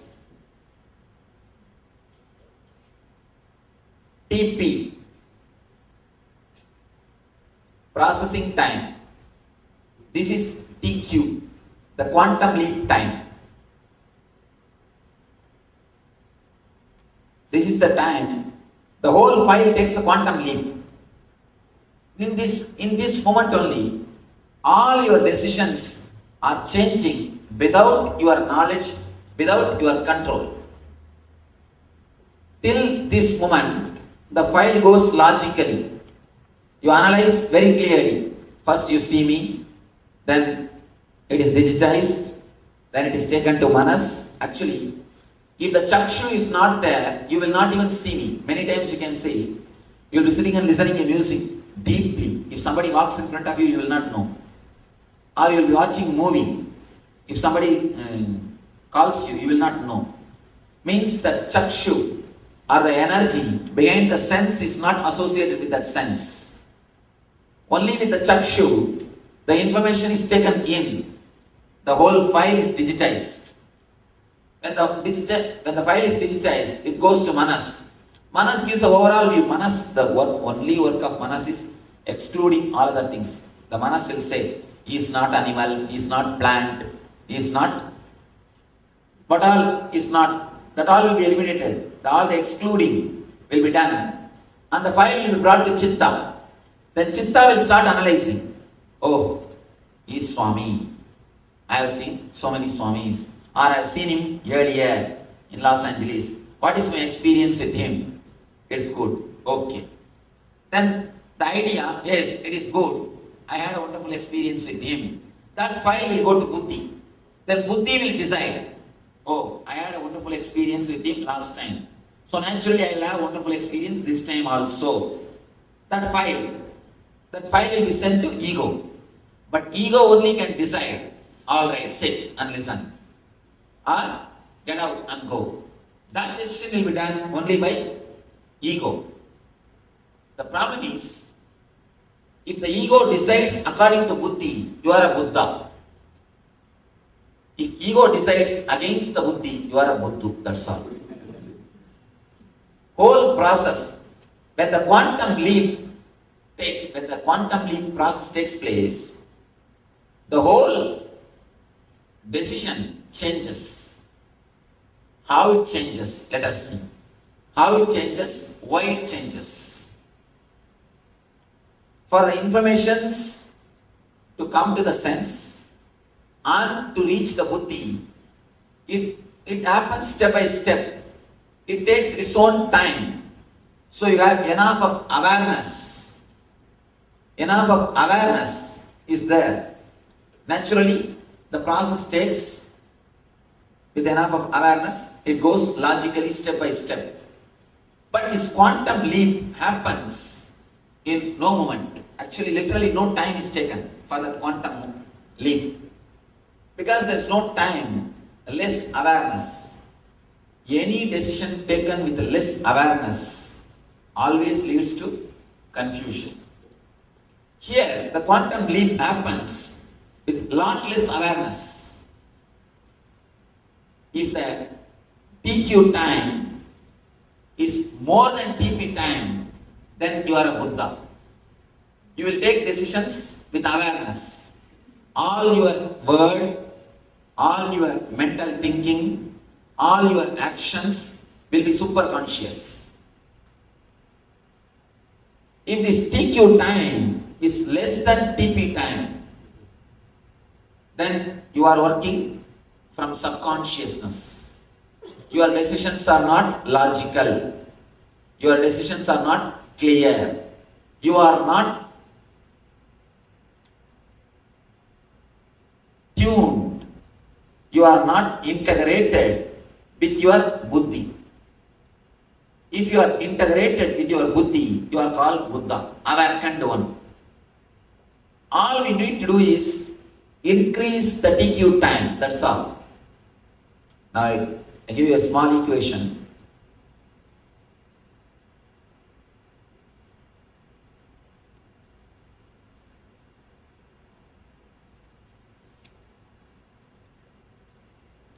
If TQ is less and TP is more, you are in subconsciousness.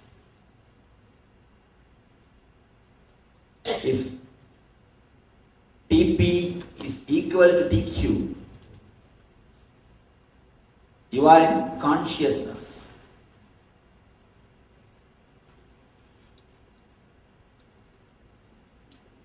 If TP is less than TQ, if the TQ is more, you are in superconsciousness.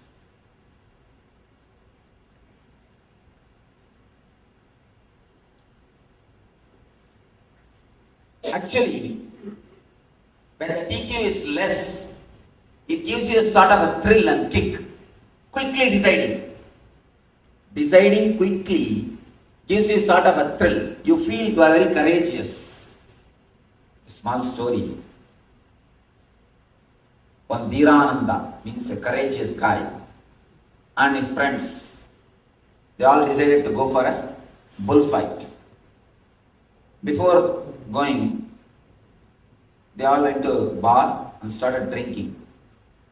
One friend told Nithyananda, why don't you also drink? Why are you sitting? Drink, it will give you a lot of courage to go ahead and drink. The fellow said, that is what I am afraid. That is why I am not going to drink. If I drink, I may have the courage. Actually, when your TQ is less, you feel you are courageous. If you continuously decide without having the TQ or without taking time, you claim yourself as a bold person. You think yourself as a great person. The person who decides, that is what in the social way, if somebody continuously goes on making decision without thinking, what we say? We say he is a great courageous person. We say he can do so many things. He can achieve so many things. But anything great, not only anything great is achieved, satisfaction that I live is achieved only by more TQ. Only by more TQ. See, as long as this time is more than this time, you are in subconscious. Continuously you are in subconsciousness. Because the buddhi gives a different decision and ego gives different command. Tug of war goes on inside your being. Continuously the tug of war goes on. Continuously the tug of war goes on inside your being. See, it is not getting that part.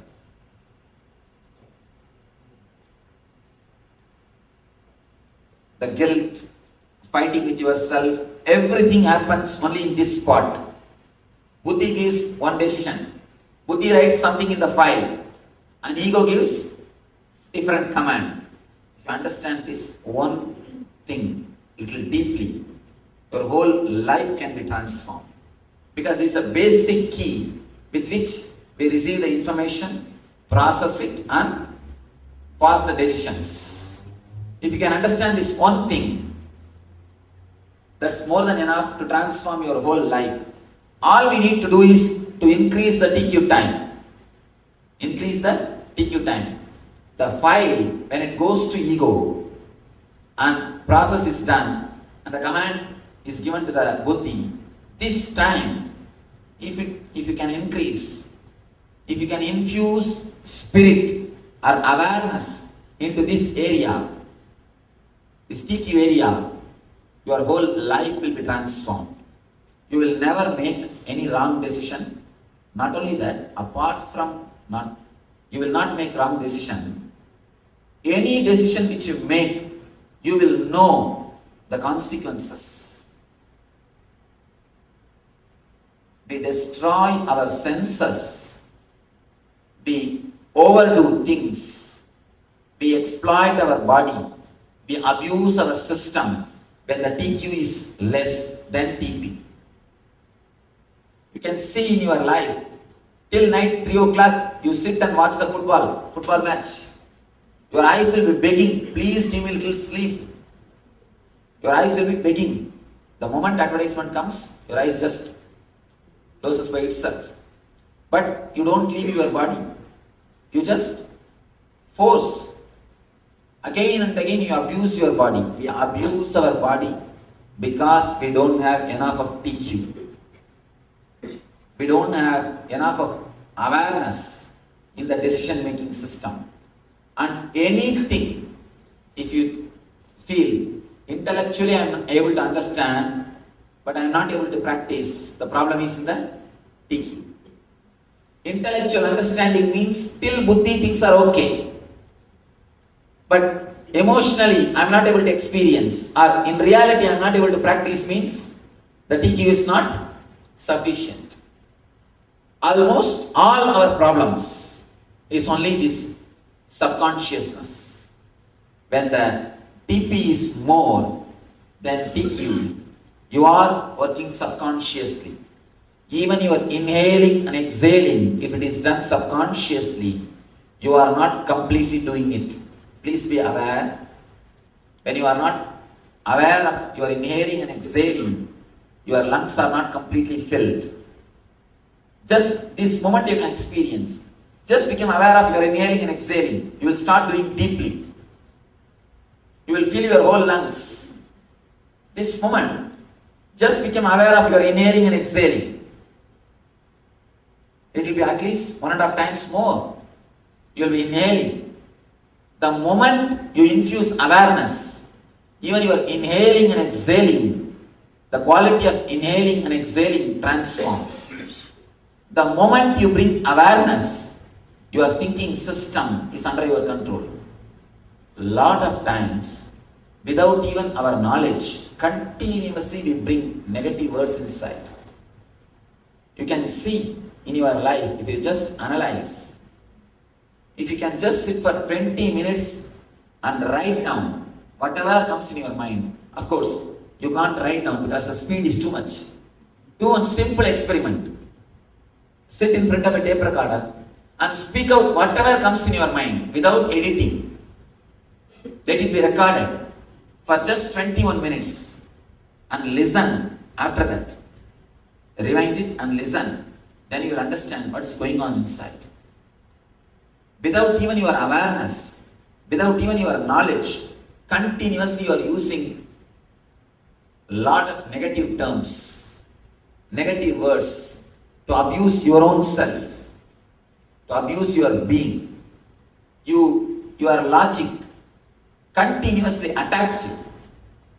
Actually, it's like you have a sword and you are continuously torturing yourself with that sword. Same way, with your own inner chattering, you will be continuously torturing yourself without even your knowledge, because the TQ is less than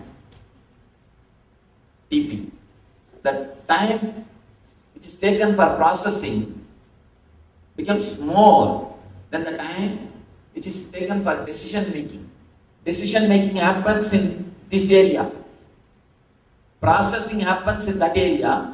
Decision making happens in this area. It's like the boss who is supposed to decide never comes to a factory and he sits somewhere, sees the file and never even bothers about the file. Just out of his ego, he says, do this.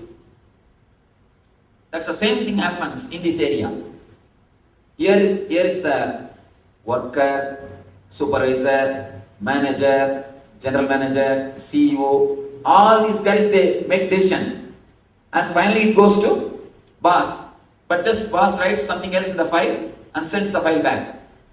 You can't do anything. You can only execute what the boss says.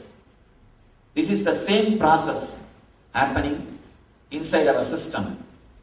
When the decision making is not done with awareness, simply you torture yourself.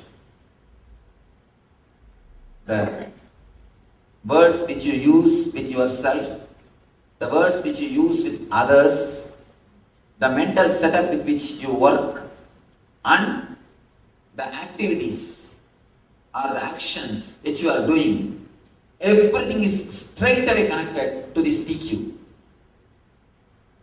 To this TQ, because this is the zone where the decisions are made.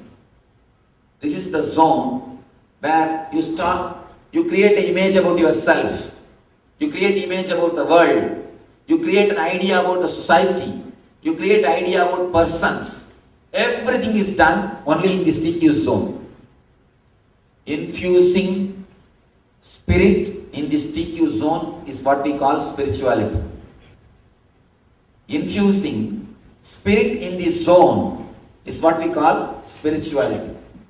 Infusing consciousness in this zone only makes you super conscious. A simple inhaling and exhaling, infuse your awareness. You will start doing deeply. You will start doing deeply. And infusing awareness into your simple breathing can transform your breathing. Same way, if you can infuse the awareness into your thinking, it can totally transform your thinking. If you can infuse awareness into your activities, into your actions, simply you are transformed from subconsciousness to superconsciousness. A small example.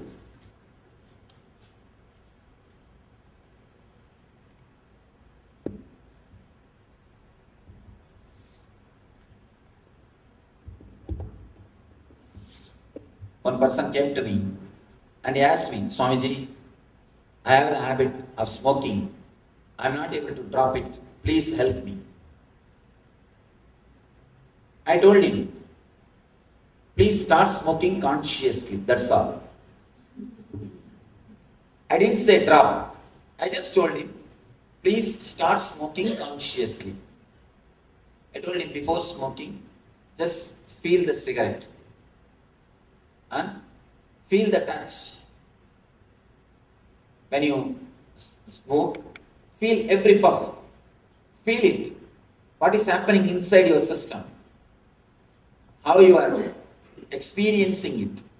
How your mind reacts. What you feel. The whole thing. Be aware of it. Be conscious about the whole thing. I don't know how you will be able to believe. Simply, the fourth day he came and he said, Swamiji, I am not able to smoke.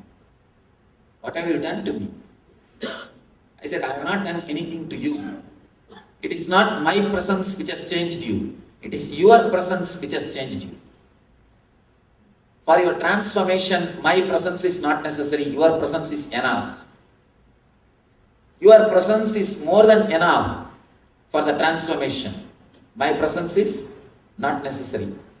You see, if you understand this one statement, you will be liberated from gurus. That's the ultimate liberation. I tell you, liberation from gurus is the ultimate liberation. If you can understand this one technique, for transformation, my presence is not necessary. Your presence is enough. This one word is more than enough. Just infuse consciousness in the TQ. Just infuse consciousness in every action, in every moment. If you can infuse consciousness into every moment, you will see simply your whole life is transformed. This guy says, when I started with awareness, then I understood actually smoking is nothing but escaping, trying to escape from some thoughts, some mental thinking setup. All your addictions, analyze all your addictions, whether it is coffee or tea or smoking or drinking, everything. At particular time, you come upon a particular mental setup, whether depression or low mood, or some mental setup you face, which you are not interested in facing. Either you feel that you don't have enough energy to face it, or you don't want to face it. Then what do? Immediately, you drink something and escape from that mood. You just wanted to escape from that mood immediately for time being. Only then you choose drinking some tea, coffee, or alcohol, or smoking. Any addiction, anything, it is nothing but trying to escape from that mental setup for that time, for that few moments. When you can't escape consciously, you choose unconscious methods, unconscious techniques. It's like a pig felt too much of smell, the drainage. In India, open drainage system. And finally, it was not able to bear that smell. It just put his nose into that mud or slush. Same way, when you want to escape from some suffering, you just make yourself unconscious and you think you escaped. The drinking or any addiction process is just the same thing. When you are not able to escape consciously from a particular mental setup, you wanted to escape, you, what to say, you use some outside things to make you unconscious, alcohol or drinking or anything. Anything which makes you unconscious is dangerous for the TQ. For TQ, you will not be able to make right decisions. Anything which makes you unconscious will naturally lead you to more and more dullness. You will be abusing your body, your mind, and your whole system continuously when you use methods and techniques to reduce the TQ, means putting yourself into unconsciousness. Naturally, you are traveling towards the path of suicide. It's like a slow suicide. Actually,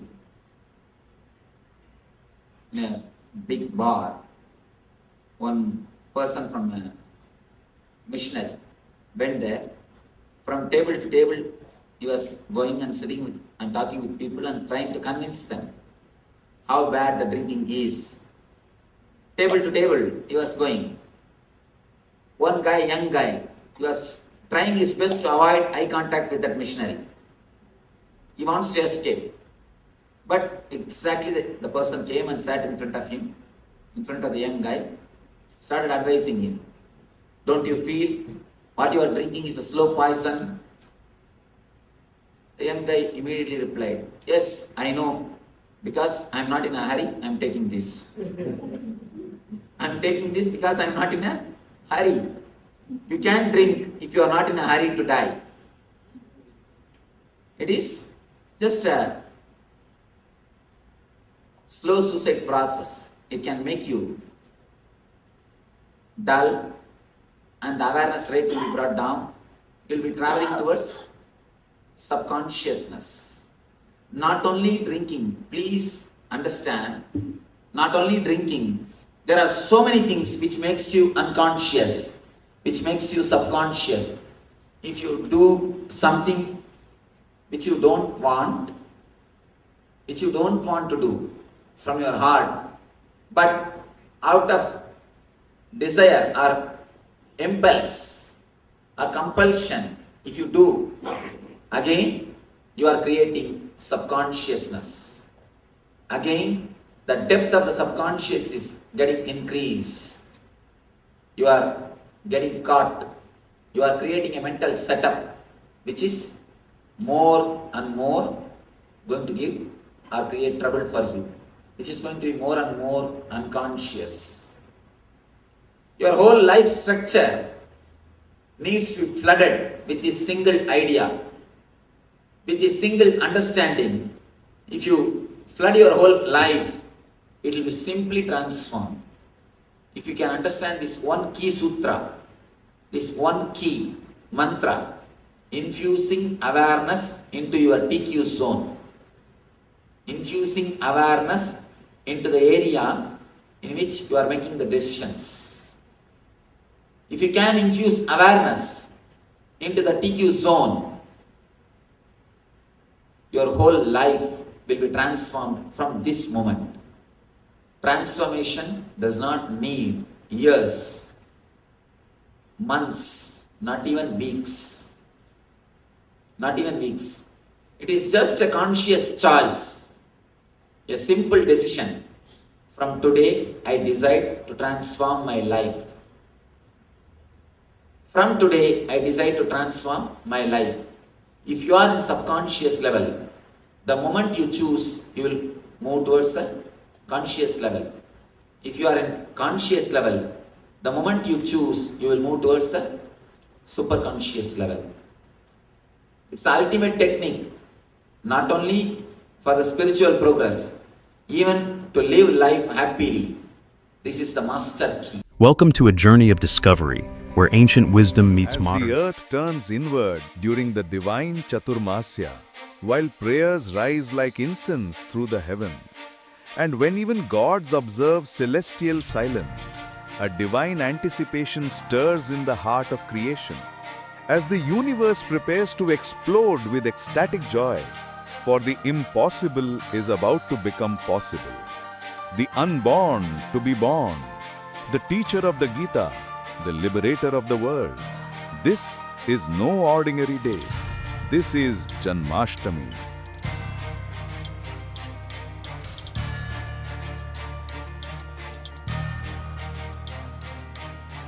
Love, sacrifice, ferociousness, not.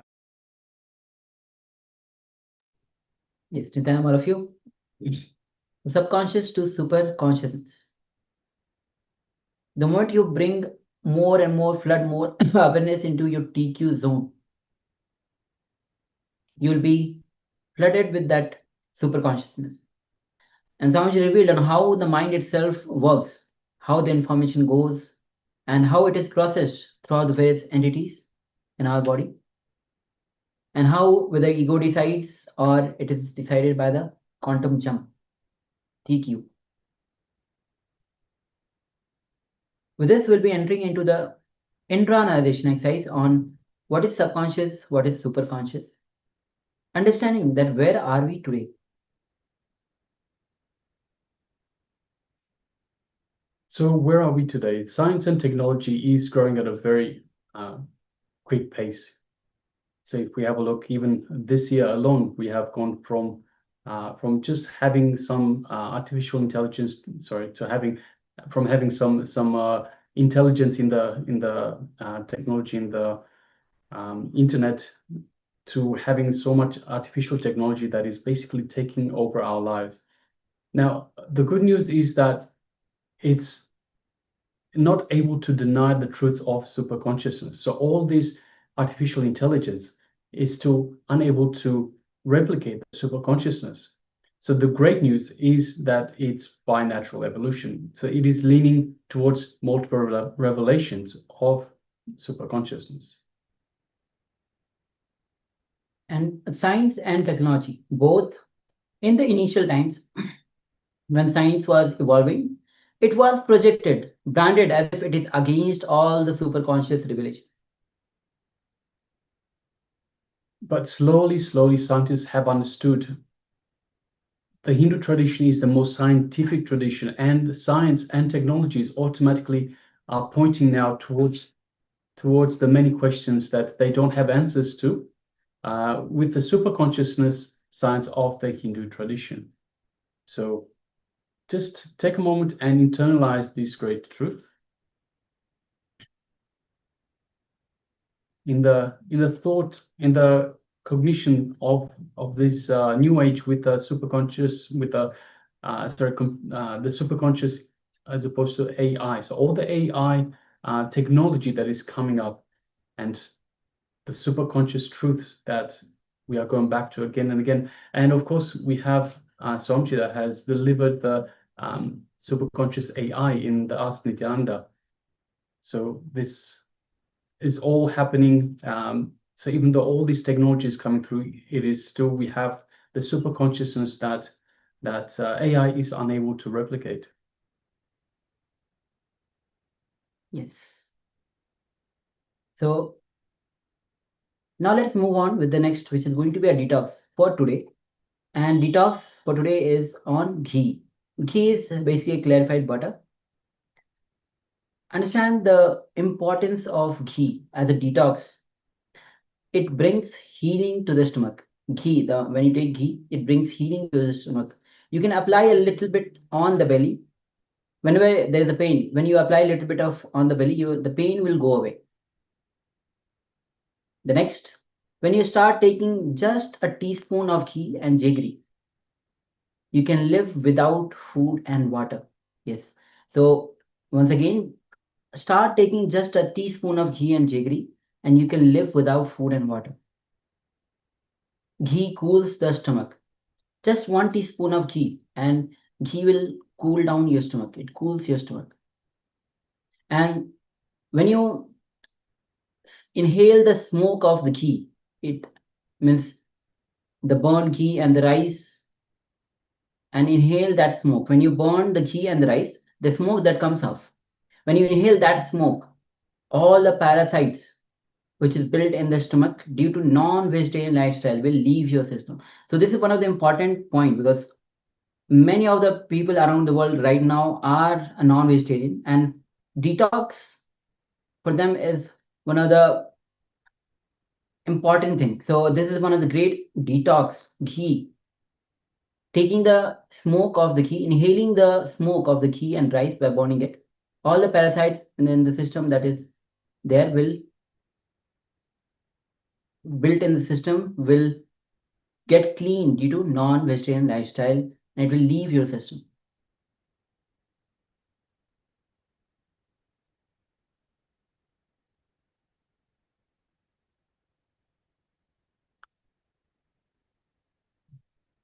Yes. Another thing you can do on a banana leaf, you can apply ghee and eat the pure Kaveri organic poni rice.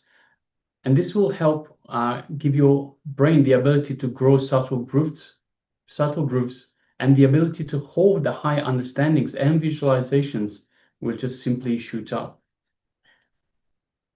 You can also burn pure rice, pure cow ghee with the proper mantras, and do the Agnihotram with the pure cow dung cake, organic cow dung cake. With that, if you do the Agnihotram, the smoke, the air can keep you hunger-free, fully charge all your internal organs, and keep you active for at least the next 8 hours. And one other thing you can do with the ghee is 1 teaspoon of hot melted ghee. Make it a lifestyle, so have it every day, and you will have no diseases. So yes, these are some of the benefits of taking ghee, so detoxing by ghee. Yes. So these are detox with the ghee today. This is one of the important detox that we learned. Now is the time that we enter into the power manifestation. So let's get ready. And today we are doing the power of quantum memory. And in this round, what we will be doing is, we the acharyas will be projecting a page for a very short period of time, for a few moments. And through the power of quantum memory, the intelligence behind the brain, you'll be manifesting the power of seeing or getting information of that page. So before entering into the power manifestation itself, let's enter into the Sas Pramana, which is a scriptural reference for manifesting the signs.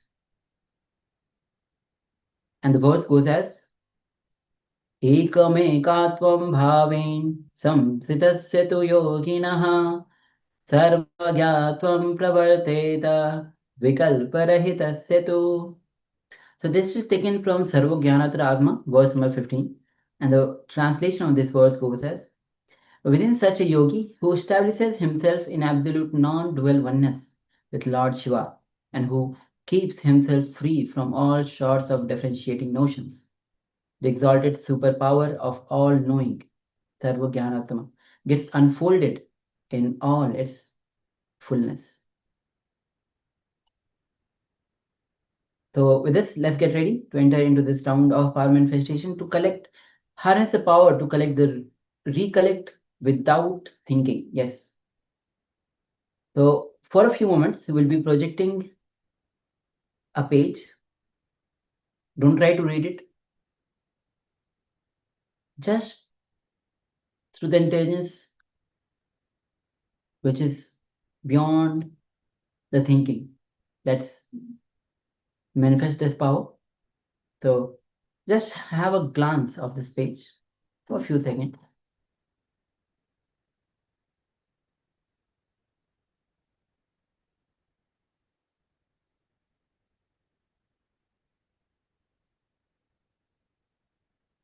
And that's all.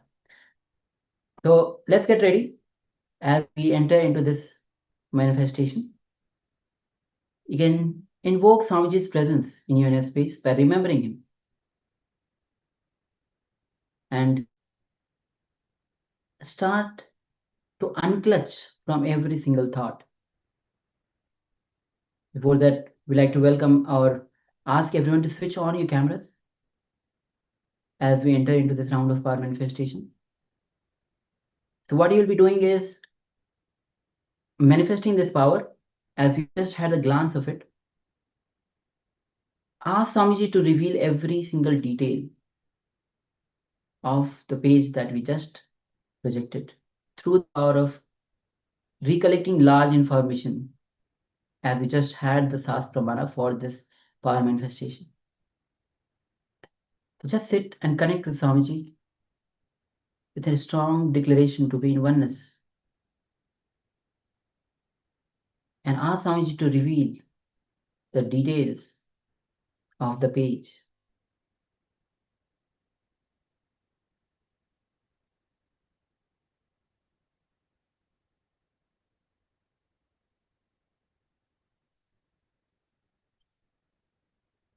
Now, let's start chanting the Mahavakya. Mahavakya is the cosmic code that Swamiji has given us to connect with him. Om Nithyananda Paramashivoham. Om Nithyananda Paramashivoham. Om Nithyananda Paramashivoham.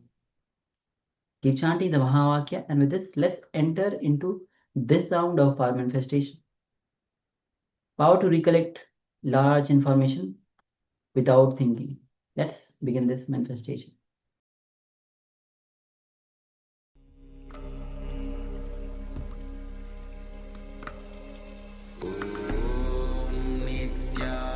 Nithyananda Paramashivoham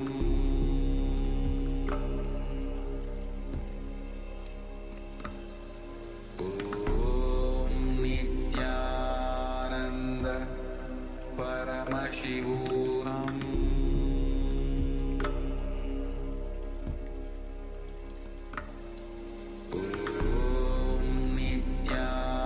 Nithyananda Paramashivoham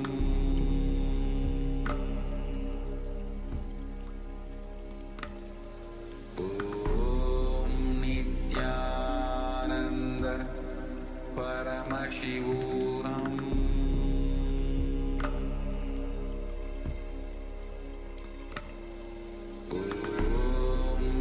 Nithyananda Paramashivoham